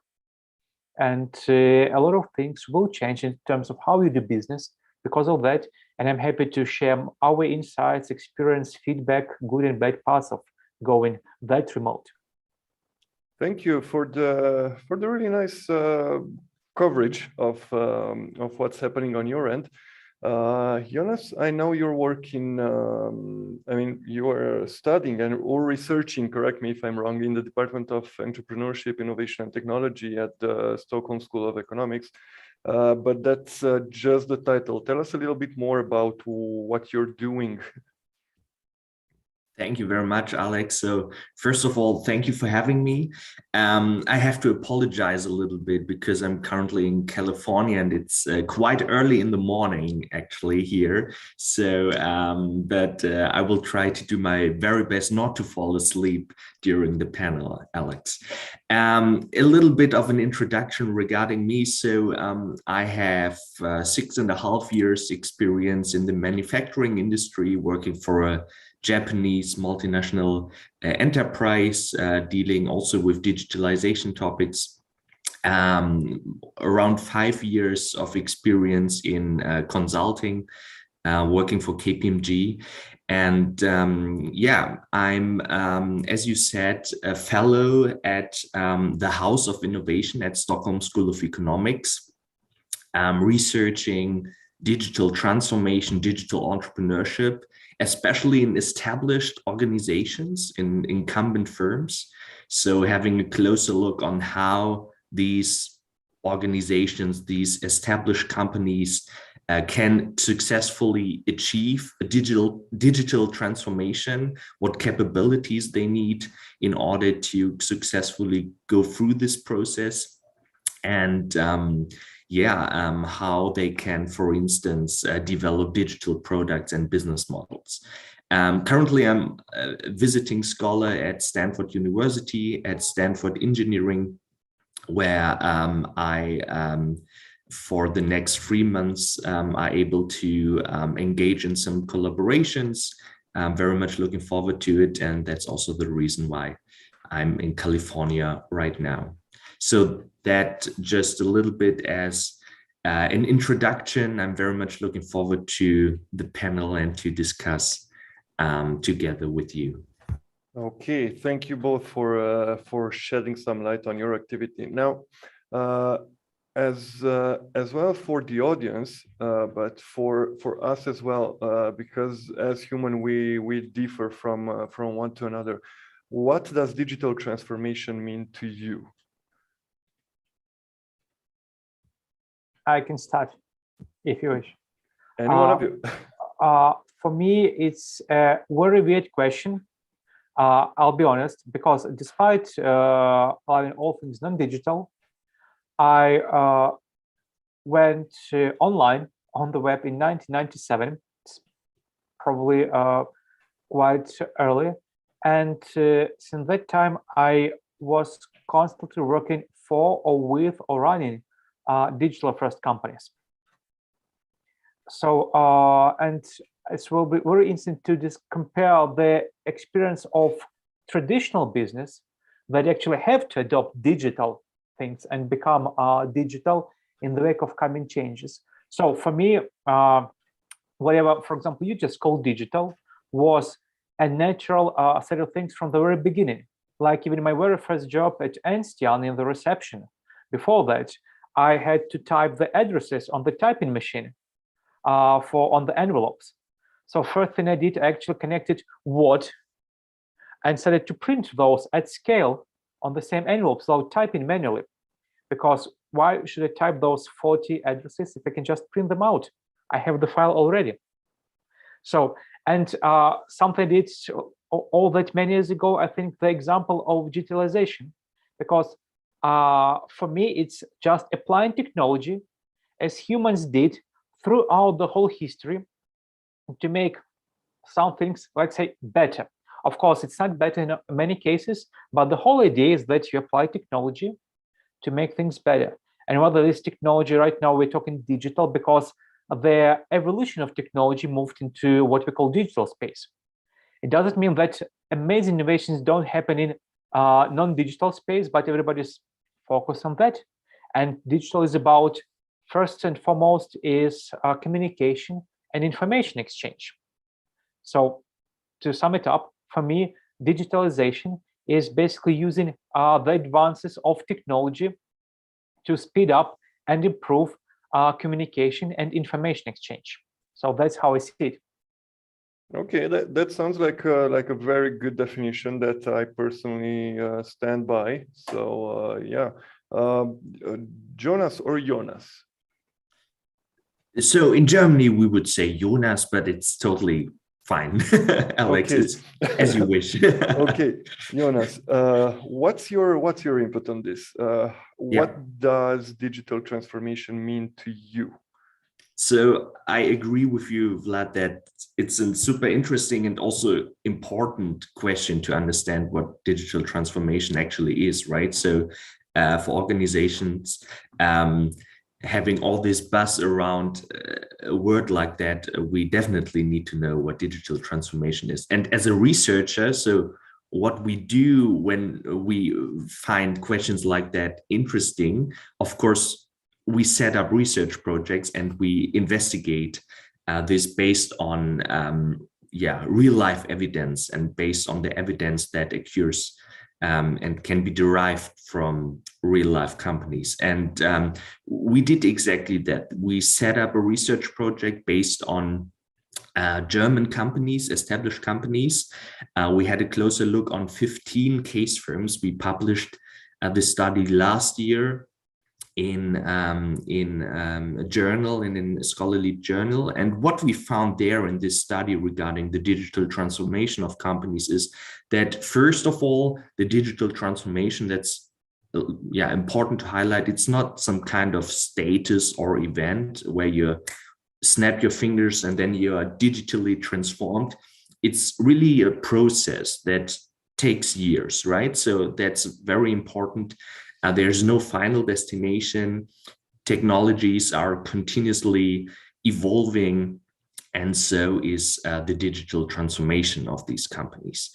And what we also found is that this process, it consists of different stages. So we especially found and revealed 3 stages, and depending on where you or how successful you are as a company in this digital transformation, you are either in these more early stages or phases of this digital transformation, or you are a little bit more advanced. And in these, especially in the first stage, companies mostly deal with their processes, with efficiency gains, with more established technologies. In this second stage, they more deal with their digital products and services, and the more successful companies in this third stage, they deal also with their digital business models, and they're really trying to outcompete their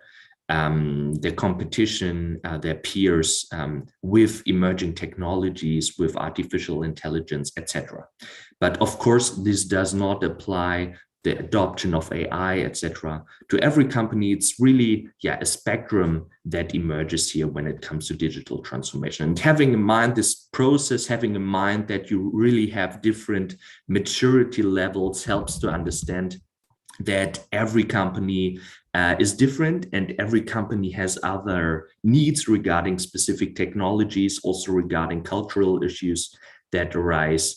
And I think that's it. And that's a little bit of our understanding, or my understanding, of digital transformation, also based on the studies we have conducted. Okay, now there is this common belief or common trend that digital transformation means establishing better and deeper relationships with technology and with computers, with devices, with everything that's tech, and basically taking the human relationship to a more cold line. Have you seen this with your colleagues, or with your employees, with your friends? Is the digital transformation of a company, the process, is it affecting the direct relationship, the direct human relationship? That's amazing question, because what we learned after going completely remote as a team, first time for almost a year and a half, and expanding from 2 countries to 8 in the process, and that there is nothing better than the actual human in-person interaction.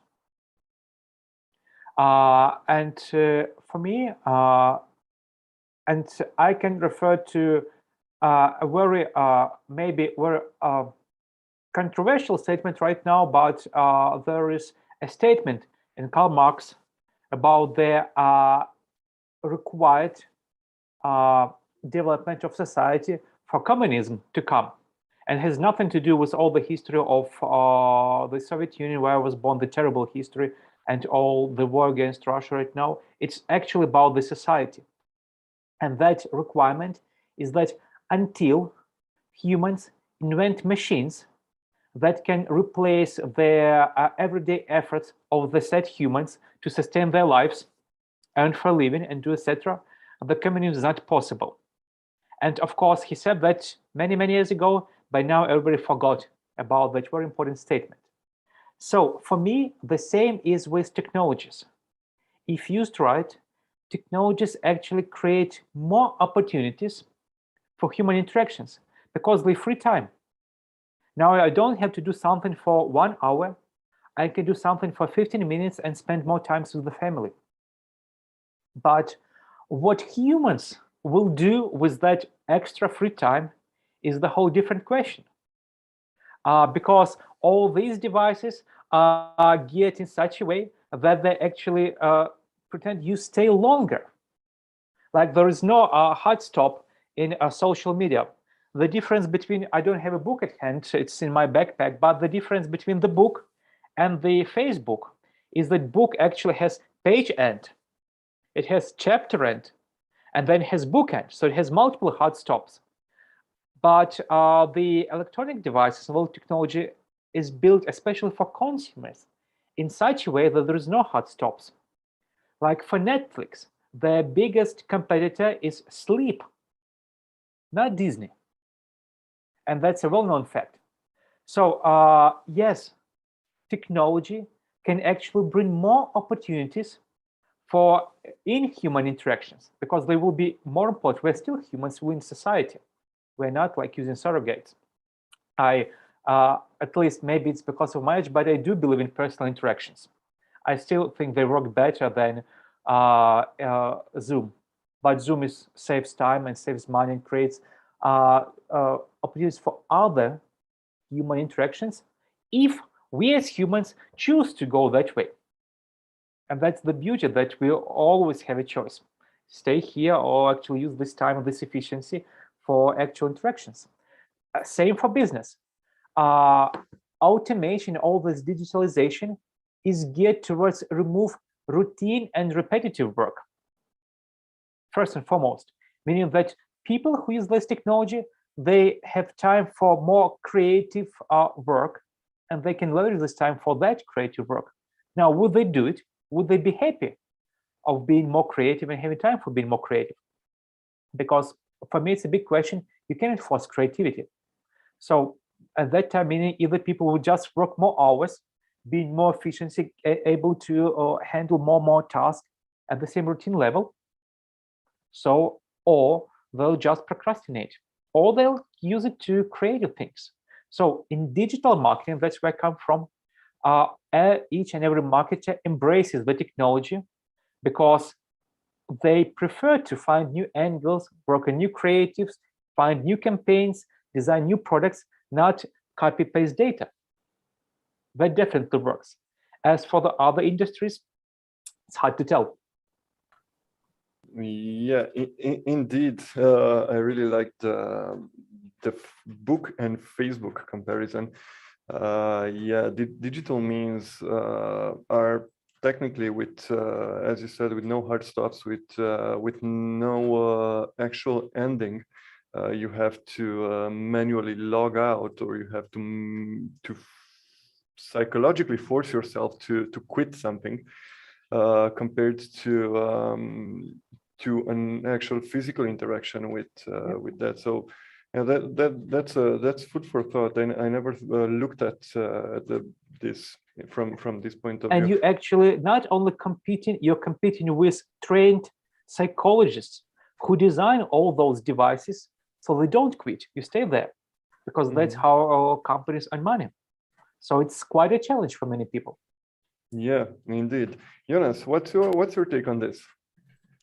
Yeah, so I can absolutely agree with everything that Vlad said. And I think, of course, obviously the pandemic pushed so much forward in that regard, also for the companies that really struggle to use digital technologies in order to facilitate communication, transparency, engagement within their stuff. So but anyway, it's still the tip of the iceberg, right? So there's so much more ahead of us when it comes to automation, augmentation, etc. Also everything what Vlad said.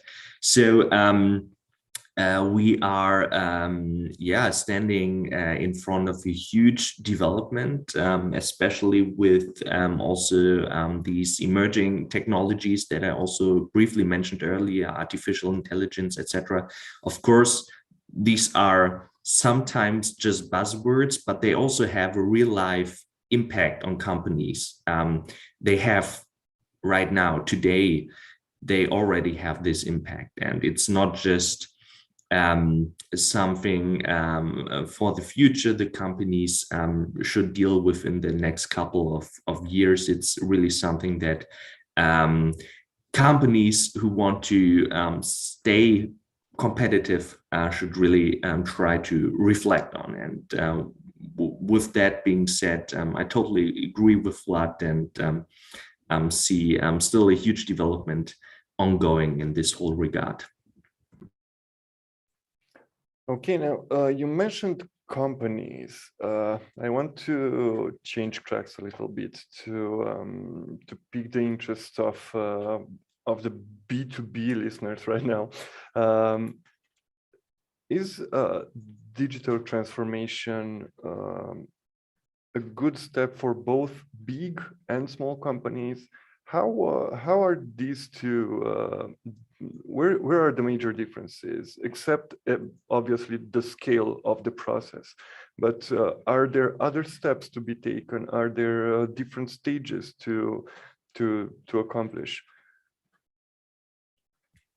Maybe let's change sides, so let Jonas speak first. Sounds good. Super important question, because we have so many small and medium-sized enterprises in Europe, all around the world, right? So it's utmost important also to reflect a little bit on their characteristics and idiosyncrasies, and what they also need, maybe as some kind of support, guidance when it comes to digital transformation. So first of all, are there any differences? Yes, I would say there are differences. Maybe this general idea of having this process, right? Maybe this is something similar. This is something we can apply for both small and larger companies.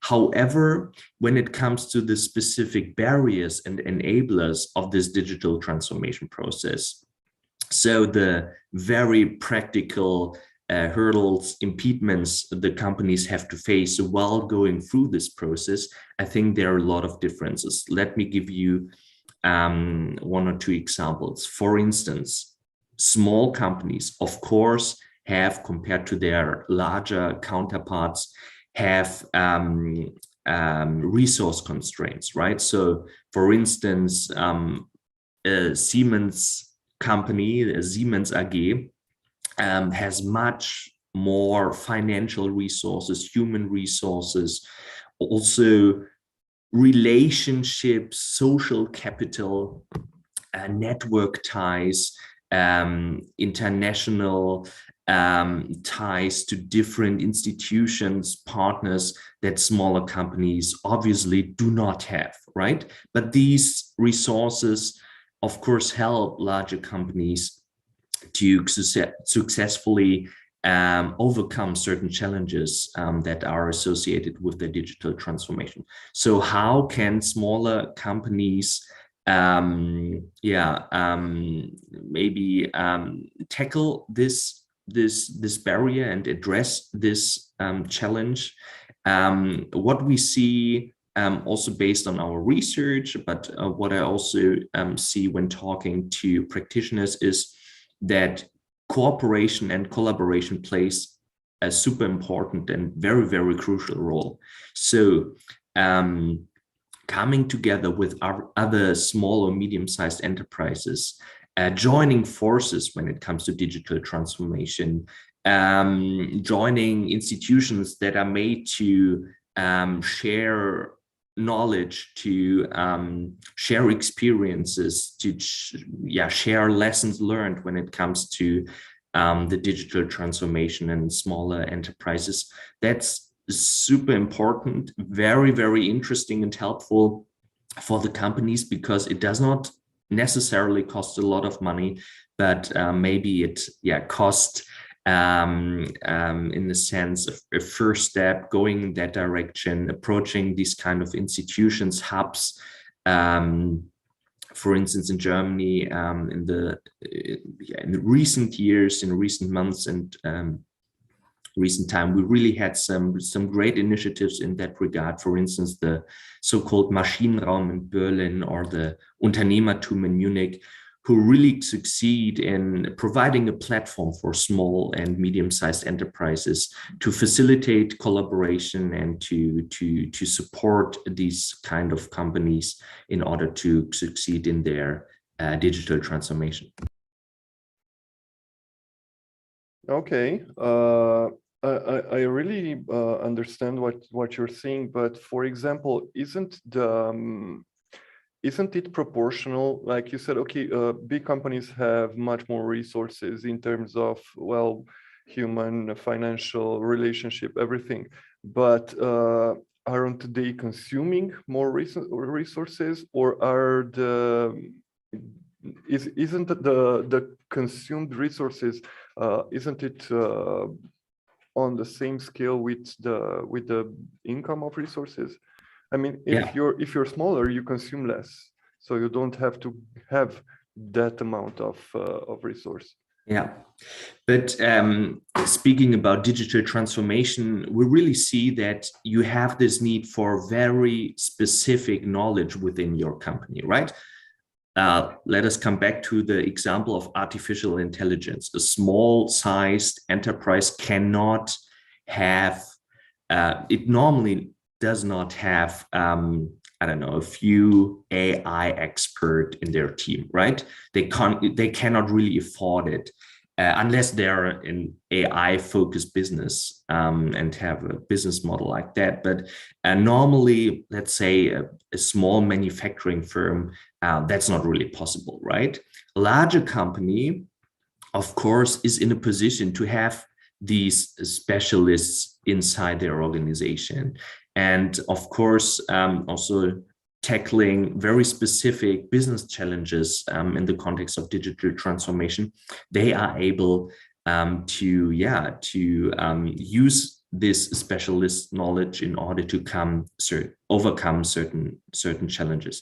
But this is just one example. Of course, there are also other very idiosyncratic barriers and enablers when it comes to small enterprises.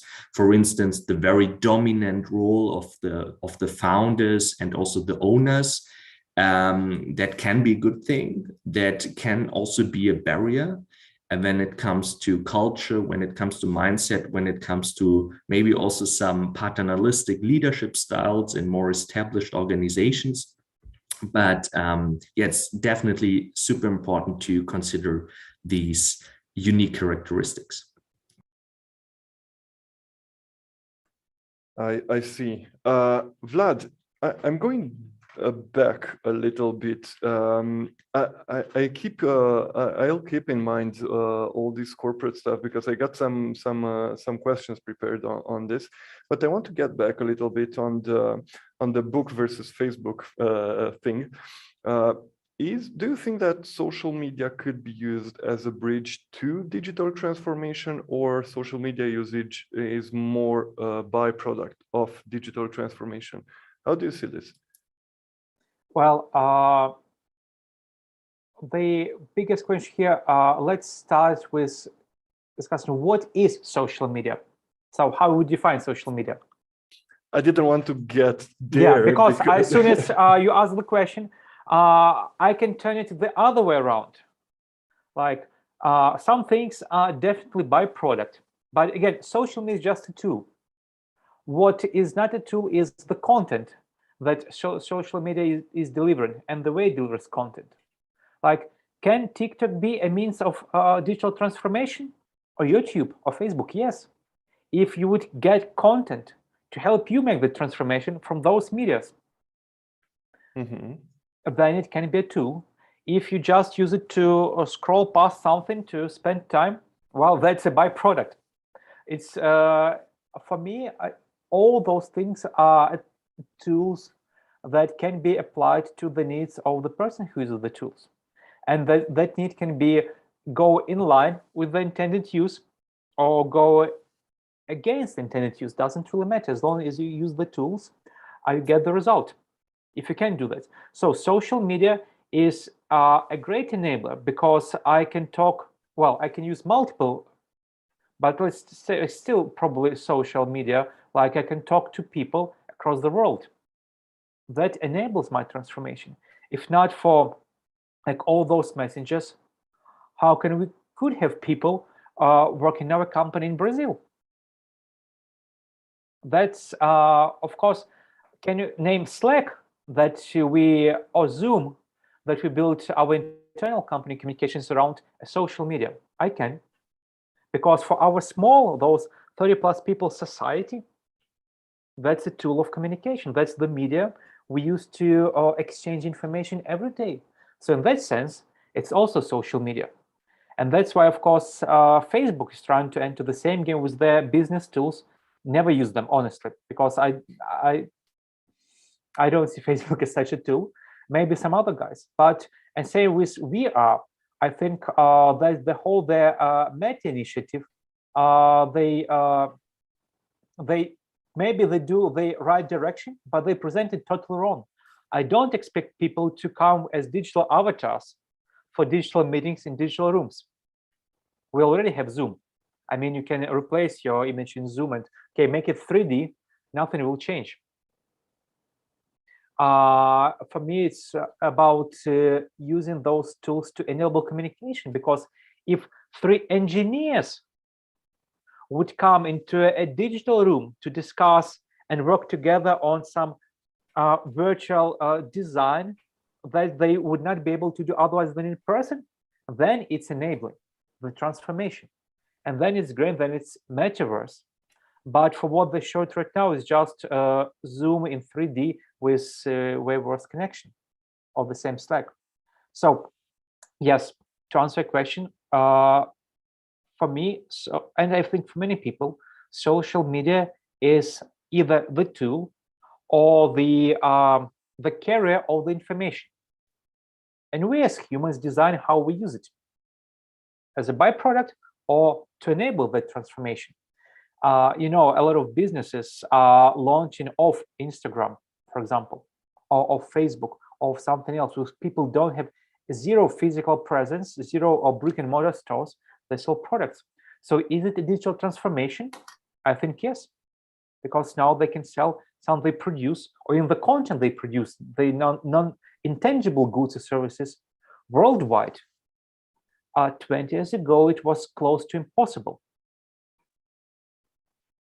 Okay, now, if we are to stick to what you said, that social media could be a bridge to transfer information, let's say that this information is called data, because that's happening as well. In some cases, data transactions are a bypass product. In some cases, are the actual purpose of that. Let's talk about a little bit about data consolidation and conversion. I know that this is a question more on your field of activity. So Can you explain this a little bit so that the average consumer of technology can understand what's happening? Well, I can probably try to explain to regular consumer of the technologies, but only from the marketing standpoint. Yeah, and the explanation is very easy. I have seen the evolution of digital marketing, and consider this: some 20 years ago, we had ad networks, referral programs, and emails. Okay, 3 channels. Then we got paid search. Then we got I don't know what happened first, native or programmatic. Then we got social. Then we got something else. Then we got so the number of digital channels is increasing, and people, because of the digital transformation we just mentioned, are jumping into invest their money into buying ads to promote their digital or physical products.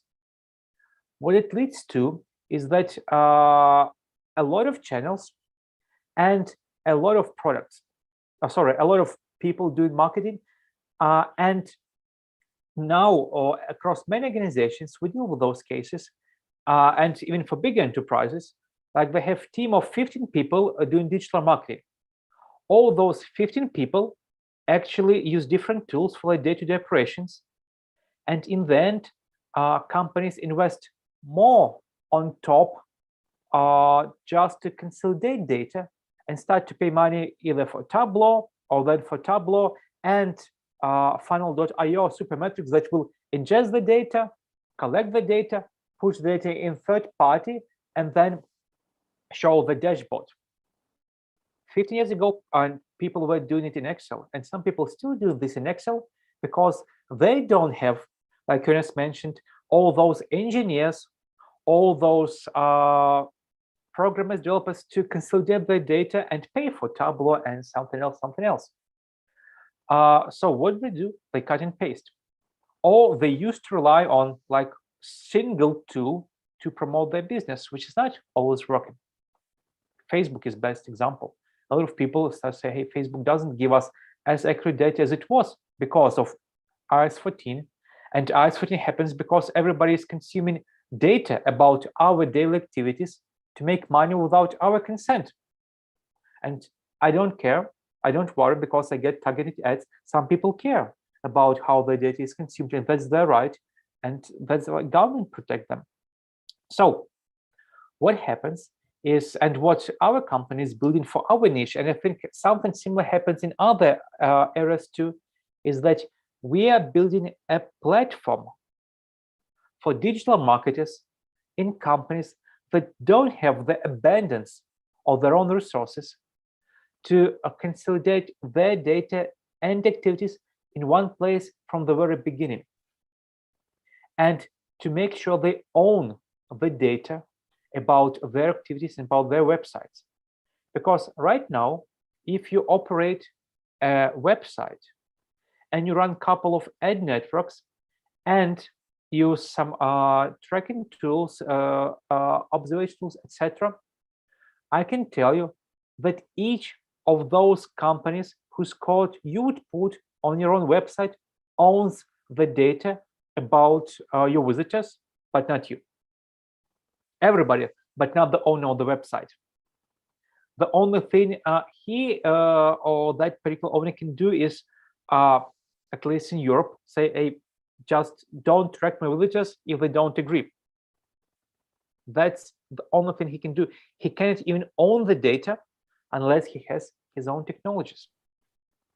So what will be changing, and sorry, maybe we're going a bit too far into digital marketing, is that the companies who run ads will own not the networks like Facebook, because that famous phrase, Senator, we run ads, is bullshit. The customers of Facebook run ads. Facebook is just a big, huge pipe which delivers the ads from one person, me as advertiser, to the eyes of everybody else. Facebook is a pipe that collects a tax for delivering ads from one person to another. Ads are run by advertisers. So the data about how the run ads should also belong to advertisers or to customers, but not to the pipe that connects them together. That's correct.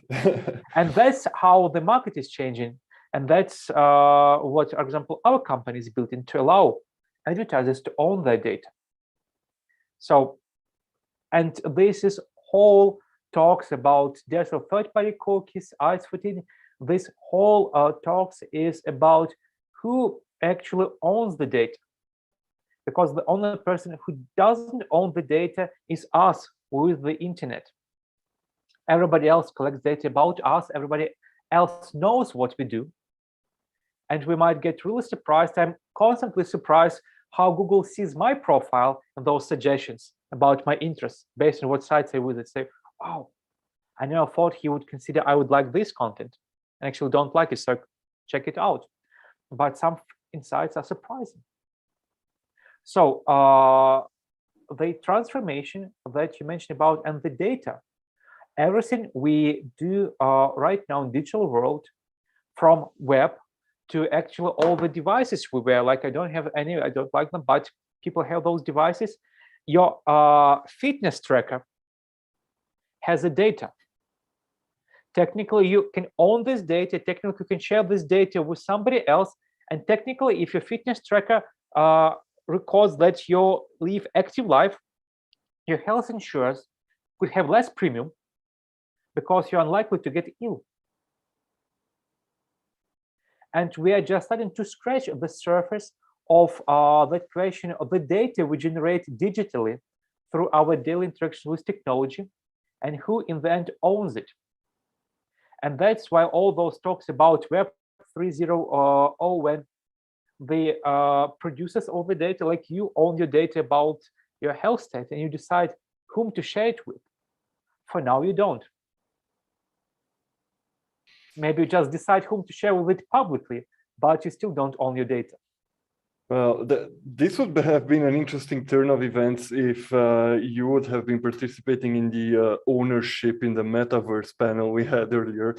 I don't know if Conrad is still online with us, but yeah, it's something to take into consideration. Now, I want to switch a little bit to Jonas about, but still in the data field. Now, what do you think? I'm considering that based on your research or projects you were working on, you maybe have an answer to this. What could an average company do with the data they collect through or after a digital transformation process, but they usually don't? I mean, what use of data do you see that is constantly not taken advantage of? I don't like the phrasing of this, but I hope you got the question. So I just spoke with a company, a manufacturing firm, a German manufacturing firm yesterday. One of my case firms in a research project, and I think they can act as quite a good example. Of course, they use digital tools. They're doing some D&A stuff, right? Data analytics. So regarding their production, they also have some Industry 4.0 approaches, some approaches, right? So not fully fledged, but at least some first initial steps. They also do a little bit in sales and marketing, etc. However, overall, summing up the whole picture, the use of data, it's still totally underexploited. Let's say it like that, right? So if they want to really succeed in their digital endeavors, they would have to go much more in depth when it comes to the usage, to the leverage, the exploitation of the data they have. So they have much more production data they could have used. They could do much more in the field of digital marketing, what Vlad just said. They could do much more in the field of procurement, supply chain management, etc. Right? So yeah, creating efficiency gains regarding their overall processes, but also developing product services that are based on data insights, empirical insights, market insights, of course, data-driven market insights. That is something that is totally underexploited, and definitely a field where this company, which now acts a little bit as an average firm here in this example, could further engage with. So with most of the established companies I'm working with, but this is also my impression from many other firms, there's still a lot to do. As we mentioned before, as we discussed before, there are certain barriers that that impeded these firms and yeah, created some obstacles, and are also the reason why the companies are still in that stage of the digital transformation process and not further ahead. But yeah, in regard to future discussions, also regard the sparring these companies receive, I'm hopeful, and I'm positive that these developments, of course, will further evolve, further develop, and cause in due course these companies to make use of these opportunities and to really make their own overall business and business model much more data-driven than it is now. I see. But what are the security risks involved in switching to digital? I mean, of course, there is a whole universe of discussions on this topic, but what are the most common risks that a small or medium company, for example, is taking when they decide to switch to digital? So let me start on that, and maybe Vlad, you have also some thoughts in that regard. So I would say we have to differentiate a little bit between the subjective and the objective risks. So talking to established companies, for instance, in Germany, there are many concerns when it comes to cybersecurity and also data breaches, stuff like that, right? So for instance, many firms are quite hesitant to use cloud-based technologies, applications, because they fear that the data is not, in my own basement, it is somewhere else, in maybe another country, etc. But this also has a lot to do with emotions, right? Of course, there are also quite practical, objective risks that have to be considered. However, there's also a huge emotional component attached to that. Coming to the real risks and letting beside these more subjective, emotional facets of the discussion, of course, we see that there are data breaches on a regular basis. We see that privacy concerns, of course, are not only a theoretical concept, but can be very practical, unfortunately. And so, of course, this whole digital transformation has to be supported by a cybersecurity concept within the firm. They have to be guided by also the question how you can protect your own data, and also, of course, the data that you apply or leverage from your business partners. So that's a super important discussion that definitely has to be considered in practice. Vlad, what's your take on this from the marketer side of you? I can tell from the SMB and business running SaaS operations for its customer side of view. And I would say that what's happening with all the digital things is that the human appetite runs way beyond or faster than the actually developed technology capabilities. And that's good. It's just we always forget that the human society had, let's say, 350 years to design security standards for industry or manufacturing. When the first industry-sized manufacturing started 350 years ago, I think, maybe 400. And for digital, we had only, 20 years at best to design the practices and standards. And for all this time, digital evolved so much that something that was good 10 years ago is definitely not good now. So for me, it all comes to that it's just another way of doing business. And all the societies and the economies, they just had not accumulated sufficient time in years to establish practices and standards. So we are all pioneers in digital, whatever somebody wants to say.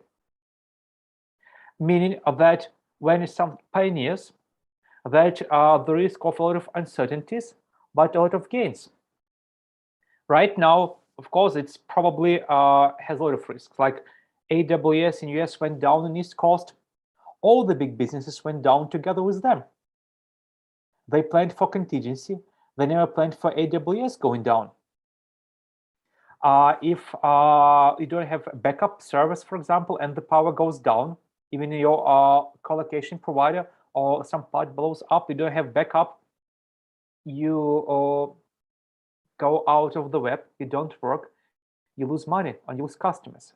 But the same was many years ago when you had a bad season, you don't get crops, you get hungry, you may die out of starvation. But as society, we learn to deal with that risks. We learn to organize our agricultural production, then our manufacturing. Now we are learning to organize our digital world. It changes so fast, and it's also natural that people believe we are doing nothing. No, a lot of people doing a lot of things. But the evolution is not staying in place, doesn't wait for all those people. So we deal with risks. And that's why for bigger companies, they have all those tons of compliances. For small companies, they're just more flexible to handle those risks and being just aware of what they do. So that's how I see it. Never, I don't see that the security catches up with the development of technologies in the near future. And that's the same issue that you discussed in the previous talk about the metaverse and impersonalization stuff. Nobody knows until it happens, and we'll find a way to solve it. Okay. Thank you very much, both Jonas and Vlad. Being the last panel, we had the luxury of not being pressed by the time, but still, we have to wrap it up, even if we don't necessarily want it, because I know there are a few things that are still to be discussed and still to be tackled. But I want to thank you again for taking our invitation. Thank you, Jonas, for not falling asleep. I know it's really, really early in the morning over there. Thank you both for the input. Thank you to our whole audience for listening to us, for watching us. And stay tuned. We are currently preparing the Tech Meetup Baltics in Vilnius. It's going to take place on the 11th of May, and it's going to be our first hybrid event for 2022. We are going to mix live attendance with digital attendance. Speaking of digital transformation, it's not our first rodeo in this kind of event, but it's the first one for 2022. So stay tuned for everything that's coming up. Thank you again. Bye-bye.